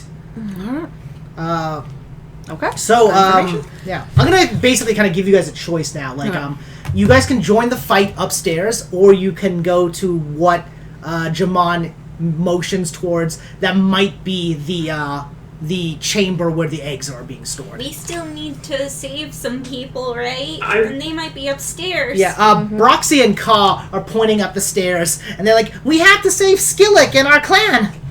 It's true, because we can come back for the eggs. No. I would say going up the stairs. Yeah, because we can come back. Yeah, we got to save them. As you guys start motioning towards there, you hear a familiar kind of soft, distant, but echoey laughter coming from the chamber. It sounds like Sanaz is scurrying about in the egg chamber right now. Oh, this bitch again. Yeah. Oh, God damn it. Yeah. Dun, dun, dun. I'm gonna look at the kid and be like, I don't suppose you happen to know a way to kill her forever. He shakes his head and says, Sanaz's magic is a gift from her demon masters. Yeah. He shakes he doesn't really understand it. Yeah, I was like, Maybe Kat and Broxy should go help upstairs and we'll go get the eggs and be right back. Ka kind of turns around and says, wait, eggs are here? Maybe. He kind of hops down. You see Ka kind of like looking up at the stairs, like, hearing the fighting, and you guys can kind of hear shouting and stuff like that coming from above. And it seems like the fighting is pretty intense. And then he kind of looks back, like kind of longingly at the chamber where the eggs might be. He says, "Ka knows. Ka will follow you." Ka, can you fight that one scary Gnoll lady with the white fur? Ka kind of straightens his back and says, Ka fights any foe with the shields. I turn to everyone else. Do you think Ka can take that guy? Lady? I don't know. Not alone. My reaction would be not alone. Yeah. Definitely probably not alone, yeah. You also note that there's a few other Gnoll corpses in this room, by the way. The kobolds and Guido upstairs? Do you want to split it? Guido kind of steps forward. Guido, go wherever you need, huh? I go upstairs. I go to the dark, scary cave. Guido loves it all. He's just given up on taking this kid for now. It seems to be. He seems to be. But you know that Guido does stand very close to the child. I think it might be the most help to send Guido upstairs at least, because he's at least got some utility. Guido kind of steps forward and says, you and Guido fight big dragon boys without you, huh? Does he doesn't know the difference between our kobolds and the bad kobolds. He has no clue. Never mind. He stays with us. You know what, guys? Let's go check. Guido says, no, Guido get it. Guido fights bad guys, yeah? Yeah, he points at the kobolds and says, you come with me. He points at Broxy. Broxy kind of nods and says, me take Guido. He knows when Broxy says point fight. I mean, I guess. That's true. Rocky can point out the good guys. I don't trust anybody here. Guido's like, Guido say, you no worry. Guido tries because Guido want the bounty. He points at the kid. Says, Guido's bounty, stay alive, Guido's paid, then everybody walk away happy with Thought Guido. you said there wasn't a bounty, Guido. Oh, he pulls out a scroll, says, lights it on fire, says, no bounties! Except for that one. Oh my god, I I just, would I need to don't find want out who's her out. getting away with the eggs. That's bad. Yeah, okay, It fine. seems pretty bad. Alright. Ka kind of steps forward and says, Ka goes with Guido or goes with you? Ka is the most trustworthy out of any of them. Also, he's a paladin. He's got paladin powers. Yeah. I Do you want to said- send him up with Guido? I think we should send our kobold buddies and Guido, I guess, upstairs. Or, you guys willing to do That's that? what I say. Hey, well, you go get those fucking eggs. And then the three of you guys will investigate the eggs? I feel like if we do, one of them's gonna die, but we have to get the eggs. I feel like everybody's gonna die otherwise. Alright, I'm gonna say, so do you guys agree to split the party? Split the take the NPCs and send them on their way. I don't know, I think it might be useful to have Ka with us, just because he's got, again, the paladin powers. True. That's true. I'll leave it up to you guys.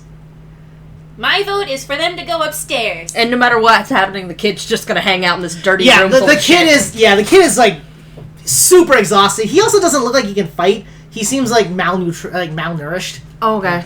just drag him Do you think this kid knows magic? He definitely This is tried such to a cast bad a idea. spell I vote earlier. He's But upstairs he's again. tired, yeah. But he couldn't. Yeah. Because I'm like, I have lesser restoration, but I don't know if that would be enough. So, What do you think, Brian? Yeah. I'm going to speak Tempest into my Pearl of Power and get a third level spell slot back. ooh, yeah. Ooh, You smart. see Torin kind of like activate their arcane item, and then you suddenly feel a surge of arcane energy swirling around once more. You guys can make also like a, let's say, I'll let you guys make a And- wisdom check to see what will happen if you guys split, like, because Ka is now the question, right? If you want Ka to come with you or go with them. Okay. Yeah. Okay, that's a 19. Wisdom's the one thing that I got a Brokey 14. 14. Okay. I've got, that's a 21. Okay. Oh wait, I have an inspiration die still. Hang on. Oh, yeah, roll the inspiration. Oh, shit, I'll let you yeah, use that. I have and you have mine. one too, actually. Oh, me too. Everyone's What does got that one do? inspiration. You can re-roll 14 one plus dice. 8. Oh, my roll is still good then. I'm Okay. still leaving that. It still leaves me at 22. Oh, that's way better. 16, 17, 18, 19. Okay, so collectively, I'm gonna add all your totals together. Mine is also 22. Yeah, you guys have a really strong idea. You have a strong feeling that if Ka goes with the other party, their chance of survival is exponentially higher That's what I was thinking. Okay. than if he comes with you. However, if he comes with Yeah. you, your chances of survival are much higher. Ka is going to be kind of like a linchpin in this. I have heals. So so you still want to kind of decide where you want to send Ka. But Guido and Broxy are definitely going upstairs now. Okay. So, Well, the kobolds are your babies. I'm gonna put a hand on Ka's shoulder. okay. Ka looks up at you. Big And kobold say- eyes. Your clan needs your help more than we do. You must be the hero of your people. Ka kind of like steps back for a moment, like looks at you, looks at all of you, and kind of like holds his shield. You see big tears kind of pouring down his eyes and says, "You protect dragon's eggs. That's true purpose of clan. But Ka protects clan now." He grabs his necklace and takes it off and holds it out for one of you guys to grab. It looks to be some sort of enchanted necklace. Says, "Please take this. If Ka doesn't come back." V's gonna go ahead and just kind of like gently take that from his hand. It's amulet of protection. He turns around and joins up with the other two, and they kind of like, Broxy's already kind of at the top of the stairs. So they're skittering. Guido's like, Guido's halfway up. Guido just kind of does the like No. just a little salute thing, just huh. And Ka kind of like comes up the stairs and equips his shield proper and says, "For dragons!" And he rushes up with the rest of them. The other party leaves. Basically, you guys have an amulet of protection +1. What now. does that do? It increases your AC by +1, Okay. and it also gives you a +1 to all your saving throws. Oh, sweet. Okay. Oh my god, please. Yeah. So, I does anybody want it? Yeah. I Who have the wants it? highest AC I think of we the should group. put it on the so, wizard, right? Yeah, so I'm gonna pass it off to Torin. Okay. Because my AC is much higher. All right. You get the necklace, and you just clasp it on, and it naturally Okay. just fits you because it like reshapes to your size. Or not the actual the necklace part, rather than the hanging, chain? The chain. There it is. So you have a +1 to your AC, and you have +1 to all your saving throws now, as well. And then you guys turn and stare into the dark void that seems to be the egg chamber. I see. All right. Now, before we go down there, can I do Wait, like? I have a +1 on all my saving throws too. Yes, as well. Yep. It's a good pendant. It is a good Okay, pendant. got it. All right. So, can I do like just a check to sort of see like the hallway? Like, does it Yeah, look yeah, booby sure. trapped? So yeah, it's a. Let's say it's a rough. I don't really have the stonework for it, but let's just say it is a rough, unworked cave opening. It's about 15 feet across. Okay. And I'd say probably like 20 feet high, but it curves off into like just a darkness. You guys have dark vision. For those who have dark Except vision. for everyone's except with for Torrent. Torrent. You guys can see that it goes. Except for me. It goes forward about 30 feet before taking a sharp left turn. Okay. But yeah, did you want to make any perception checks or anything like that for traps and whatnot? Yeah, just to alright. see also, if there's just piles of dung, Yeah, of course. because I don't want none of that. Okay, so that is a 10. Which is, what am I doing? Is this perception? Yeah. Okay. Wait, you know what? I'm gonna have to take a bathroom 15. break real quick. Okay, we want to That's a good. Actually, this is a yeah. good point to take a Same, break actually. really quick. We'll take like a quick 10-minute break. Sorry. Yeah. So, chill and enjoy yourselves for about 10 minutes. Take some bathroom breaks, drink some water, and we'll go into the finale. We're gonna finish our first. Yeah, I was gonna say, I think you guys are gonna finish this time. Yay! I'm so excited. I'm super excited. I'm We gonna gotta figure set out up. how to kill that fucking lady. Yeah. So that's gonna be kind of like the weird challenge Because here. she's got the thing with but it's like, oh, it's Yeah, not so attack. she has the blessing of Yunogu, which, as far as you can tell, means that she can rebirth herself from other Gnolls. Yeah, basically, yeah. I was like, that's fucking great. So we have to make sure there's just no living Gnolls for her to... But can she do that to dead Gnolls? You're unsure, but there are several dead Gnoll corpses around you. Yeah, there's a lot of dead Gnolls. Yeah, there's a lot of dead Gnolls. Oh, boy. These stations, and all of them wrong. I'm actually we're gonna do it. You're gonna make a little... Yeah, I'm gonna make a little approximation of what it's gonna You look don't have like. to do the wall part. You can just do just the flat pieces, and we'll... I was kind of thinking that because Because it'll be easier it's to harder see. for the stone, yeah. Well- But I think I'm gonna do some of the walls, and then I'll sort of show you guys where the Okay, cool. I'm gonna pee while Yeah, you're doing please. that. Yes.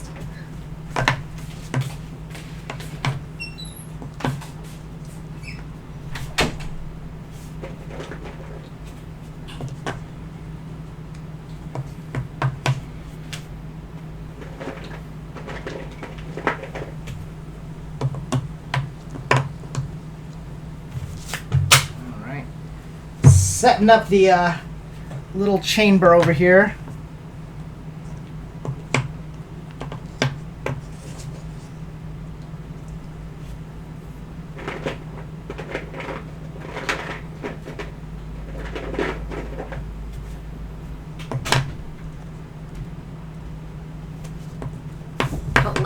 Hello. I'm setting up. I'm going to go ahead and set up the final chamber. I wasn't originally because I was like, it's going to be kind of weird looking, but whatever. I like setups though. It's fun. Yeah, I think it'll be fun. In fact, I might just use these tiles as the stonework to show the awkward Yeah. creaking and cracking. Cracking and cracking. You and Amy, you be good? Yeah. Yeah.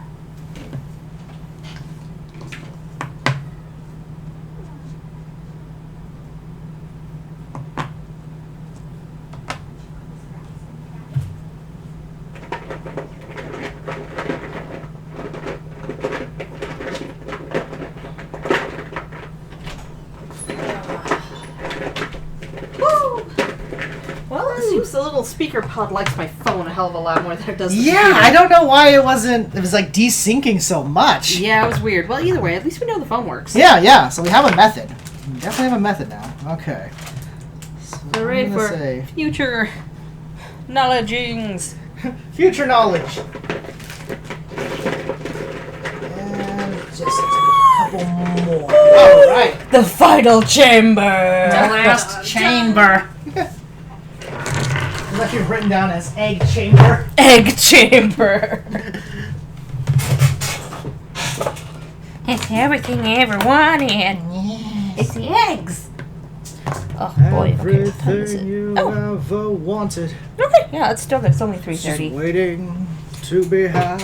I have to do my laundry later. Oh and I no, want that's to. right. That's okay. Well, We'll destroy this egg chamber lady. well, no, we're good. It's only 3:30, so we're good.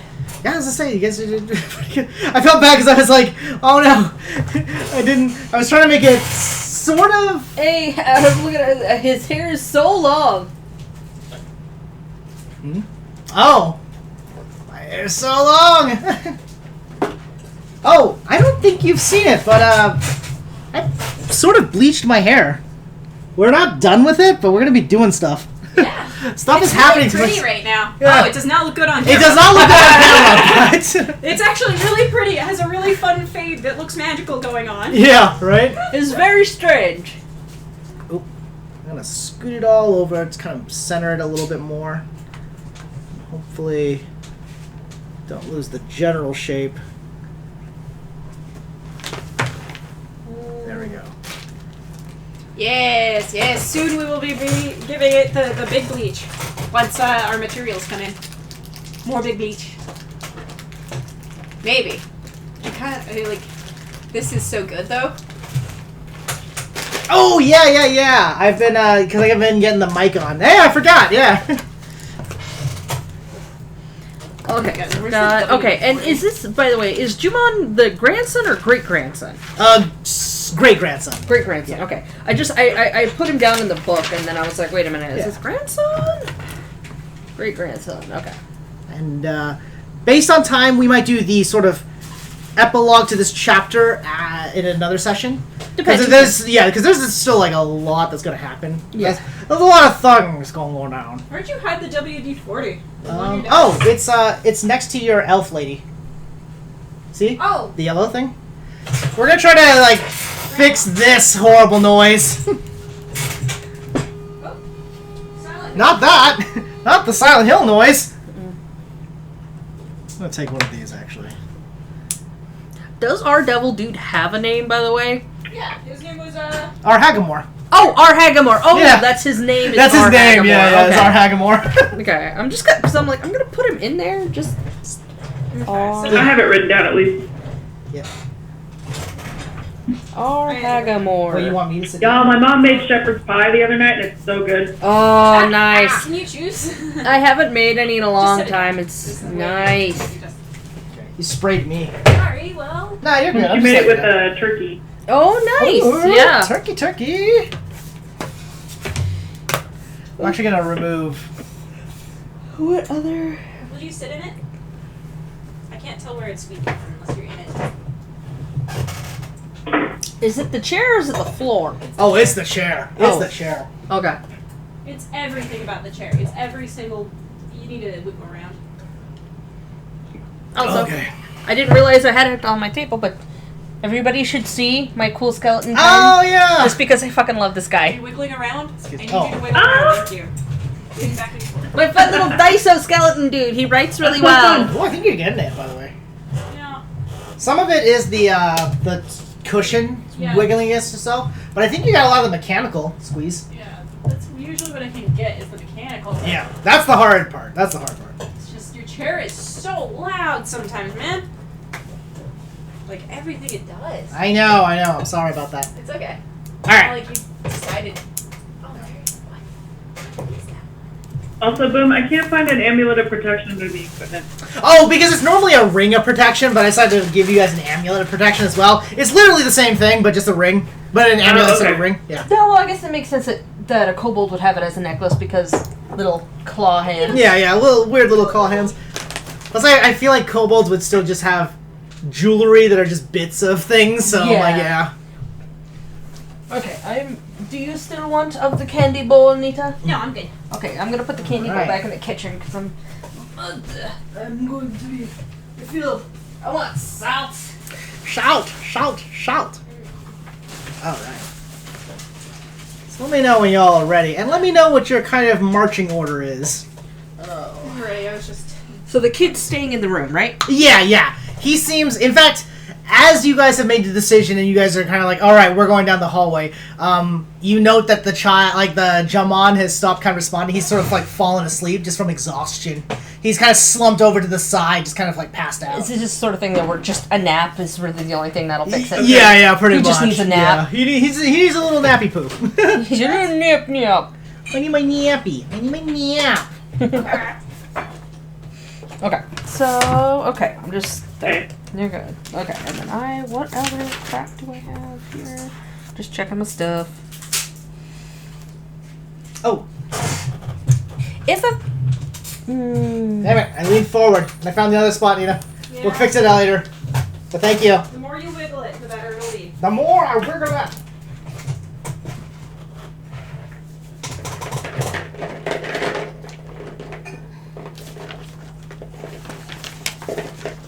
I actually just remembered the weird feature about this chamber. yeah. And then I had to double check my little thing. Forgot to put markers for it, but that's okay. I have a medallion of arcane focus. What the fuck does that even do? Yes, you do. Oh, that's how you are able to cast I your feel like I spells? wrote it down. I was like, I just know that I have one because I took it out of something, but I'm like, can I even use that? Because I took it off a kobold Oh! ages ago. Yeah. Because I've had it, and I'm like, wait a minute, can I even, that thing's not useful to me, right? Yeah, because I think it's literally just an arcane focus. Yeah, and I'm not Yeah, really a you spellcaster. Yeah, you have the Brooch of Lore. I know Yeah, that one is like on me. Mhm. Maya has the Pearl of Power. Nita, you have the War Skunk Charm, which Yeah. I keep forgetting to tell you to use if you can. Yeah. Well, Um, sorry, I don't have all my notes. I don't Oh, no, you're And good. I always forget about my brooch, but it also doesn't do a ton. Yeah.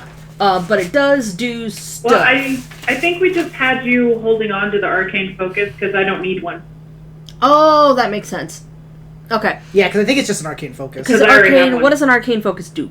It just lets you cast arcane spells, basically. Some classes require, like, a focus to use magic. Oh, okay. So if you don't have those things, you can't cast it.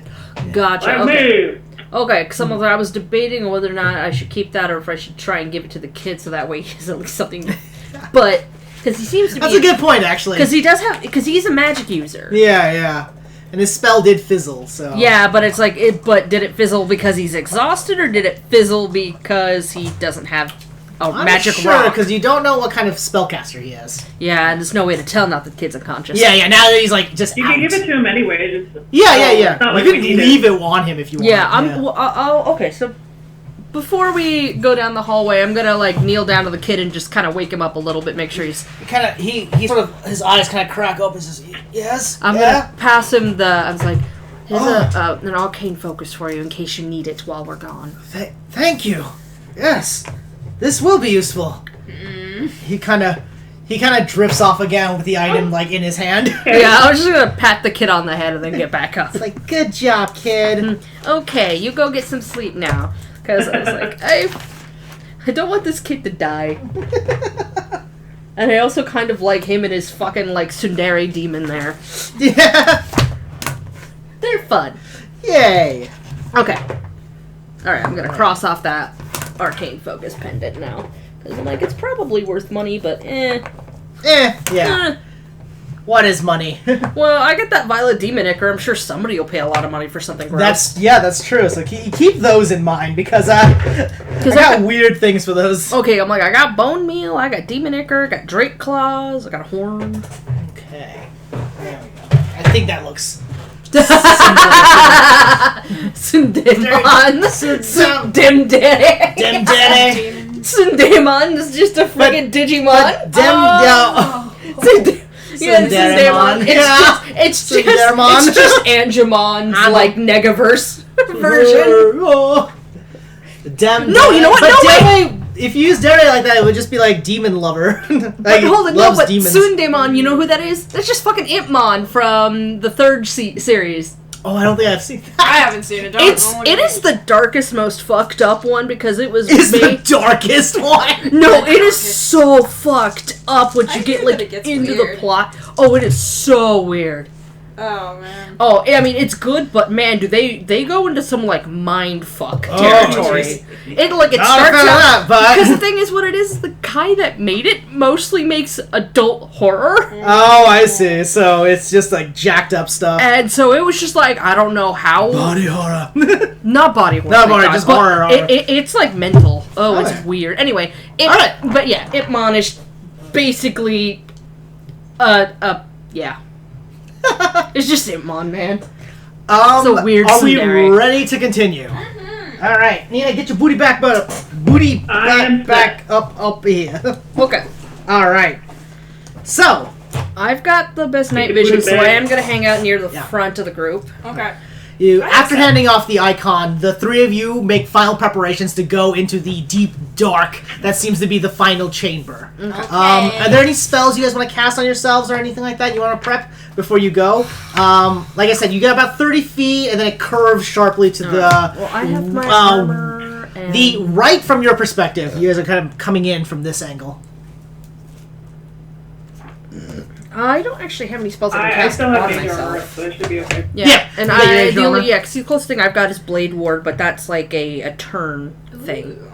So Yeah. it does. I can put it on myself, but it doesn't really do shit. 'Cause Yeah, after a minute, Because it's yeah, gone. So it's only Um, useful in like in combat. the moment. Yeah. It's useful in combat at the end of your turn to be like, slap, okay, cool. If I get Cool. stabbed when it's not my turn.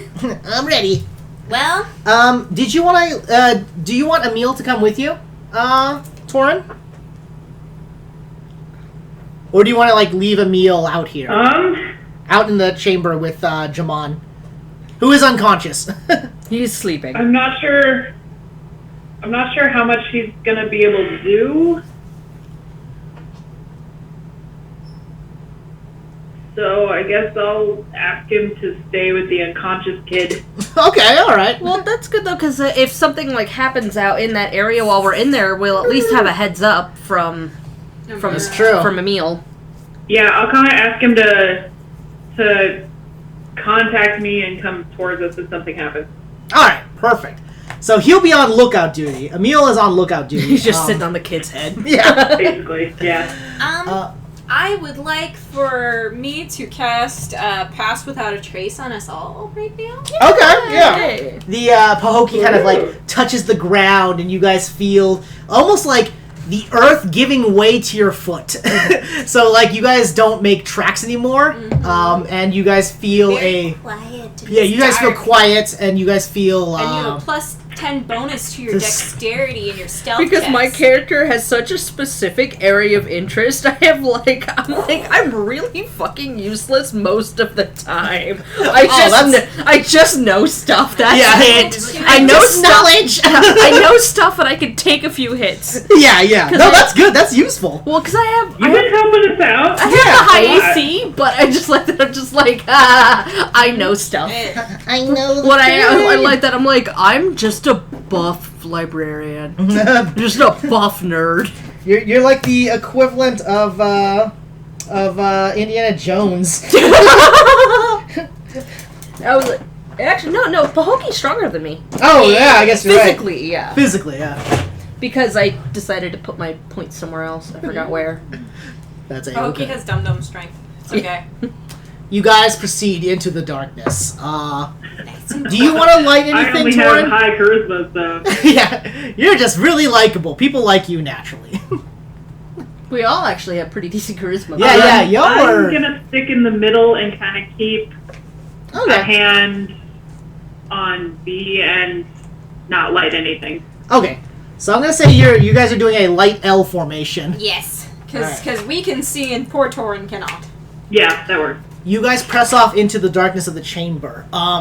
as you guys round the corner, the sharp corner about 30 feet in, you note initially you are on edge because you see a gnoll just kind of laying there. But you see that the gnoll is dead. It has it seems that its throat was slashed out and it's kind of just slumped against the corner over here. Let's say that it's like on this side right here. And then further down you see that the chamber again takes a turn about, let's say 5, 10, 15, 20 or so feet from where you are, and it kind of opens out into this other area. You see that there's a dull, almost like a soft green light kind of creeping through, offering low light, so your sort of dark vision sort of ends, and it kind of becomes like low light in this chamber. Okay. There's a, like I said, there's a weird green glow from that area.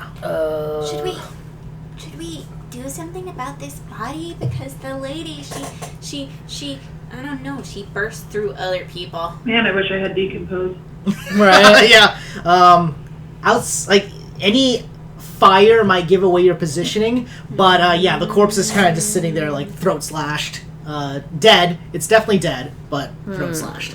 I don't think I have anything that would be any good to do something to that corpse, except for that ichor. I mean, I could like pour the ichor on it, but I don't think it would really. Who knows what it might that'll burn do. a hole through the corpse. Yeah. Well, it's gross. I know that much. It is gross. I guess I don't want fire. What do you We think? don't have any, like, acid or anything, do we? No. Oh, you guys have acid? No. Oh no, just poison. Well, I guess we'll have to leave it. All right. But we should make note of that because I don't trust this lady. Maybe. Oh, you know what? I Yeah, do have I an don't idea. either. I do have an idea. V's gonna lean over the corpse just after Pokey says that and pull out her dagger, and she's just gonna slash all of the major joint tendons. Okay, yeah, The you corpse. spend like a couple, like Just a minute. minute or just two. kind of clever. just like slashing it up. Well, just going blood, behind, yeah. like behind the knees, the elbows, yeah. In the armpit. Yeah. It's Um, you mangle the body, and it's Achilles tendon. yeah, it looks really gross, worse for wear. but hopefully, if she possesses it, it can't walk. yeah, there you go. Oh, but no, she came out of the body. Whatever. She's still, V's still just gonna be like, Hey, they're playing the PS4 now. oh, the kitties are Yeah. Honestly, active, it's the best we guys. can do right now. Yeah. All right, so you guys peek around the corner, and there's a strange sort of a kind of a weird smell coming from inside. It's sort of. It sort of has a strange, like, almost like citrusy, like, kind of aroma coming from within. As you guys kind of peek in, you see that there is, there looks to be a large, circular stone structure embedded in the back wall. It looks like it was excavated outward. The structure itself, think of like a, sort of, I guess the easiest way is think of like a large, like, Stargate. It's a very large circular stone pillar. Okay. The stonework, it looks like there were symbols on it at some point, but those have worn away with time. But it looks like this was recently excavated. Above the chamber, you see a strange floating stone. And it's kind of like levitating, and that's what's giving off the radiant greenish sort of like hollow light.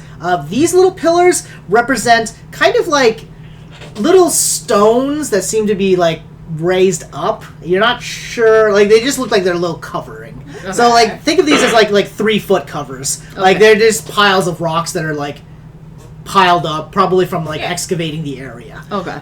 As you peek in, you note that you can see Sanaz, like, kind of scurrying about, like, around where the stone is. So there's the large kind of, like, large stone gate in the back, and, like work steps, like, kind of leading up to the gate, where the floating stone, the floating magical stone seems to be, that's radiating the light. Sanaz seems to be crawling around. She's trying to find something, like, at the base of the stairs. As you guys make a perception check. Everyone make a perception check. Okay. Oh, God Okay. damn. Perception. 21. 21. Okay. 11. Hang on, sorry. I did some... I'm just so happy I'm not rolling like shit today. I'm not rolling like shit. It's okay. I took okay. it. Well, it's okay. Last time, what Sorry, do I we have? actually Like closed 7 my at phone 20s? forgetting that I was using that. Oh, no worries, no worries. 24. 24. Ooh. Okay. The two of you, you don't spot it right away. 19. But the two of you, Torin and Viksha, you spot two large circular orb. They're dragon eggs. You spot two dragon eggs at the base of the stairs, in between where Sanaz is. Uh-oh. But who rolled the higher of the two? Sorry. Torin. Torin. Okay, Torin. You kind of naturally, as a dragonborn, notice that there's a third dragon egg, but it seems to have been hatched. The remains of the dragon egg sits right behind this like walled pillar right here, and it's definitely cracked open. And you're not sure, but you don't see a drakeling or a wormling in this chamber. There's two eggs right here next to Sanaz. I'm gonna I wonder mark if it's the those. thing that what's his bucket's writing. I'm gonna say. It's writing, yeah. Makes sense though. Because I'm the gonna put- drake that he's writing, because drakes are immature dragons, right? Yeah, they're basically like little dragonlings. Although, Or is it? But is the one he's writing definitely a different creature? yeah, it's definitely so. The drakelings are basically they're not They're the lizard same. dogs. Yeah. They're They're more just like draconic related, Gotcha. dragon related. Okay, but they're not gotcha. They're more necessarily like a dragons. dragon horse. Yeah, Makes sense. Makes yeah, sense. they're not makes sense. actual dragons. They're just Uh, gotcha. They're not just true dragons, scaly as they were. horses.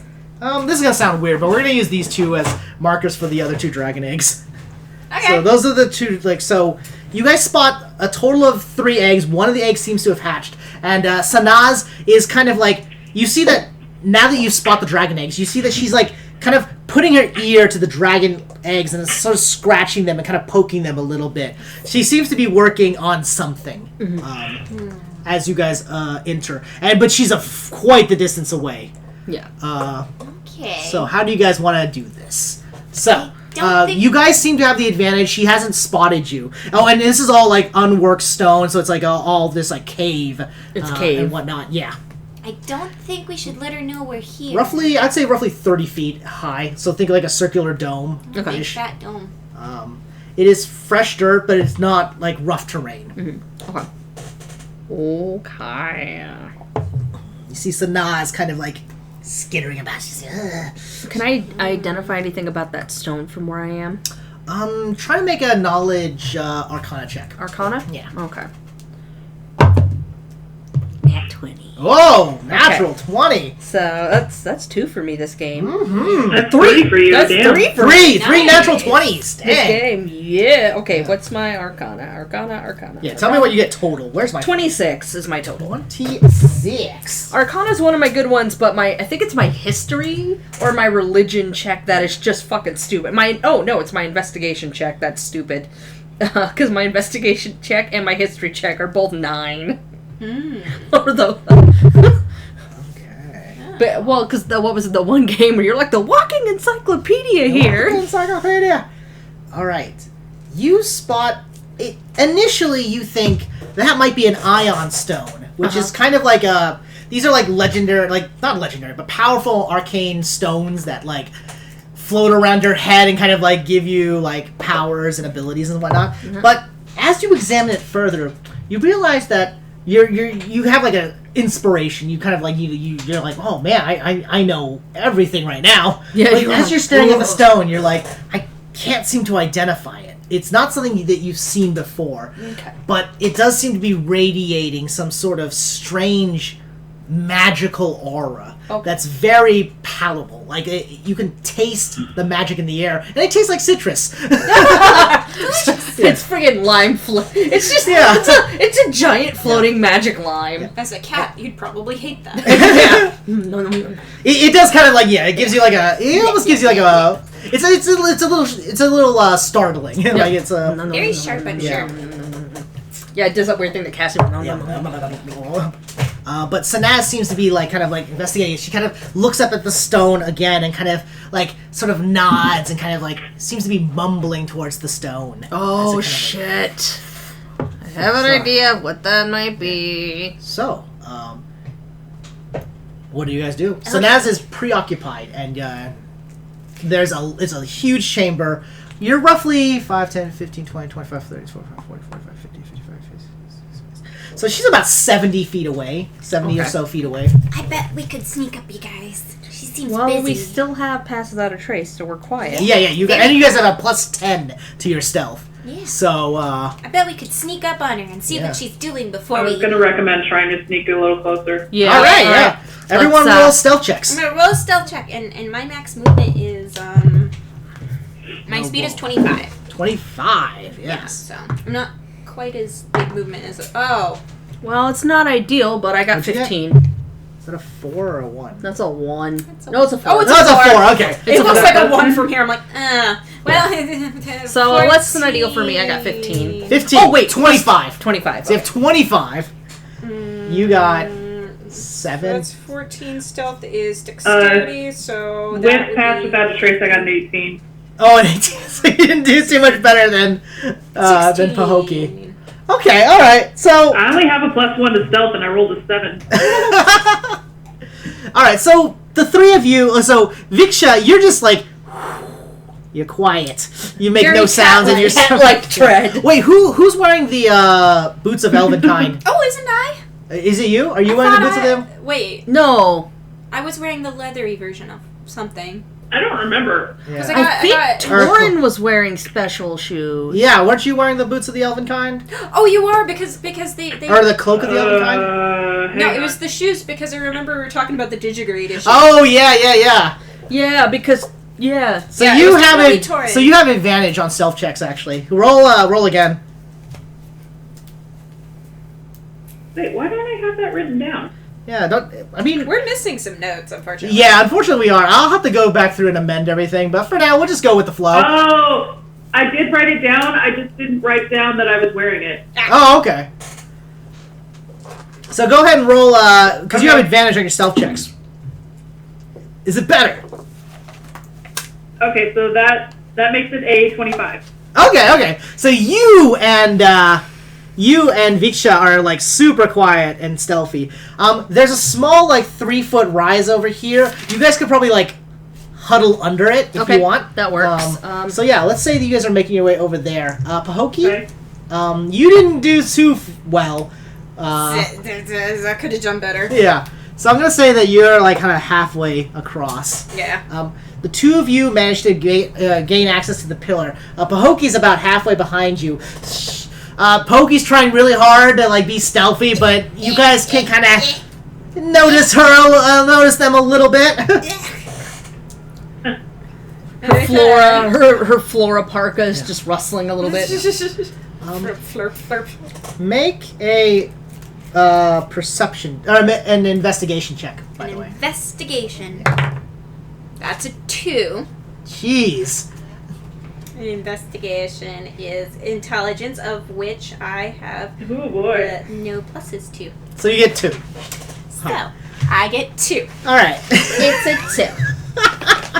All right, so you kind of crawl over, and the two of you, like Torin and Viksha, you guys make it to the little area. You guys are kind of ducking low, and you're keeping low, and Torin hasn't Pahokee. done anything clumsy this game. yeah, right. Ah, it's all me. Pahokee, as you're stepping I know, forward, I'm super proud of myself. you initially think you see something kind of slithering to your left. So you catch a little bit of motion, and then you hear kind of like a low hiss, just a, Uh-oh.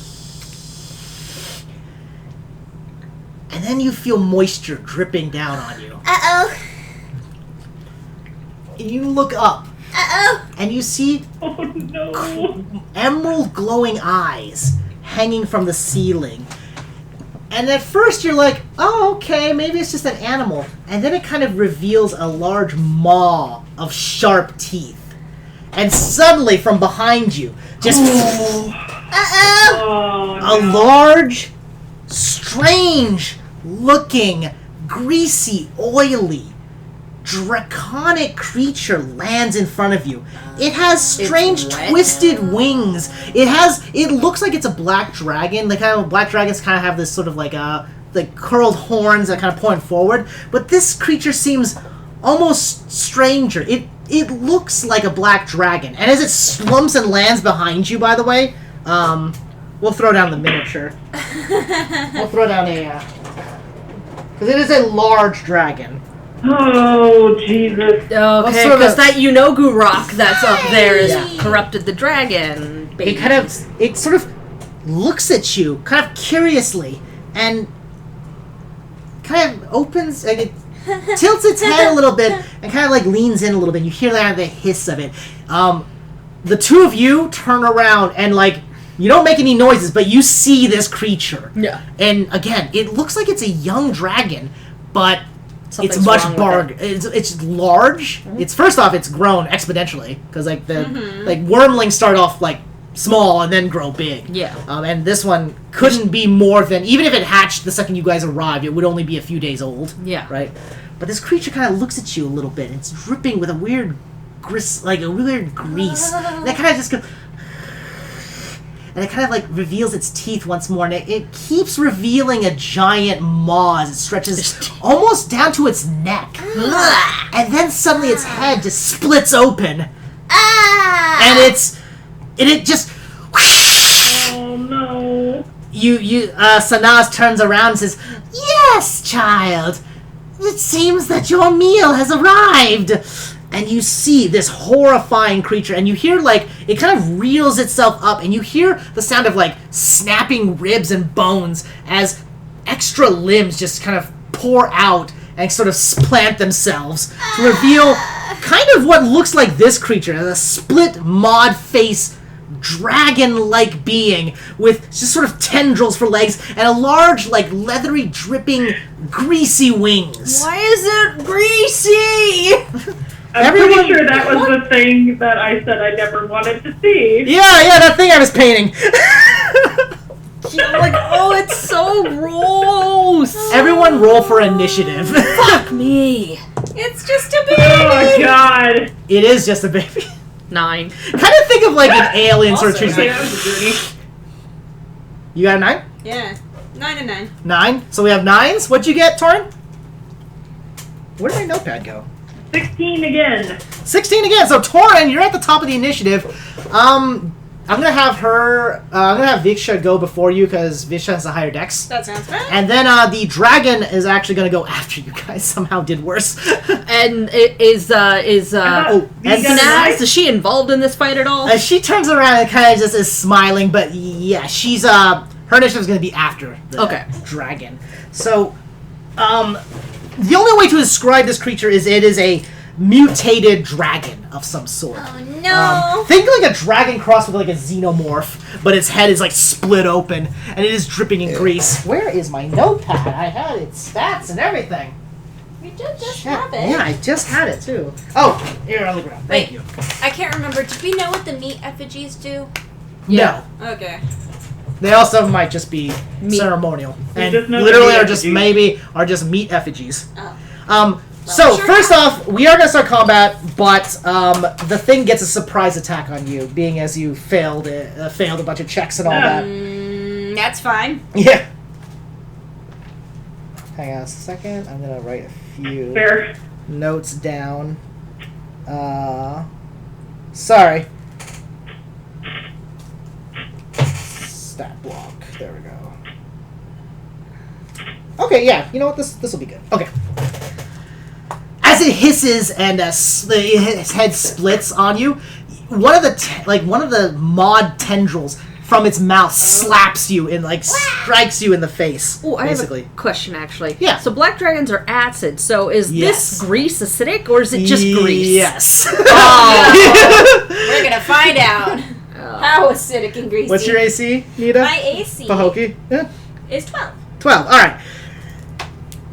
The one of the tendrils just slaps you across the face, and as its razor teeth sink into your side, you feel just a horrible burning sensation as a chemical, as almost like it's acid. Acid is just sizzling away at your arm right now. Well, that's not good. All right.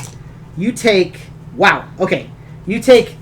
9 points of piercing damage and 7 points of acidic damage. I see.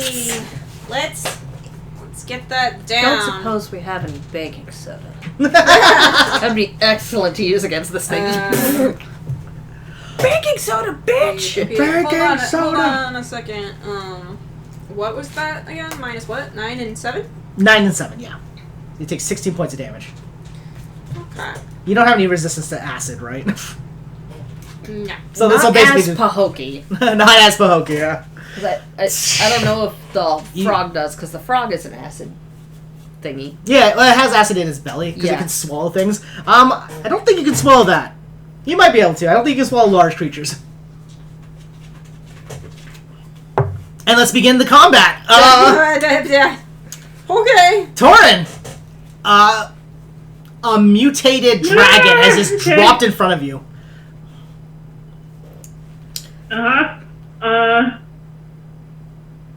And it looks relatively strong. God, I'm torn because I want to get rid of the one.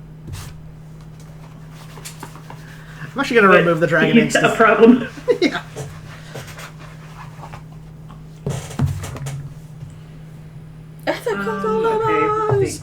Yeah, right?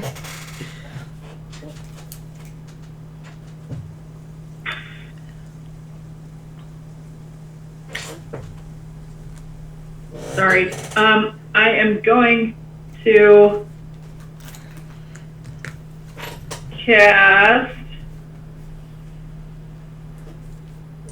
Spark Bolt. Alright. You point at the creature and launch a lightning, strike against it. Go ahead and make an attack roll. Ooh, okay. Well, I think it hits. It's a 26. Oh yeah, that hits. That hits. Okay. So it's 2d10. That would be 15 points of damage. Okay, so lightning dances from your fingertips and then shoots forth, jolting into the creature. The lightning burns away parts of its, singes its flesh, and it kind of hisses again in kind of agitation as it kind of looks at you. Several of the tendrils are kind of wiggling in agitation now. It's because its face is split into 5 little segments. It's a baby! Do you want to move? You can move, by the way. You are you're about 20 feet away from the dragon.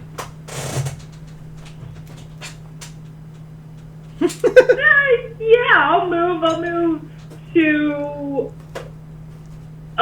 your right, I think. Am I right? So about over here? But to the wall, not around it. Okay. Over here? Or to this wall? No. Yeah, right there. Okay, alright. You kind of you cast your spell and then you kind of barrel backward. Viksha, it is going to be... Oh, sorry, it's... What did I say the combat order was? Because I think I messed it up. Well, It goes before Torin, me. and then me. Oh, I'm Yeah. sorry, you said V's actually supposed to go first. No. Torin goes You first. got the higher initiative. You go first. I'm just But I think before. it's the dragon's turn and then it's... Is it? Yeah, okay. I think thought that the dragon... went in. Oh, wait. I thought you said the dragon went after us, because it Yeah, goes I think it Torin, is. me, Pahokee, and then the dragon. Yeah, and, okay. Okay, so now Viksha is your What's her turn. dick? Okay. Yeah. Yeah. Sorry, I looked at the wrong initiative order. The nays. Yeah. Sniz. Yeah. Okay. The creature's hissing in agitation, and you guys can see that, as the grease dribbles from its body, it hisses as it touches the ground. Even though you guys are on dirt, so it's not, melting anything, but you guys can see that it, burns. Sizzles. Yeah. Okay. Alright. V is So going... touching is a bad idea. Alright. So V is going to immediately scramble over the hill. Alright, so that's going to cost twice as much movement, so it'll be 10 feet. Okay, But- that's but fine. you're but fine. yeah, she's you just kind of immediately barrel just over, yeah. fuck Whoop. that! Yeah. So she's on. Oh wait, you have climb speed, so you can just go. Yeah, That's just like normal for you. I was like, I have climbing, so I'm going to climb over that. So now I'm on the other side. You're on the other side over, of the pillar. and I'm going to throw some vicious mockery at the dragon thing. You're not sure how to mock it, but you kind of like it doesn't have to understand me. Exactly. The creature like. What's the saving throw again? Oh, there's no save. It just hits. Oh, wait, wisdom. Sorry. Yeah, wisdom. It does not save. Okay, so it's going to take 2d4 psychic damage and have disadvantage on its next roll. Oh, perfect. Yeah.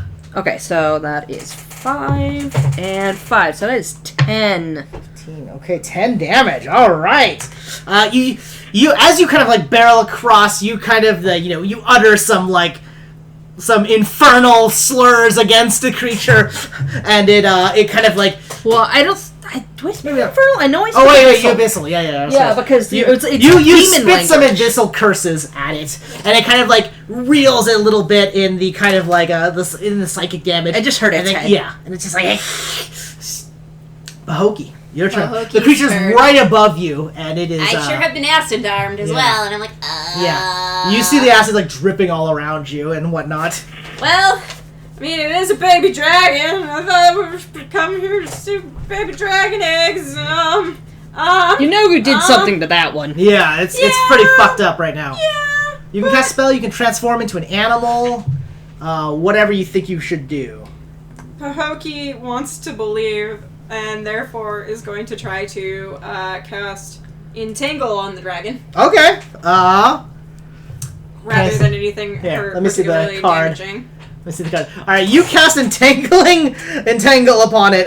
Suddenly, vines shoot up from the ground and kind of grab onto the beast, as it were. All right. So I have to make a strength check yes. against your DC, and the dragon breaks free immediately. The vines shoot up, but the acid flesh melts away nature's fury, and the creature is still free to roam about. You can move, but if you move away, it'll swipe at you with an attack of opportunity. Well, You do have a free action. You can still transform into an animal. I know, I was thinking about that. Yeah, it's up to you though. So yeah. Okay, it looks like you're gonna have to fight this thing. no. Says Pahokee. Well, you could turn it into something big enough to take a hit. Yeah, that's true. Well, I'm at 20 hit points, and this room is big enough. I guess we should probably bring out the skunk ape. The skunk ape. All right. Da-da-da-da. So suddenly, Pahokee, channeling the forces of nature, transforms their body into a large and powerful skunk ape. It's a bear. He's a big, stinky bear. He's a big, smelly bear. That's it. I think that's all you can do. Yep. Yeah. But I am a bear now. All right. Sanaz peeks her head over and casts a spell at you, Torin. Sanaz. Yeah, I had a feeling. Yeah. You see Sanaz hold her paw outward, and then strange strange foul magic stretches a spiritual version of her claw outward, and it grabs onto your shoulder. Make a Constitution save for me, please.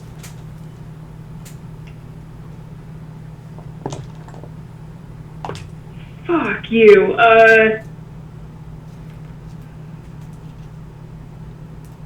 11.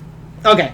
You are unable to resist it as she casts sort of an inflict wounds spell on you. You take 11 points of necrotic damage, which also means your max hit points go down by 11 for the time being.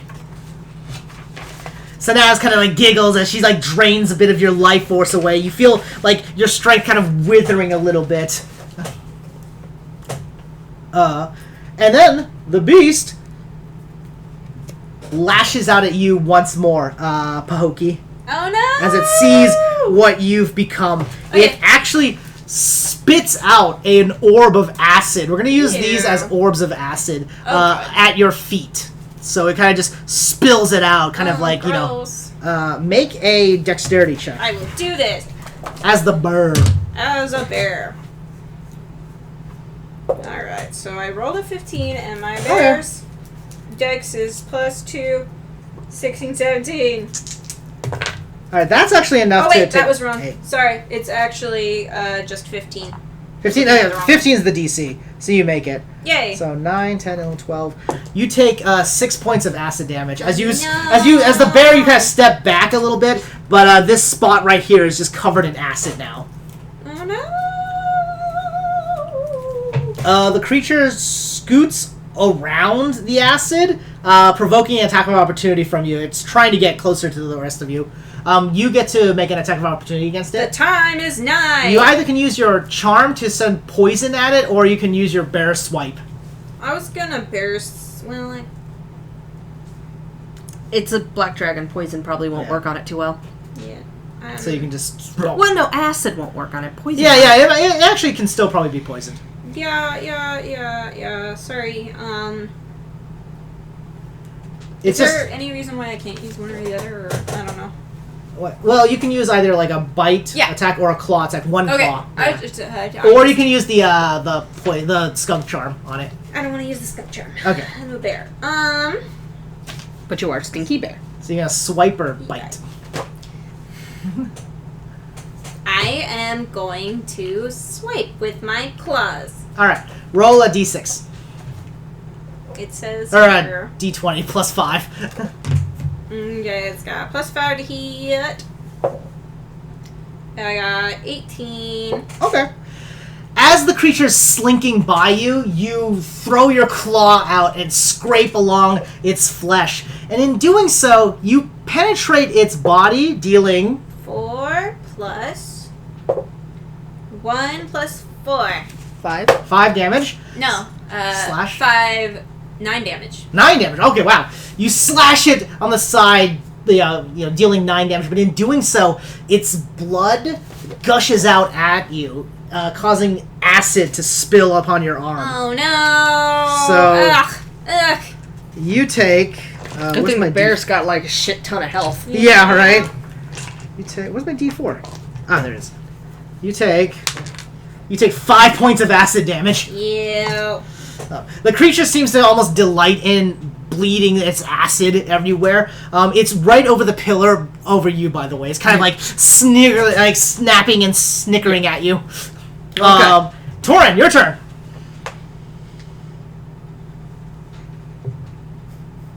Okay. So I am going to cast a 2nd level shatter onto the Naz. Okay, yeah, all right. That is a Constitution save of 15. 15. All right. Let's see if she makes it. She's got she got an 18 on the die. So, or a 19 on the die. So she does make the save. But a 2nd level, so that's like 4d6 or It's 3d8. 3d8. Yeah. So go ahead and roll that, and she'll take half the damage, right? Yeah, and I rolled a 13. Okay. So she takes 7 points of damage, and she's kind of like shaking a little bit. You see that the shatter kind of like almost sounds like it breaks a rib or two. Sanaz doesn't look like she's actually in very good shape right now. Strangely. Okay. Strangely. Yeah. Did you want to move? Because you have the tempestuous. You get a free 10-foot movement, but then you can also use your own movement. Well, I also haven't moved at all. Yeah. I will take the free 10-foot movement, Where do you want to go? kind of towards the Naz, and then I will move back like 15 feet. Towards Sanaz, or? So 10 feet towards her. Between those two walls, Oh, okay, right here. All right. like backwards. Oh, like back here, like between this wall, No, the other way. this way. Yes, but not. Oh my God, no! Where you had me, but not behind the wall. Oh, okay. Like in between the two walls. Oh, okay, like here. No, on the other side. I'm Oh gosh, behind. here. Okay. All right, you get a good look at Sanaz as you kind I'm of like. delayed. I'm sorry. I keep telling you no. when I'm delayed. No. Do you want to be in between where Viksha Not in is? front of Sanaz, on the other side of the thing from her. Okay. So like here. Like just no, the other way. Oh wait, It is this behind way? Sanaz. Like there? Like that way, but is there a way for me to stand there in the middle and not behind the Oh wall? yeah. Like right there? No, here. I think. Like No! that? Jesus Christ! Yes. No, See, that was that. Say towards or away from the camera. Towards or away from the camera. This is great. We're playing with the delay. No, you're good. You're good. Is that I'm on Yeah. like. You The problem is I'm on like a 30-second delay, so by Yeah. the time I I say know! no, Yeah. you go in the other direction. it's all good. You get a really good look at Sanaz, and you see that her body seems to be failing her. You see that she looks withered and weak in this area. She sees you and kind of like barks Okay. at you a little bit. So Viksha. why does D&D Beyond show me it having 6 health points on the screen? I don't know, because I have not been updating that for this game. You should be like, I've been updating mine, but I'm at 17. yeah. So I haven't been touching the D&D Beyond one, so I don't know Okay, why it says sorry. that. It's probably from a previous encounter. All right. So, Viksha, your turn. Okay. Right off across the other side of the pillar is the snapping dragon as it tries to like bite into you, just kind of making its presence known. Yeah. So I'm gonna go ahead and get myself scooching away from here. Okay, yeah. So I got 1, 2, 5, 10, 15, 20, 25. Okay. And, yeah, okay, so I'm gonna have 25, actually, 30. Okay, I am gonna hang out right here near, near the corner of this wall here, and I'm going to see, she looks kind of gnarly, but she's close to me, so... Yeah, you also know that Sanaz looks worse for wear Yeah. as she's out here. Well, since she's looking worse for wear, I don't need to use the higher level one. I'm gonna go ahead and mock her. Okay, yeah. Yeah, so I'm gonna go ahead and mock her in Abyssal just because I can. She resists the second part, but she still takes the psychic damage. Oh, in Abyssal? Yeah. The saving. She made her saving throw. Oh, she made it. Okay, Yeah. so she still takes... Okay, so let me see here. I think she still takes the 2d6. Okay, hold on. The trigger can hear you. It must...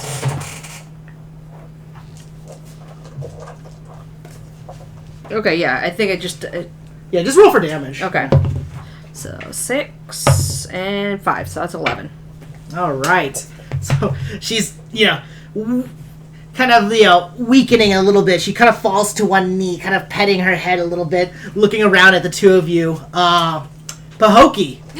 Your Now's turn. the time. Yeah. Well, I'm still a bear. There's this dragon. You can Everything is acid. Yeah, there's an acid splotch there, but you can kind of, maneuver past it and just start to bear attack it. Bears can't grapple, right? They can, sort of. You can body slam. Yeah, you can grab them, but, the acid might burn a little bit, but you Yeah. can, keep it. You know what? I'm just gonna do my regular bear attack, which is the bite claw. Alright, so you step forward and begin to slash and bite at Roar! Do I hit? I do not. it. What'd you get? I sure did get a natural one. Okay. Your first attack, you snap with your maw and kind of just catch the air. In fact, you kind of catch the side of your tongue a little bit. You're like, I bit my tongue. But you do have your claw attacks. Yeah. Oh, I guess usually it rolls for the. Okay. You have the full attack you can Well, do. I did do the full attack. That's what I rolled for. Oh. I rolled for the multi attack. Okay. Oh, that was your multi-attack?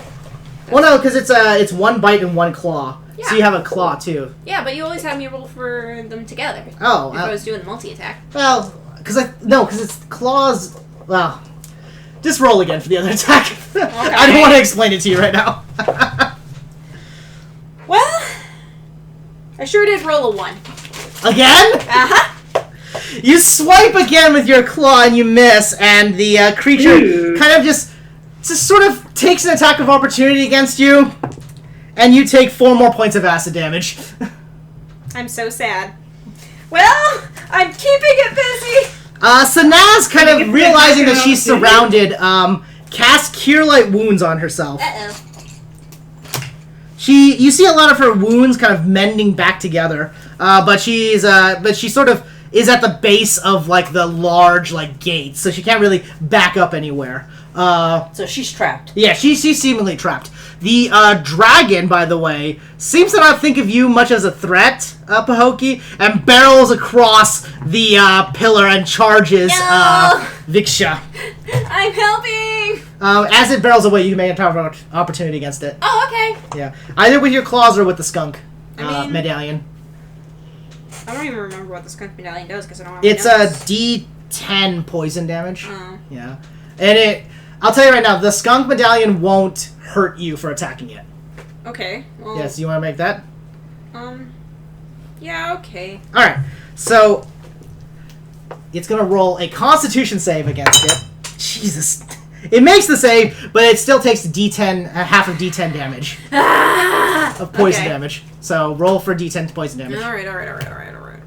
So as the dragon slurps across the small barrier, you release a noxious gas into its face. Is that a 10? That's a 10! Alright, it takes 5 points of poison damage, and it seems to take it. Like, you note that parts of its, like, form kind of wither a little bit, but it still remains, but then, like, afterwards it kind of remains, like, it kind of re-greases itself, in a way. Why are they greasy? Now it's the creature's barreling over like the pillar, like Miyazaki style, trying to grab at you. It's gonna try to grapple you. Actually, you see the tendrils widen, and then it's sort of like its head almost tries to like face hugger your body. Hang on, let me make an attack roll. What's your AC? My AC is 15, I think. All right, it hits you. I think I'm double checking, but I'm pretty sure. It hits you, and the impact of that strike deals 15. Okay, it deals 9 points of piercing damage on you, and then you feel the pincers of its maw kind of almost like the teeth suddenly have barbs in them, and you kind of feel like a tug from your skin as the creature has you in a grapple. Now. And you said 9 points? Yeah, 9 points of piercing damage. Okay. And a little bit of acid damage on top of that too. And you take 3 points of acid damage. Okay, so that's a total of 12? Yeah. Okay. Sorry, And now you're kind of like, ah! Okay, that puts me down to 16. Torin, it's your turn. Standing directly 5, 10, 15, 25 feet in front of you is the dragon. It's grabbed Viksha and it's kind of slowly starting to lift her up a little bit. Sanaz is kind of like backing away slowly, kind of snickering at the situation. What would you like to do? I am going to spend a sorcery point, and I'm going to cast lightning bolt and use that sorcery point to avoid V. Okay, all right. You point your actually because of the size of the dragon, you can actually aim it to the back end and it won't hit V, so you can save your sorcery point because it's a large creature. Yeah, I'll let that happen. Yeah. All right. So Let's do that then. It's Dex 15. 15. This thing has a +3 to its dex save. And it gets a 15. That's a 12. Oh, yeah, so it's exactly 15. Yeah. Sorry. Roll for damage, though. It's still a lot of damage.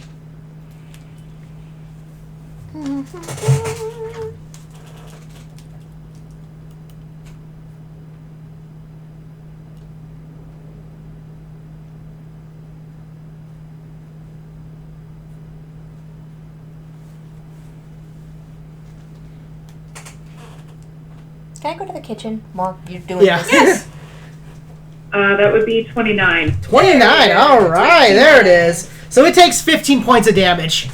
So the creature hisses wildly. Actually, it's gonna drop V after taking that kind of damage, and its sort of attention turns to you a little bit. So V, you get dropped immediately after a bolt of lightning rips through the side of the creature. You also destroy most of its right wing, or most of its left wing. Thank you. And now, unfortunately, though, the creature is staring at you, Torin. So Torin, you can move now. So you have your tempestuous magic, and you can move around.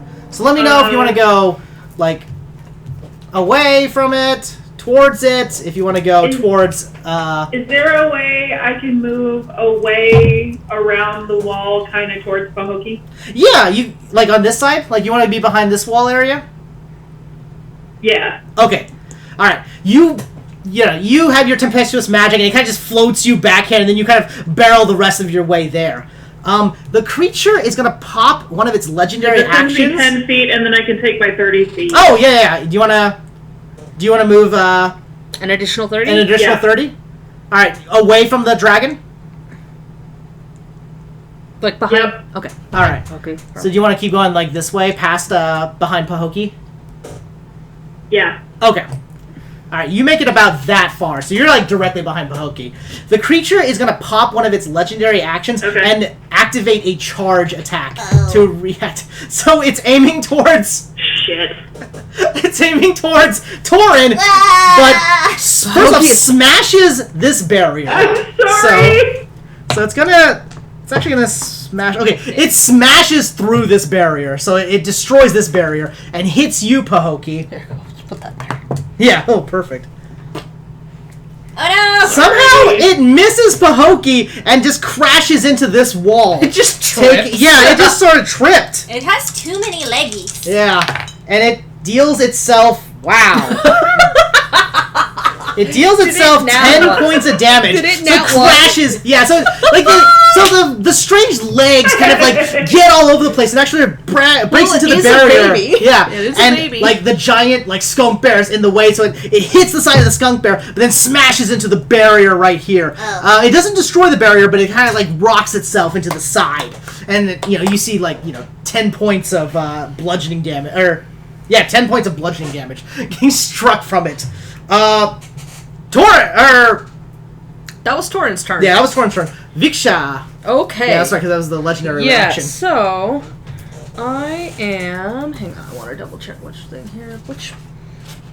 Okay, I'm checking my potions real quick. See what I still have. Okay, I've got one greater healing 15. potion and 2 regular potions left. Okay. Oh, you guys also note that you've destroyed its left wing completely at this point, and one of its legs seems injured. Okay. That's good. Okay. Well, let's see here. Okay, no, casting a spell is an action, so I couldn't attack her and cast a spell on myself. Yeah. You get one. Yeah, I get one. Yeah, I was like, Oh, sorry, really quickly. Nita, if you want to spend your inspiration, you can get an attack of opportunity on it, because it crashed right in front of you. Oh. Yeah, sorry, really quick. Yeah, sorry. Go for it. Give you more time to figure out what you want to do if you want. Do you want to do that? Spend what again? Spend your inspiration to use an attack of opportunity against it. I'll let you do that. You had like an inspiration because everybody had like one inspiration. Oh yeah. No. Yes. Actually, yes. All right, roll a d20 to see if you hit, Why not? Why not? and I'll give you advantage on it because it's crumpled to the ground in front of you. 13. Plus 5, 18. You hit. Yay! So your claw, like as it smashes against the pillar. Sorry to interrupt your turn. You're good. But yeah, you bring your claw down. Yeah. Roll for damage, please. Regular claw damage. Yeah. All right. 6 plus 2, 6, 7, 8 plus 4. So 12 points of damage. Yes. All right, perfect. All right, now it's your turn. okay. Sorry. So I think V is she's pretty injured though. I don't know if I should do that because I still have that poison dart. Oh yeah. Yeah, and I'm like, I have the dagger, and so I was like, I could bum rush her and stab her with the dart. But the thing is, I'm down to 16 hit points, so if she hits me with that club, I'm dead. Yeah. Okay, so you know what? I'm gonna go ahead and, I'll do it this way. Okay, so I'm going to new myself back here behind this wall. V kind of barrels behind another And of the then low I'm barriers. going to slap myself with a Cure Wounds. Okay, perfect. Which gives me 1d8... Oh, actually, no, sorry. 2... Oh, hold on. Oh, I can cast it at a higher level. Yeah. You want to cast it at a higher level? Yeah, I probably will. Okay. Because it's 1d8 plus my spellcasting modifier, which is, 3? Yeah.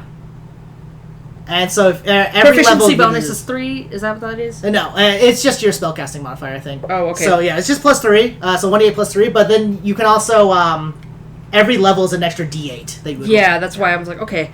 So, okay. So I am going to cast that then at, because I can cast it up to 3rd level. So I will cast Cure Wounds at 2nd level on myself. Okay, perfect. And so that gives me 2d8 plus 3. Alright, roll that, yeah. Is it 2d8 plus 3? I think it's just 2d8 plus Just 3. 3. Yeah, not per die. Yeah, not okay. per die, yeah. Okay, so I'll even double check to see if it's any more. 9. Okay, so that is a total of 12 between the Ooh, 2 dice yeah. and the 3. Alright, So that'll- you're feeling a lot better as, like, your magic great, like, heals your wounds up. Okay, that puts me. Sorry, I'm just going to get 20. Oh, thank God. That puts me back up at 28. Okay.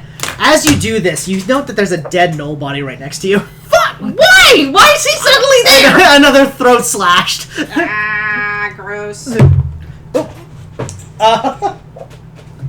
Can I just kind of like grimace and spit at it? Yeah, I'll let you do that as a free action. Just kind of. Gross. Yeah, just tail puffs up and just. Pahokee. Pahoke's Okey-dokey. turn! The creature's like kind of like picking itself back up, having failed a epic rush down. Well, honestly, it's right there. I guess I better go for another multi-attack. I'm a Yeah. bear. I should bear at it. Okay. I understand it's full of acid, but you know what? I'm Bear. not a Bear bear pelt. forever. You Yes. got bear pelt. In fact, your hit points, if you go to 0, you'll just revert back to normal. Exactly. Doesn't I'm a the bear have something like bear. 45 hit points or It's something? it's decently high. You're decently Yeah, tanky. I still have a thing. So I do my bite claw attack. Your bites and claws. I rolled an 8 plus Nope, that misses. yeah. So roll on again for your second attack. I rolled a 13. +5, that's 18, that hits. Yay! All right, so your claw hits again. So at least it's the claws. All right, so back to 2d6, a 6 plus 1. That's 7 plus 4. +4. So Yes, you deal so that- 11 points of slashing damage. You cleave off one of the face tendrils Ew. from the creature. It Yeah. does react and spurt acid at you, so you take 6 more points of acid damage. Gross. And now it's Sanaz's turn. Sanaz kind of looks around agitated. She moves over here towards you and wait. 5, 10, 15, 20, 25, 30. She rushes over and like tries to whip you with her with her iron whip thing. Oh. Okay. What's your AC? AC is 15. She misses, actually. Yeah. You kind of hear, like, as you're healing yourself and you're spitting on the Gnoll corpse, you hear the footfalls of Sanaz rushing up to you. You kind of poke your head up, and then you kind of duck down under the pillar as her, like, whip crashes against the side of the stone floor. She spits out a curse as well and raises up for another attack. Torin, it's your turn! V is just calling her really, Okay, really awful names in Utoran. Yeah. Mixture of You're Utoran like, and "Shit, Abyssal. shit." Yeah. Yeah, just weird, like that weird mumbo that happens when you speak multiple languages, where she's just cussing in like 3 languages. cussing at in once. 3 languages. I forgot to say, by the way, Torin, you notice that there's a corpse on the other side of this. Why are there so many? Oh my god! And I'll just say that you guys didn't see it, but there's a corpse right here, too. Fucking hell. Giving her more bodies because I'm gonna kill her.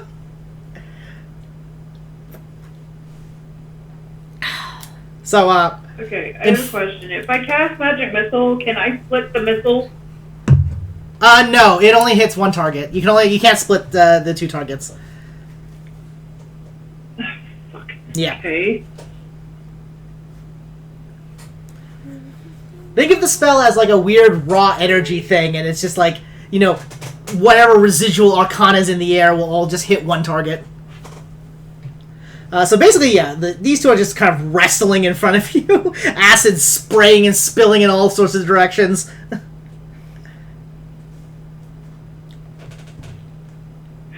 Okay, can I move 20 feet toward the camera, but Okay. around the acid spot? Yeah, so 5... Ah, you fell into the acid. 5, 10, 15, 20, 25... so you'd be like... 20 feet gets you about right there. You have 10 more feet of movement, right? I'll go another 5. Okay. So, this way? Then you spot the other corpse behind you. Mm-hmm. There you go. That's how you see it. Oh, I do have a general Okay, question. God, I hope this isn't missing a move. Bloop, bloop, bloop, bloop. I want to fire Ray of Frost Okay. at the green stone. At the, wait, at what? At the stone, the floating stone. Oh, Oh, yeah, the big sure. floaty bit. All right, make an attack roll. Because I don't know what that thing's doing, and I don't know if it's affecting stuff in the I don't know what that stone, is, and but know I if don't it's giving trust her it. I stupid don't abilities like- or what, so... You are literally like this direct line to it. So yeah, you send forth like a blast of icy chill in that direction. Make an attack roll. It is a 16. All right, you strike the stone dead on. The stone kind of like tumbles to the ground. Oh, I was like, And you feel kind of like that weird radiative energy kind of like dissipate for a moment. In doing so, the draconic creature sort of like arcs its head up and kind of like looks around in a strange way, but then kind of like hisses in agony as it almost like snaps to reality, but then realizes its wounds are gushing and it sees you and it almost has a renewed vigor to fight you now. Yay! So the stone falls and you hear it kind of go boom, boom, boom, boom onto the ground. I don't know if that matters, but it did 10 damage. I'm gonna say that we don't need to keep track of the damage that it does, but because you hit it, you knocked it out of its weird floating state. So now it's just on the ground. Yeah, now it's just on the ground, but it's still glowing the Okay. brilliant green energy. It's probably a good thing. Yeah. Okay. All right. It's my turn Okay. now. Okay, so... Sorry. One more thing. I'm so sorry. You do have your tempestuous magic. You can move 10 feet if you want. Yeah, I know. I'm gonna... I guess I will take it and move towards the camera. Oh, okay. It's like this. I'll put you there. Yeah. All right. Okay. There you go. Now it's your turn. I also, you had a question earlier. Yeah, so you have a Right question now, about- So... Because I have a question about melee attacks.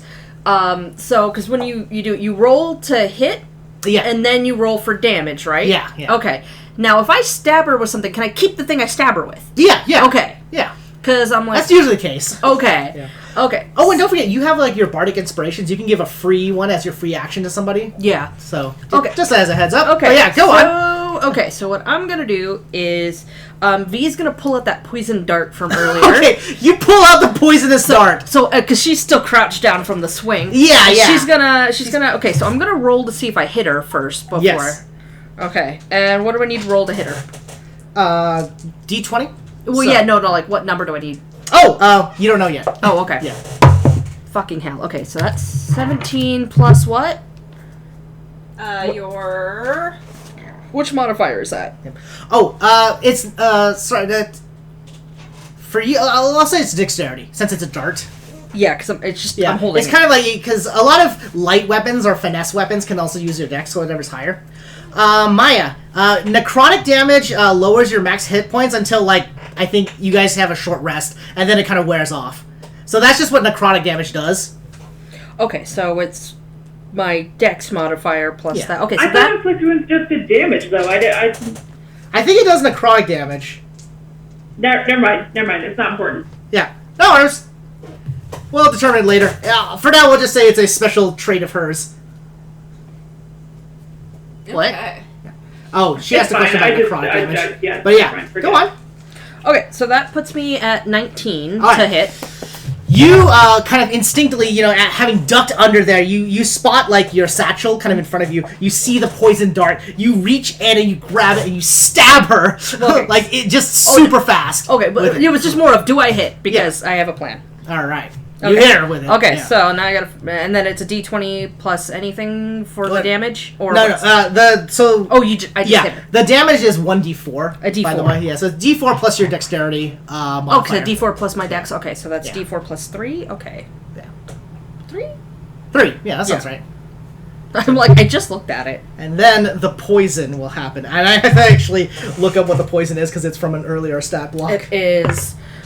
Okay, so that is a 4, so that's 7. All right, okay, you deal 7 points of piercing So damage. V's which ducks down, she has the dart in just like a little pouch on her side here. So she'll reach down and grabs the dart and jumps up at her and goes right between the ribs. Yeah, Just straight into the fucking chest between her ribs into the lungs. Yeah, you hear kind of like groaning as the poison like injects into her, and it was a paralysis poison. So, oh wow! All right, she does not make her poison save, and suddenly you see her body kind of seize up, and she kind of just slumps to the ground, paralyzed. Okay, excellent. Now, can I still move, or was that my movement? Yeah, no, you can move now. Okay, because she was like on me. Okay, Yeah. so I'm gonna take my dart with me. Okay, you pull it out, but as you pull it out, you note that the venom is kind of like the poison is expended. Yeah, but well, you still have like a dart. But it's Yeah. still a stabby. Yeah. So she was like, no, she keeps weapons she gets hit with. So Yeah. that's her thing. So okay, so she's gonna pull her dart out. It's super gross. So she's gonna pull it out and she's just gonna vault over the corpse Woohoo! because she can climb. So it's Oh, fine. wait, this way? Yeah. No, this way. Okay. Well, she's not dead. Yeah, but yeah. Over her prone figure. She's gonna pop over that, and then that's what, like 10.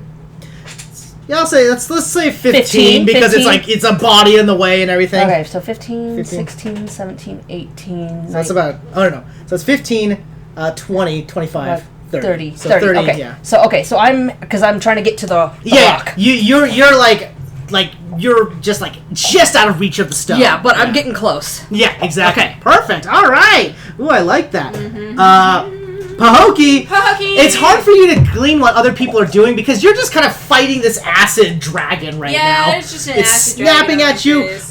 But at one point, Torin shoots a beam across next to you. And it hits, and you see it hit the floating stone. And as it hits the stone, you see for a moment the dragon kind of like rearing for a second, seemingly unaware of its surroundings, but then noting that it is engaged in combat with you. Evil Yanogu rock. In a weird way, the dragon is almost behaving a little bit differently. It doesn't seem to understand its own body right now. So it's your Pahokee's turn. innate sense of goodness is gonna shine through. Any amount of evidence that supports that it's a baby dragon is gonna result in aggressive bear tackle hug grapple. Make a grapple check. Just like, hug the baby! Hug it! It's like, when toddlers have tantrums. Yeah, and little the only thing tantrums. you can do is give them Restrain the the limb. Yeah. Restrained! I rolled a 13, and I would add that to what? Plus 5. Let's say it's an attack roll. Okay, 18? 13 plus 5. So. Yeah. 18. Okay, you Very grab aggressive. onto the dragon in front of you, and you also note that as you grab onto it, unlike before where its juices, its grease was acidic, it seems to have withdrawn that ability. So it's greasy, but you grab on and you're not burning up. It's I just aggressively slimy now. love it. The creature seems hissing and stuff. Its tendrils do kind of whip at you, but they don't penetrate your bear fur. Here's That's okay. No. Yeah, Pahokee's just gonna hug it and be like, "Give That it thing to the bears power do with of their good!" the thing that bears do with their lips. the creature seems But it's like love. it seems unsure of what's happening. Everyone in this, you all just see the Pahokee just grabbing onto the creature. Just Aggressive squeeze. hug. Sanaz, I think, is just paralyzed. Yep, Sanaz is paralyzed on the ground. I forgot what kind of poison it was. I was like, I have a poison dart. Awareness. Sorry, say what? What was that? I was just wondering if I noticed the dragon kind of snapping out of it for a minute. I'm gonna say yes because you were shooting it, and because it's in your line of sight, you immediately see when the rock falls to the ground that the dragon seems to have gained back some level of senses. It still seems to be in a weird, its physical body is the Okay. same, but its behavior and its body language is almost more sporadic because it doesn't seem to know how to control its body. It's sort of slimping about. You see, because now it has 6 legs or whatever.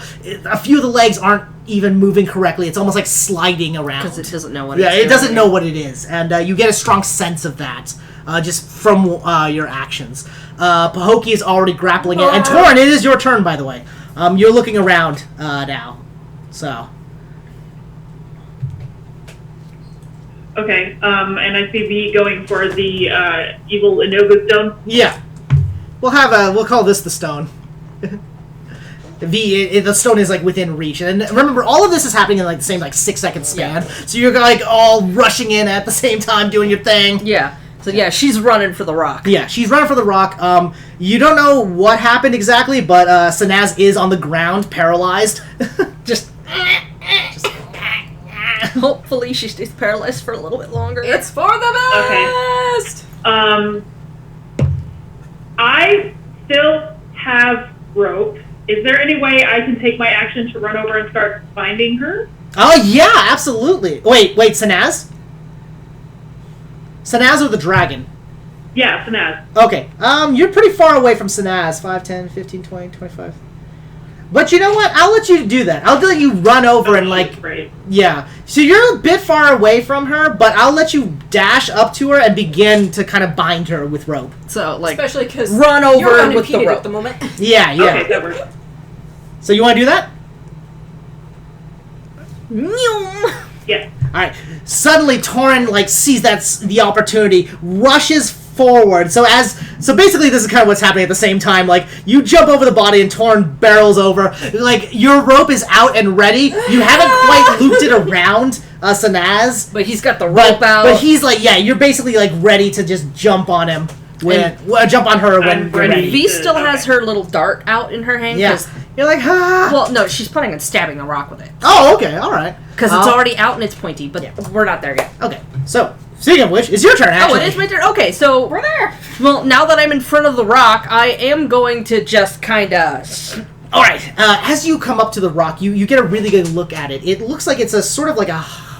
It's almost like a small pillar, like stone. There's several runic markings all across it, but as far as you can tell, just kind of glancing at it, it seems to be written in what looks like the semblance of a language, but sort of gibberish that you don't quite get. But in that moment, you raise up the dart and you stab it into the stone. As you do so, you stab in, the dart kind of cracks a bit and sort of like crumbles in your hand, but the stone seems unimpeded by this. Okay. The glow doesn't flux or anything like that, but it does seem, at this point, it seems innate. It's just glowing. Okay. Yeah. Alright. Well, that was an action, so yeah. I can't use Mage Hand to pick it up. So, No, okay. But, I mean, you have you still have your move action, so you can still scoop it up if you want, or if you want to kick it away. I don't know if you want to do anything. Well, I definitely want to, because the thing is, when it dropped, it did the thing. So we're like, okay, Yeah, so... It basically took it out of whatever trance it was in. Oh, okay, so it's just a glowing rock Yeah, now. now it's a glowing rock, yeah. Okay, now it's a glowing rock. Okay, so yes, in that case, V is going to just... Well, can I use my Mage Hand to swipe it without touching it? Or do I have... It's a cantrip. That's why I'm wondering. Because I will just grab it with a bag. I'll let you use Mage Hand to pick it up. Okay, so yeah, so she's just going to kind of like just magic scoop that thing into a sack. So, one of the little sacks. so when you're casting Mage Hand, it kind of like resembles your hands a little bit. So it's just like a cat's paw, kind of. As your cat's paw like approaches and grabs the stone, you note that like the hands sort of begin to change form. And though the spell is still under your control, the visualization of the magic is not something you recognize. You're like, these are hands, but these are not your hands. Yes. But you're still in control of these hands. You're like, oh, well, that's gross. So for a second, you kind of have like a weird, like, kind of like a tinge of like, ugh. Yeah, so she's just kind of like she's just like, well, that's super weird, while just stuffing it in a bag. Just one of her little sachets. Yeah, just putting it in a quick pocket. One of her many sachets. Yeah, alright, so you have the... Okay, so the, I have the that stone. thing, and I'm still kind of over here, but now I have the rock. Yeah, now you have the rock. So as you scoop it away, the green light hear kind of the name of fades Wonder. in the area, but it's still visible. Like, it's still visible in this... Right? Oh, yeah, sorry about that. They started... Our neighbors noise. have the crazy, like, I don't know if it's a Vitamix or what. I think they have I think it's... Yeah, I think it has to be. It's gotta be, because the vacuum is a different noise. We Yeah. know what the vacuum sounds like. It's quieter. much Sanaz quieter. is still unconscious. So Yeah. Sanaz, as you're kind of like tying the rope around Sanaz's like arm, because that's the only thing you could reach at the time, Torin, you know that Sanaz twitches for a moment, but still is paralyzed. Sanaz's eyes are angrily kind of darting around, and she's drooling. Her mouth is she's like drooling. Her mouth is open, and she's trying to make noises. She does not seem happy. Clearly. Torin, it is your turn, so you're above Sanaz. You can bind her right now. Okay, I was gonna say I'm gonna try and bind her as much as I can, and also stuff something in her mouth so she can't talk. all right. You begin binding her. I'm gonna have you make I'll make you make a dexterity check. Let's have you make a dexterity check. Oh no! What'd you get? I only have a +1 to dex, so it's a 12. Alright, so you wrap her up as best as you can, and as far as anybody can see observing, she's tied up. But as players, you guys know that she's not tied up very well. Oh, God. You don't think she's tied. You think she's tied up pretty good. So you wrap her up, and then you look around for something to shove into her mouth. There's a small rock nearby that could fit into her jaw. What about the corpse? Can she rip clothes off? Oh, I was just gonna take a rag or something out. Okay. Look, you just rip off a part of her rag and just tie it around her face, basically. Just tie her her maw, mouth shut. Tie her mouth shut. How about this? You rip off one of her leather bucklers and then slap that leather between her open maw, so she's kind of got her mouth open, just gagging. Kinky. Yeah. Nita. So My turn. Yes. I continue. You're grappling the creature. It's just greasy right now. The acid isn't burning you at this point. It's a good thing. Yeah. Except for the open wound that seems to be leaking acid. It's not hurting you, but you do know that its blood is acidic. Interesting. It's like the xenomorphs. Yeah. Well, I've finally seen all of those now. Yeah! Now you get to watch Prometheus, and I've seen Prometheus. The only one I haven't seen is Covenant. Yeah, Covenant. I was going to say, the other one. That's the only one I haven't. Yes, so I finished other watching one. all of the Alien movies the other weekend, so... and Yeah. Sorry. I will say... if we should watch it. We should actually watch it. I think Covenant is the better of the two. Okay. But it's still also kind of Yeah. We'll talk about it another time. You still have it firmly grappled. You can slam it to the ground and bring it prone if you'd like. I'm gonna do that, but I'm gonna keep it in a hug. Okay. Okay. She's gonna Make a fall. strength check. Yeah, she's gonna make a strength check.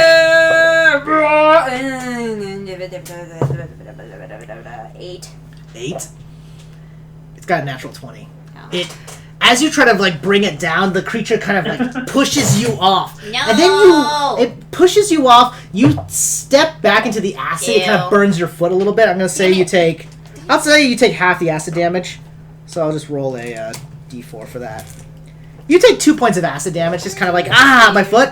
And then you kind of hear the creature sort of whimpering in a sort of broken draconic. And it says, "Help me! We must help it!" Well, the creature then scurries and kind of Miyazaki's over this creature and then barrels off to the side. Because Torin and I can understand what it said. Well, you understand its emotion because bear. I'm just a bear. So it seems to have retreated Happy. to the side of it. I'm gonna roll another save for Sanaz.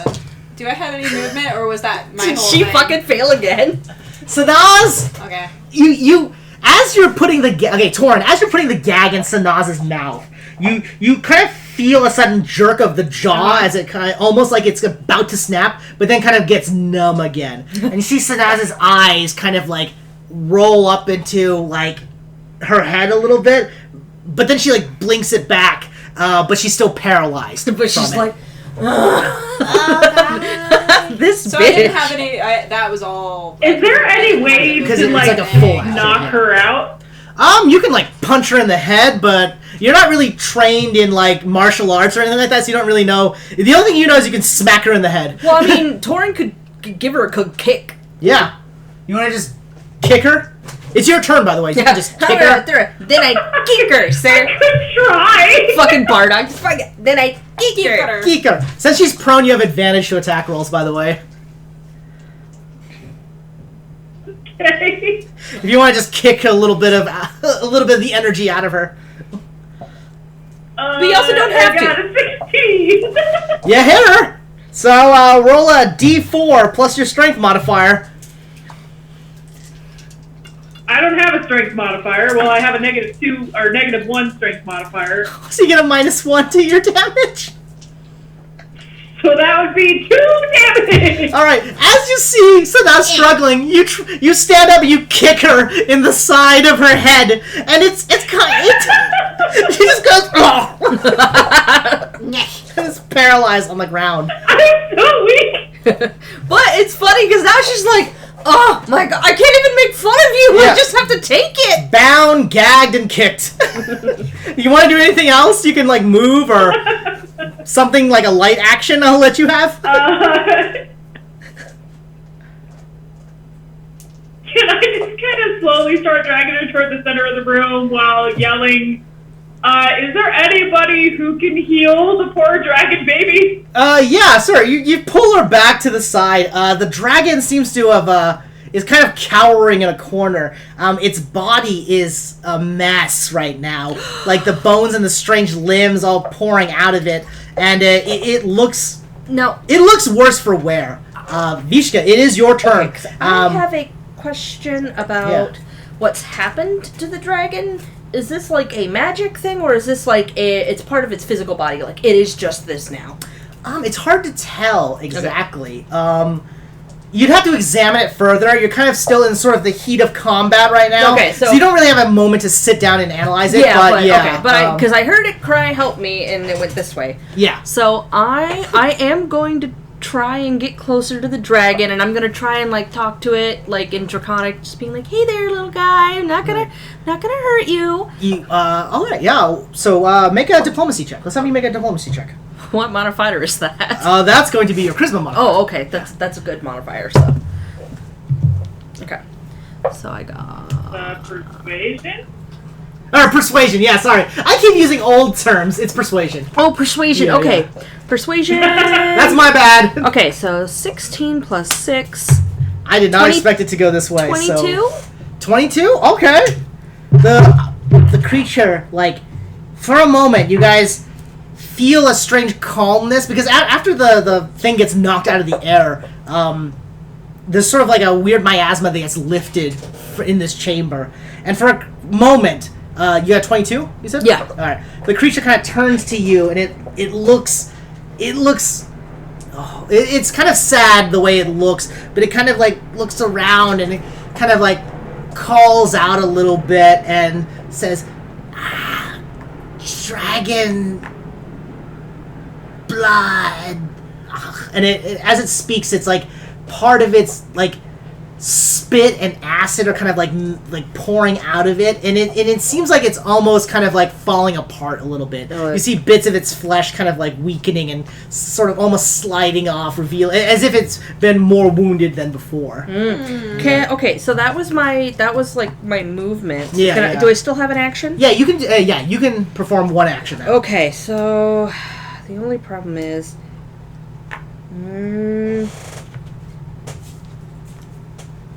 okay, because I'm going to cast detect magic at the dragon creature.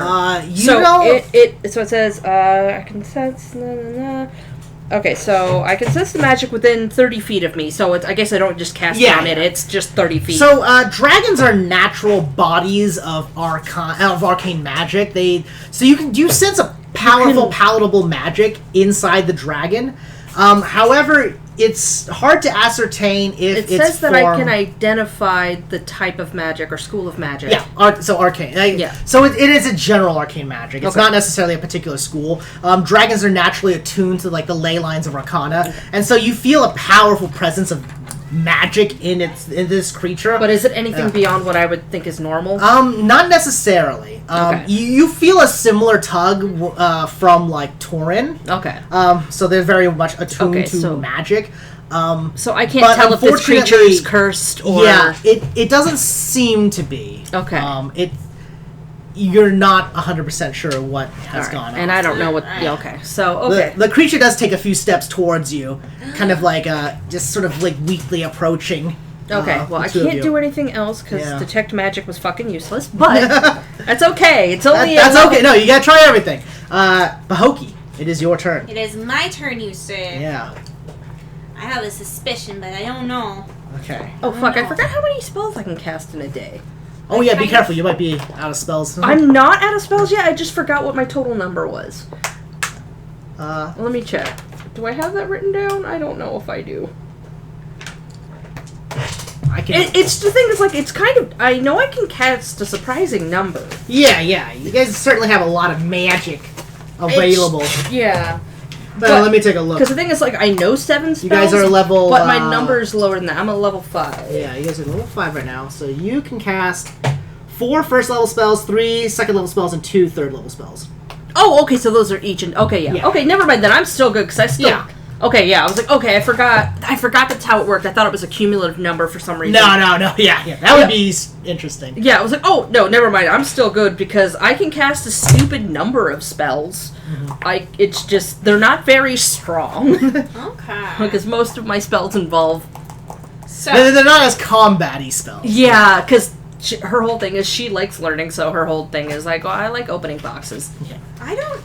Alright, Pahoki, it's your turn. It seems like the combat has kind of wound down. Yes. Torin is dragging a bound and gagged Sanaz over to you, who seems to also be paralyzed with venom of some I'm sort. able to make a suggestion. Yeah, no, you guys can speak freely. Because we're not in combat. Yeah, you guys aren't in combat now. So if there's still a pool of acid on the floor, I would recommend that Skunk-Ape maybe pick up the dead Gnolls and drop them into it Yeah. I guess that's a thing that could be done. to try and get rid of stuff that she could, Possess? vamp into. Alright, well, you know what? I am gonna try with this one. Here. Alright. I'll You go- grab this corpse and toss it into the acid. It sure enough, the acid is very potent and just melts the creature immediately. Yay! Sending it off. You guys want to just go around and do that? Yeah, I'll go around and just There's carry 2 more it. you could grab. Yeah. Alright, let's say you grab this one right here, but then like approaching this one, the dragon still seems kind of like defensive, but it's like sort of like It's trying to communicate. Yeah. Maybe we won't worry about that body just Yeah. yet. Okay. Okay, so you want to transform out There's of your also form, or one you in want the good? hallway. Well, my Oh yeah, there's one. That was like much further way away. down. Yeah. Yeah. That's down. Let's say it'll take like 5-10 minutes to get to that one. My plan. Okay. My plan was to de-bear myself. All right, you revert from your bear form back to Pahoki. I was gonna take out a meat effigy. Pahoki pulls out one of the meat effigies they've collected. Yes, because I'm sitting there like, I don't know. That lady sure does randomly appear in bodies, and this is a effigy made of meat. Do you think maybe we could trap her in one of these? I don't know how magic works. I wave it around. Oh, make a knowledge Torin, Arcana check. I was like, Torin's the only one that has that kind of knowledge, if any of us. Actually, make a knowledge religion check because this is like divine Wait, stuff. is that something I might be able to? Anybody can do it because Pahoki probably just says No, this out loud. I announced it. I was like, guys, what do you think? So I'm gonna Dorada, roll what's a funny is your 17 Arcana is actually higher than mine. My Arcana is stupid. and religion. Or Arcana or religion? Yep. I have 17. Which one? Whichever one is higher. Oh, you know, actually, And it'll give different context depending on if it's my religion. religion or and my Arcana. Arcana are the 17. same. It's my history 17 that's for your dumb. religion. Yeah, for my I rolled a 17. And I got a 17, so I'll do Arcana. Yeah. So that puts me at, 17 plus 16, what's it, 25? 25. Yeah. No, 17 plus 7 I plus did 6. roll an Arcana check. Can I add in? I'll let you guys work on the Arcana together. Sorry, 23? 23. It's 23, not 25. Okay, because I got a 24, so if we combine that. All right. Yeah. So from you guys gathering everything together now, and it kind of being calm, you see the dragon's kind of settled down, but it still I'm seems to. staying over with it. Yeah. Yeah. It seems to still like want a certain distance away from people, Yeah. like roughly 10 feet-ish. Yeah, so. it wants to. You don't think so? You begin to analyze the effigy, and you might think that the effigy is just a signal marker. It's just to show that this is the turf of a certain group of people. Could be. But it gets you all thinking about how Sanaz is able to rebirth herself in other Gnolls. And as far as you can tell, Knowledge Arcana only grants you the information that she seems to be able to do it with any body, alive or dead, from a Gnoll. So it has to be the same creature. Yeah, it seems to have to be the same creature. But it doesn't have to be alive. It doesn't seem to have to be alive. Okay. Yeah. Damn. So, okay. Yeah. And then... Throw the meat effigy to the ground and have it go... It splats to the ground and smells gross. Yeah, that sounds right. Okay. I still have 2. So, alright, and then is it my turn? Yeah. We'll kind of just be freeform at this point. Because so- you guys have defeated the combat. Sanaz is bound, although the venom does seem to be wearing off a little bit. You see her foot kind of twitching a little bit. Oh, and she's not tied up very well either. Yeah. No, You but don't know we that. don't know that. You guys Yeah. just know that she is bound. Okay, So what do y'all want to do? Okay, well, V is still kind of worried about this. She's just transitioned from being worried about one child to being worried about another child. So she's going to keep trying to, like, talk to it in Draconic and be like, it's okay, we're not going to hurt you. Make another persuasion check. Fuck. Yeah. Okay, because I was just going to... Okay, I was going to cast something on it anyway, so... Okay, well, that's a 12... What's persuasion? Fucking hell, I don't... That's 18. All right. What is your intent right now? What do you want to do? I'm actually... Well, I was thinking about trying to get it calm enough for me to get close enough to touch it so I can cast Lesser Restoration. Okay. Because I have to be able to touch it. All right. So it got a natural 20 on its perception, or for its perception. So right now, for this moment, the creature seems to trust your group inherently. Okay. It steps forward and kind of like mumbles a few thoughts in Draconic, and it just says, pain, so much pain. Okay, so V's gonna reach out and try and touch a not acid blood leaking part of this creature and cast Lesser Restoration. You approach it, with your hands kind of up in a sort of defensive posture. The creature sort of kneels down and lets you touch it. As you your fingers touch the flesh, it's kind of like a leathery, almost like a sea, not leathery. Yes, leathery. Kind of like a seal, texture to its skin. And its wounds are pretty gnarly. You see that even though Pahokee was a bear, anything that it took, its body wasn't being stitched together very strongly. So you cast Lesser Restoration on it, but you don't see any visible markers that it's done anything significant. You do see the tendons try to reform themselves, but almost like a strange something is sort of preventing it from doing so. So do I learn anything about its condition while I've got my hands on it?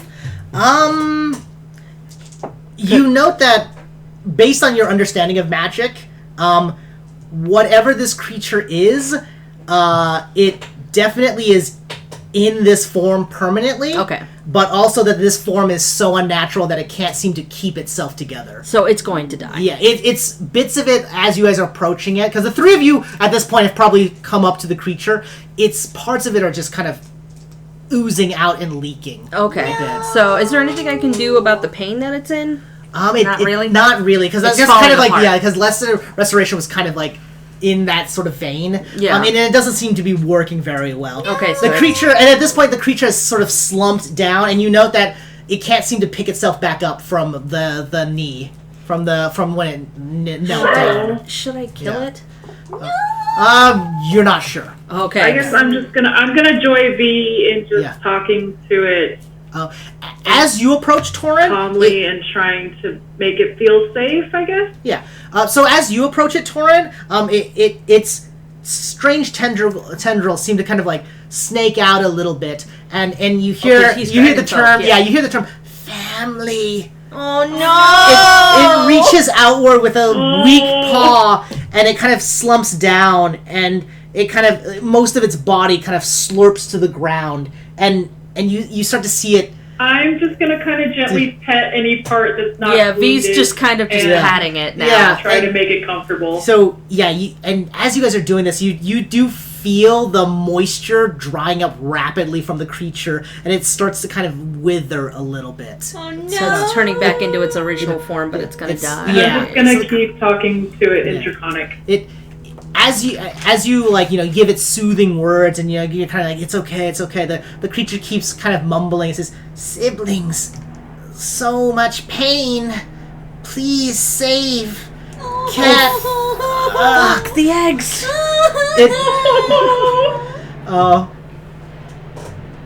Finally, after about, I'm gonna say like 4 agonizing minutes, the creature sort of slumps down and begins to kind of just dissolve into a strange, almost like ethereal dust. As the more body kind of fades away, you feel like almost like a release of arcane energy as it kind of like permeates into the room, and like the body starts to glow with like kind of like an azure light before the light just kind of fades and dissipates into the night, like into the dark. No! And the creature is dead and gone.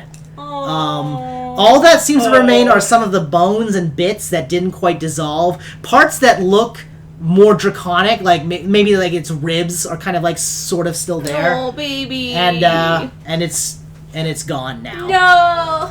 You hear behind you kind of like Sanaz kind of like giggling a little bit. She's bound, but she's like, Can I throw a rock at her? yeah. You peg her in the head, and she goes, I'm gonna stand up and go look for the egg. you cross the room up towards the large, massive, 2 like eggs there. strange-looking gate, and the 2 eggs in front of it seem to be fine. There's no cracks or anything on there, but they How many eggs did they take? I forget. I think it was 3? no. So there was 12 eggs, Oh, never mind. and you guys only clutch. We only because I was like, the siblings might not be the ones in the I eggs. wrote down somewhere. Hang on. Yeah, I think it was 12 eggs. Either 12 or 10. But while Yeah. while Torin's going There over were there, there were 10 10. eggs total, but there Yeah. were only 3 in here. Yeah. okay, Yeah. so they took 10 eggs. So after V They took 7 pegs somewhere else. Sanaz in the face with the rock, she's also going to gather a couple of the bone pieces of the Okay. dragon and put Yeah, them in you take the bones, and as you're taking like dragon's bones are naturally imbued with like some level of arcana. So like let's say you get like 3 large dragon bones Okay. from it. Yeah, because she's just gonna yeah. like put them in her pouch, but she was like, well, So firstly, as she's you got- Torn, as you cross towards the dragon eggs, you've seen dragon eggs before, and these 2 eggs look pretty healthy. They look really, really healthy still. And as you approach them, you can kind of feel a warmth from them, and you naturally just put your ear towards one, and you can hear the heartbeat of a dragon inside. Both eggs seem to be fine. I was just gonna say, but while Torin's going over there. to smile to himself in relief. Yeah. V is going to, while she's like, taking the bone, she's going to be kneeling there and like muttering some sort of like Utoran like death prayer kind of thing. Yeah. This sort of, just. Sanaz is kind of wiggling at this point. The venom is definitely worn. The poison's worn off. Okay. And she kind of is looking around, but she's still like bound a bit. So she's like, "You guys can spawn." I'm gonna say, Hoki, do you want to get the other Gnolls and drop them in that acid? I'm not a bear anymore, but okay. V's gonna, V will help, Oh. V will help Pahoki drag the corpse. You guys melt the final corpse, and now that we're over here, Sorry. V is, oh god, I really want to do something to that fucking Gnoll. But I don't have any, do I have rope? Tell you what, I stare at the probably. no lady and I'm just like, no lady, Probably. I won't not stab you if you don't not tell us where the eggs are. she laughs a bit, and you kind of hear it through the guy. Like, they're gone. She's gagged. Gone. Yeah, I can't tell if she wants to be stabbed or not, so I'm not sure what this answer is. Yeah, you're not sure. Pahoki, as you sort of turn around and get a better look How at big are the eggs? at the gate, Pahoki, you are able to identify this as an Uh-oh. elf gate, Ah, that sounds familiar. an ancient elf gate. Make a knowledge nature check. Okay. with advantage. Da, da, da, da. What is nature? Wisdom or something? Yeah, it's wisdom. It's gonna be your main modifier. So I started roll a 6 that time. Let's try You have again. advantage. That's much better. 16, 17, 18, 19. Okay. Pahokee kind of turns around and then sort of instinctively points at the big gates, like, elf gates! Yeah, that sounds right. That sounds like me. Well, since we're over with her, V's going to just be double checking all the ropes and knots and tightening them if she can. Make an investigation check. Okay. Yeah. Nat 20. Okay, you're able to, like, tighten them considerably, and so now it's kind of, like, winces in a little bit of agony and kind of, like, sighs a bit. Because she's definitely bound now. Well, nice thing, though, is if she's not dead, she can't hot body. Yeah. So you guys have her. Right. So, Pahokee is, like, Pointing at the... How big are the eggs? they're pretty large. They're, probably the size of a kobold, actually. Roughly the size of a kobold. But maybe, like twice as so heavy. Probably one of us each will have to carry one? Yeah, exactly. It'll be one of you guys to carry them. Pahokee, as you're staring at the elf gate, you note And that... then the elf gate. Yeah, so you know that this is an ancient elf gate. So old that you know about it from your people's stories. Ooh, But the definitely only... old. You don't know specifically this gate, but you know ancient elf gates as they were and how they are connected directly to the Feywild. But you don't know the significance of what has occurred here. You just know what the device is. I'll tell you what I do know. We should get those eggs. Those two there, at least. We know where those are. We don't know where the other... Well, we know where one other one went. Yeah, so you guys know the whereabouts of 3 of the eggs. As you guys begin to kind of like lift up the eggs, and one person can lift it up comfortably. You started me. You started He's like, me, hello. baby. You guys hear some footsteps coming from down the hallway. It's very quiet in here now, but you hear like a bunch of footsteps, kind of like, and then kind of like a similar sound of a large kind of metal thing tanging against the wall. Just a bunch of mumbling is coming from around the corner. Uh-oh. Which corner? From Back corner. Okay. the entrance. It's mumbling, not giggling, right? Yeah, mumbling. Oh, can Torin contact Emil? See if Emil saw anything? Yeah. What's Emil doing? Or is he too far away? I'll let you do it. Go ahead. Do you want to contact Emil? I'll let you contact Emil. Torin.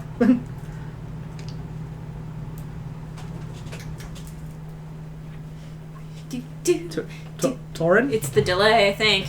Is it? Was it the? No, we were talking on a phone. Hold on, I'm checking the phone. Yeah. Torin? I'm still connected according to this. Torin! No! We lost Maya. Hang on. Uh-huh. Okay, I'm still connected to the double down. So, We'll probably just have to restart it then. Just give it a little refresh. okay.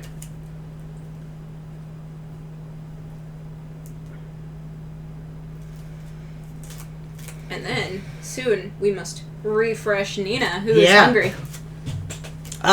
Anyways, suddenly, from the back, several kobolds come turning around the corner. Wait, You should we see... wait until... Yeah, let's get her back up. Because I do want to know, because we did leave Emil specifically to tell us if shit came down. Yeah. Which was actually really smart. Okay, I'm going to call them again.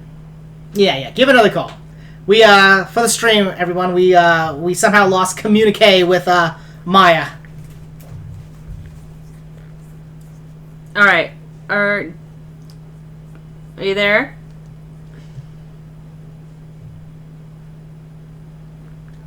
Hello? Oh no, Can you hear me? Okay, Yeah, there we go! Hey! We There you got are. Hey! Excellent. Jeez. Okay, I have no idea what happened. It's okay. We just had to restart the call. Yeah. Suddenly, you guys, Yes, as you guys I are would like to picking up check the in eggs, with Emil. yeah, as you guys are picking up the eggs, you hear a bunch of scurrying from the entrance of the cave opening, and sure enough, several kobolds come turning around. You see Ka in front triumphantly. He's behind him is Guido, who looks kind of annoyed, but Broxy is on his shoulder and Joxy is hugging his leg. They've adopted Guido. Guido comes around. They're brandishing their weapons because they don't know what to expect coming around the corner, but it looks like it's a triumph, and they kind of cheer joyfully. I'm gonna call out, watch out for the acid. And they're like, ugh! Points at the acid. And then behind them, several other kobolds are also with the group. Kobolds that you kind of recognize, because they look like they're from, the Strong Wing tribe. Oh, yeah, so we saw them. Yeah, so you guys have seen these kobolds before. But also there's a drow woman with them. The drow woman that you guys might remember from town. From forever ago. The one that was just standing there Yeah, watching. yeah, just on the shoulder. She's brandishing a weapon as well, but she kind of looks around. And she sighs a relief, seeing that the two of you guys, I'm not sure who all's carrying eggs. Probably I've got one. Alright. Because Pahokee and I have the strongest I just have strength. one right Yeah. now, yeah. Okay, so Yeah, so me the and two of Torin you have which eggs, actually makes sense because Pahokee's about the size of an egg. Yeah, yeah. Suddenly the woman dashes forward, and she sighs, she says, Oh, merciful gods! The eggs! Please, let me see them. I'm gonna look at Ka. Ka kind of bows to the woman. Yeah, I'm looking at Ka. Ka is bowing to the woman, and anytime the kobolds pass her, they bow to her. Okay. I guess, then. V's just gonna shrug and just kind of be like, I mean, I can't hold it out to you, it's huge, so you're gonna have to come here. Set it down, let me examine it. She actually walks through the acid and doesn't seem to be affected. Gross. Okay. Oh, okay, I'll very gently put the Yeah, egg we'll down. set him down. Okay. She approaches with her hands and is touching the eggs, and she presses her ear against them. Oh, and she sits down and slumps down and says, Oh, such worry. Oh. She calls back, Skillick, they're fine, Skillick. And then you see Skillick kind of cross the corner and says, Oh, my lady, I'm so glad then. A bunch of kobolds start pouring in, by the way, and they start piling onto the drow woman, and she's petting them on the heads and stuff like that, and going, yes, come, let me see, give me room, please. Skillick kind of snaps his fingers together, and several of the kobolds kind of back up, and they kind of bow to the drow woman as she sort of straightens herself and kind of brushes sort of the dust and the dirt off of her cloak. And she kind of looks at you. She's sort of dressed in sort of combat leathers. She has a long purple cloak on with a little the hood is down right now. Yeah. And you kind of see her obsidian skin and her fair purple sort of lavender-ish hair. Mm-hmm. But her eyes glow a brilliant emerald, a strange glowing emerald color. Torin, you for a second. You instinctively think that she's a dragon, in a humanoid disguise, and then you kind of realize that she is most certainly a dragon in humanoid disguise, based on just the gnoll, the kobolds all around her, kind of bowing to her. Right. Yeah. Ka kind of pushes up, bows gently towards her as he crosses paths, and then makes it back to you guys and says, We did it! We survived! Yay! Oh, I forgot to add earlier, since she's all tied up, Good I job, do bud. have, Snaz, her bindings are attached to me at the waist, so I'm dragging So you're her. dragging some ass. I'm dragging Danaz and holding an egg. It's fine. She looks at you all So- and says, To What? the drow woman. Yeah. She stands up, she looks around suddenly a little bit worried, says, Where are the other 8 eggs? Oh, well, we had to murder one. She So... We didn't kill I'm She looks at you a little bit. You see, as I'm the gonna words tell kind of her in spread out, Draconic. she withdrawws her blades lightning quick. She's It like, tried "No, to no." murder me first! It's like, no. Sorry. She looks very confused right now. Thinks we watched one die. God. They did something to it, turned into some sort of weird chimera. She doesn't know how to process In this. Draconic, I'm going to say they twisted its form into something unnatural, and it wasn't able to maintain. We tried to make it comfortable, but unfortunately it didn't make it.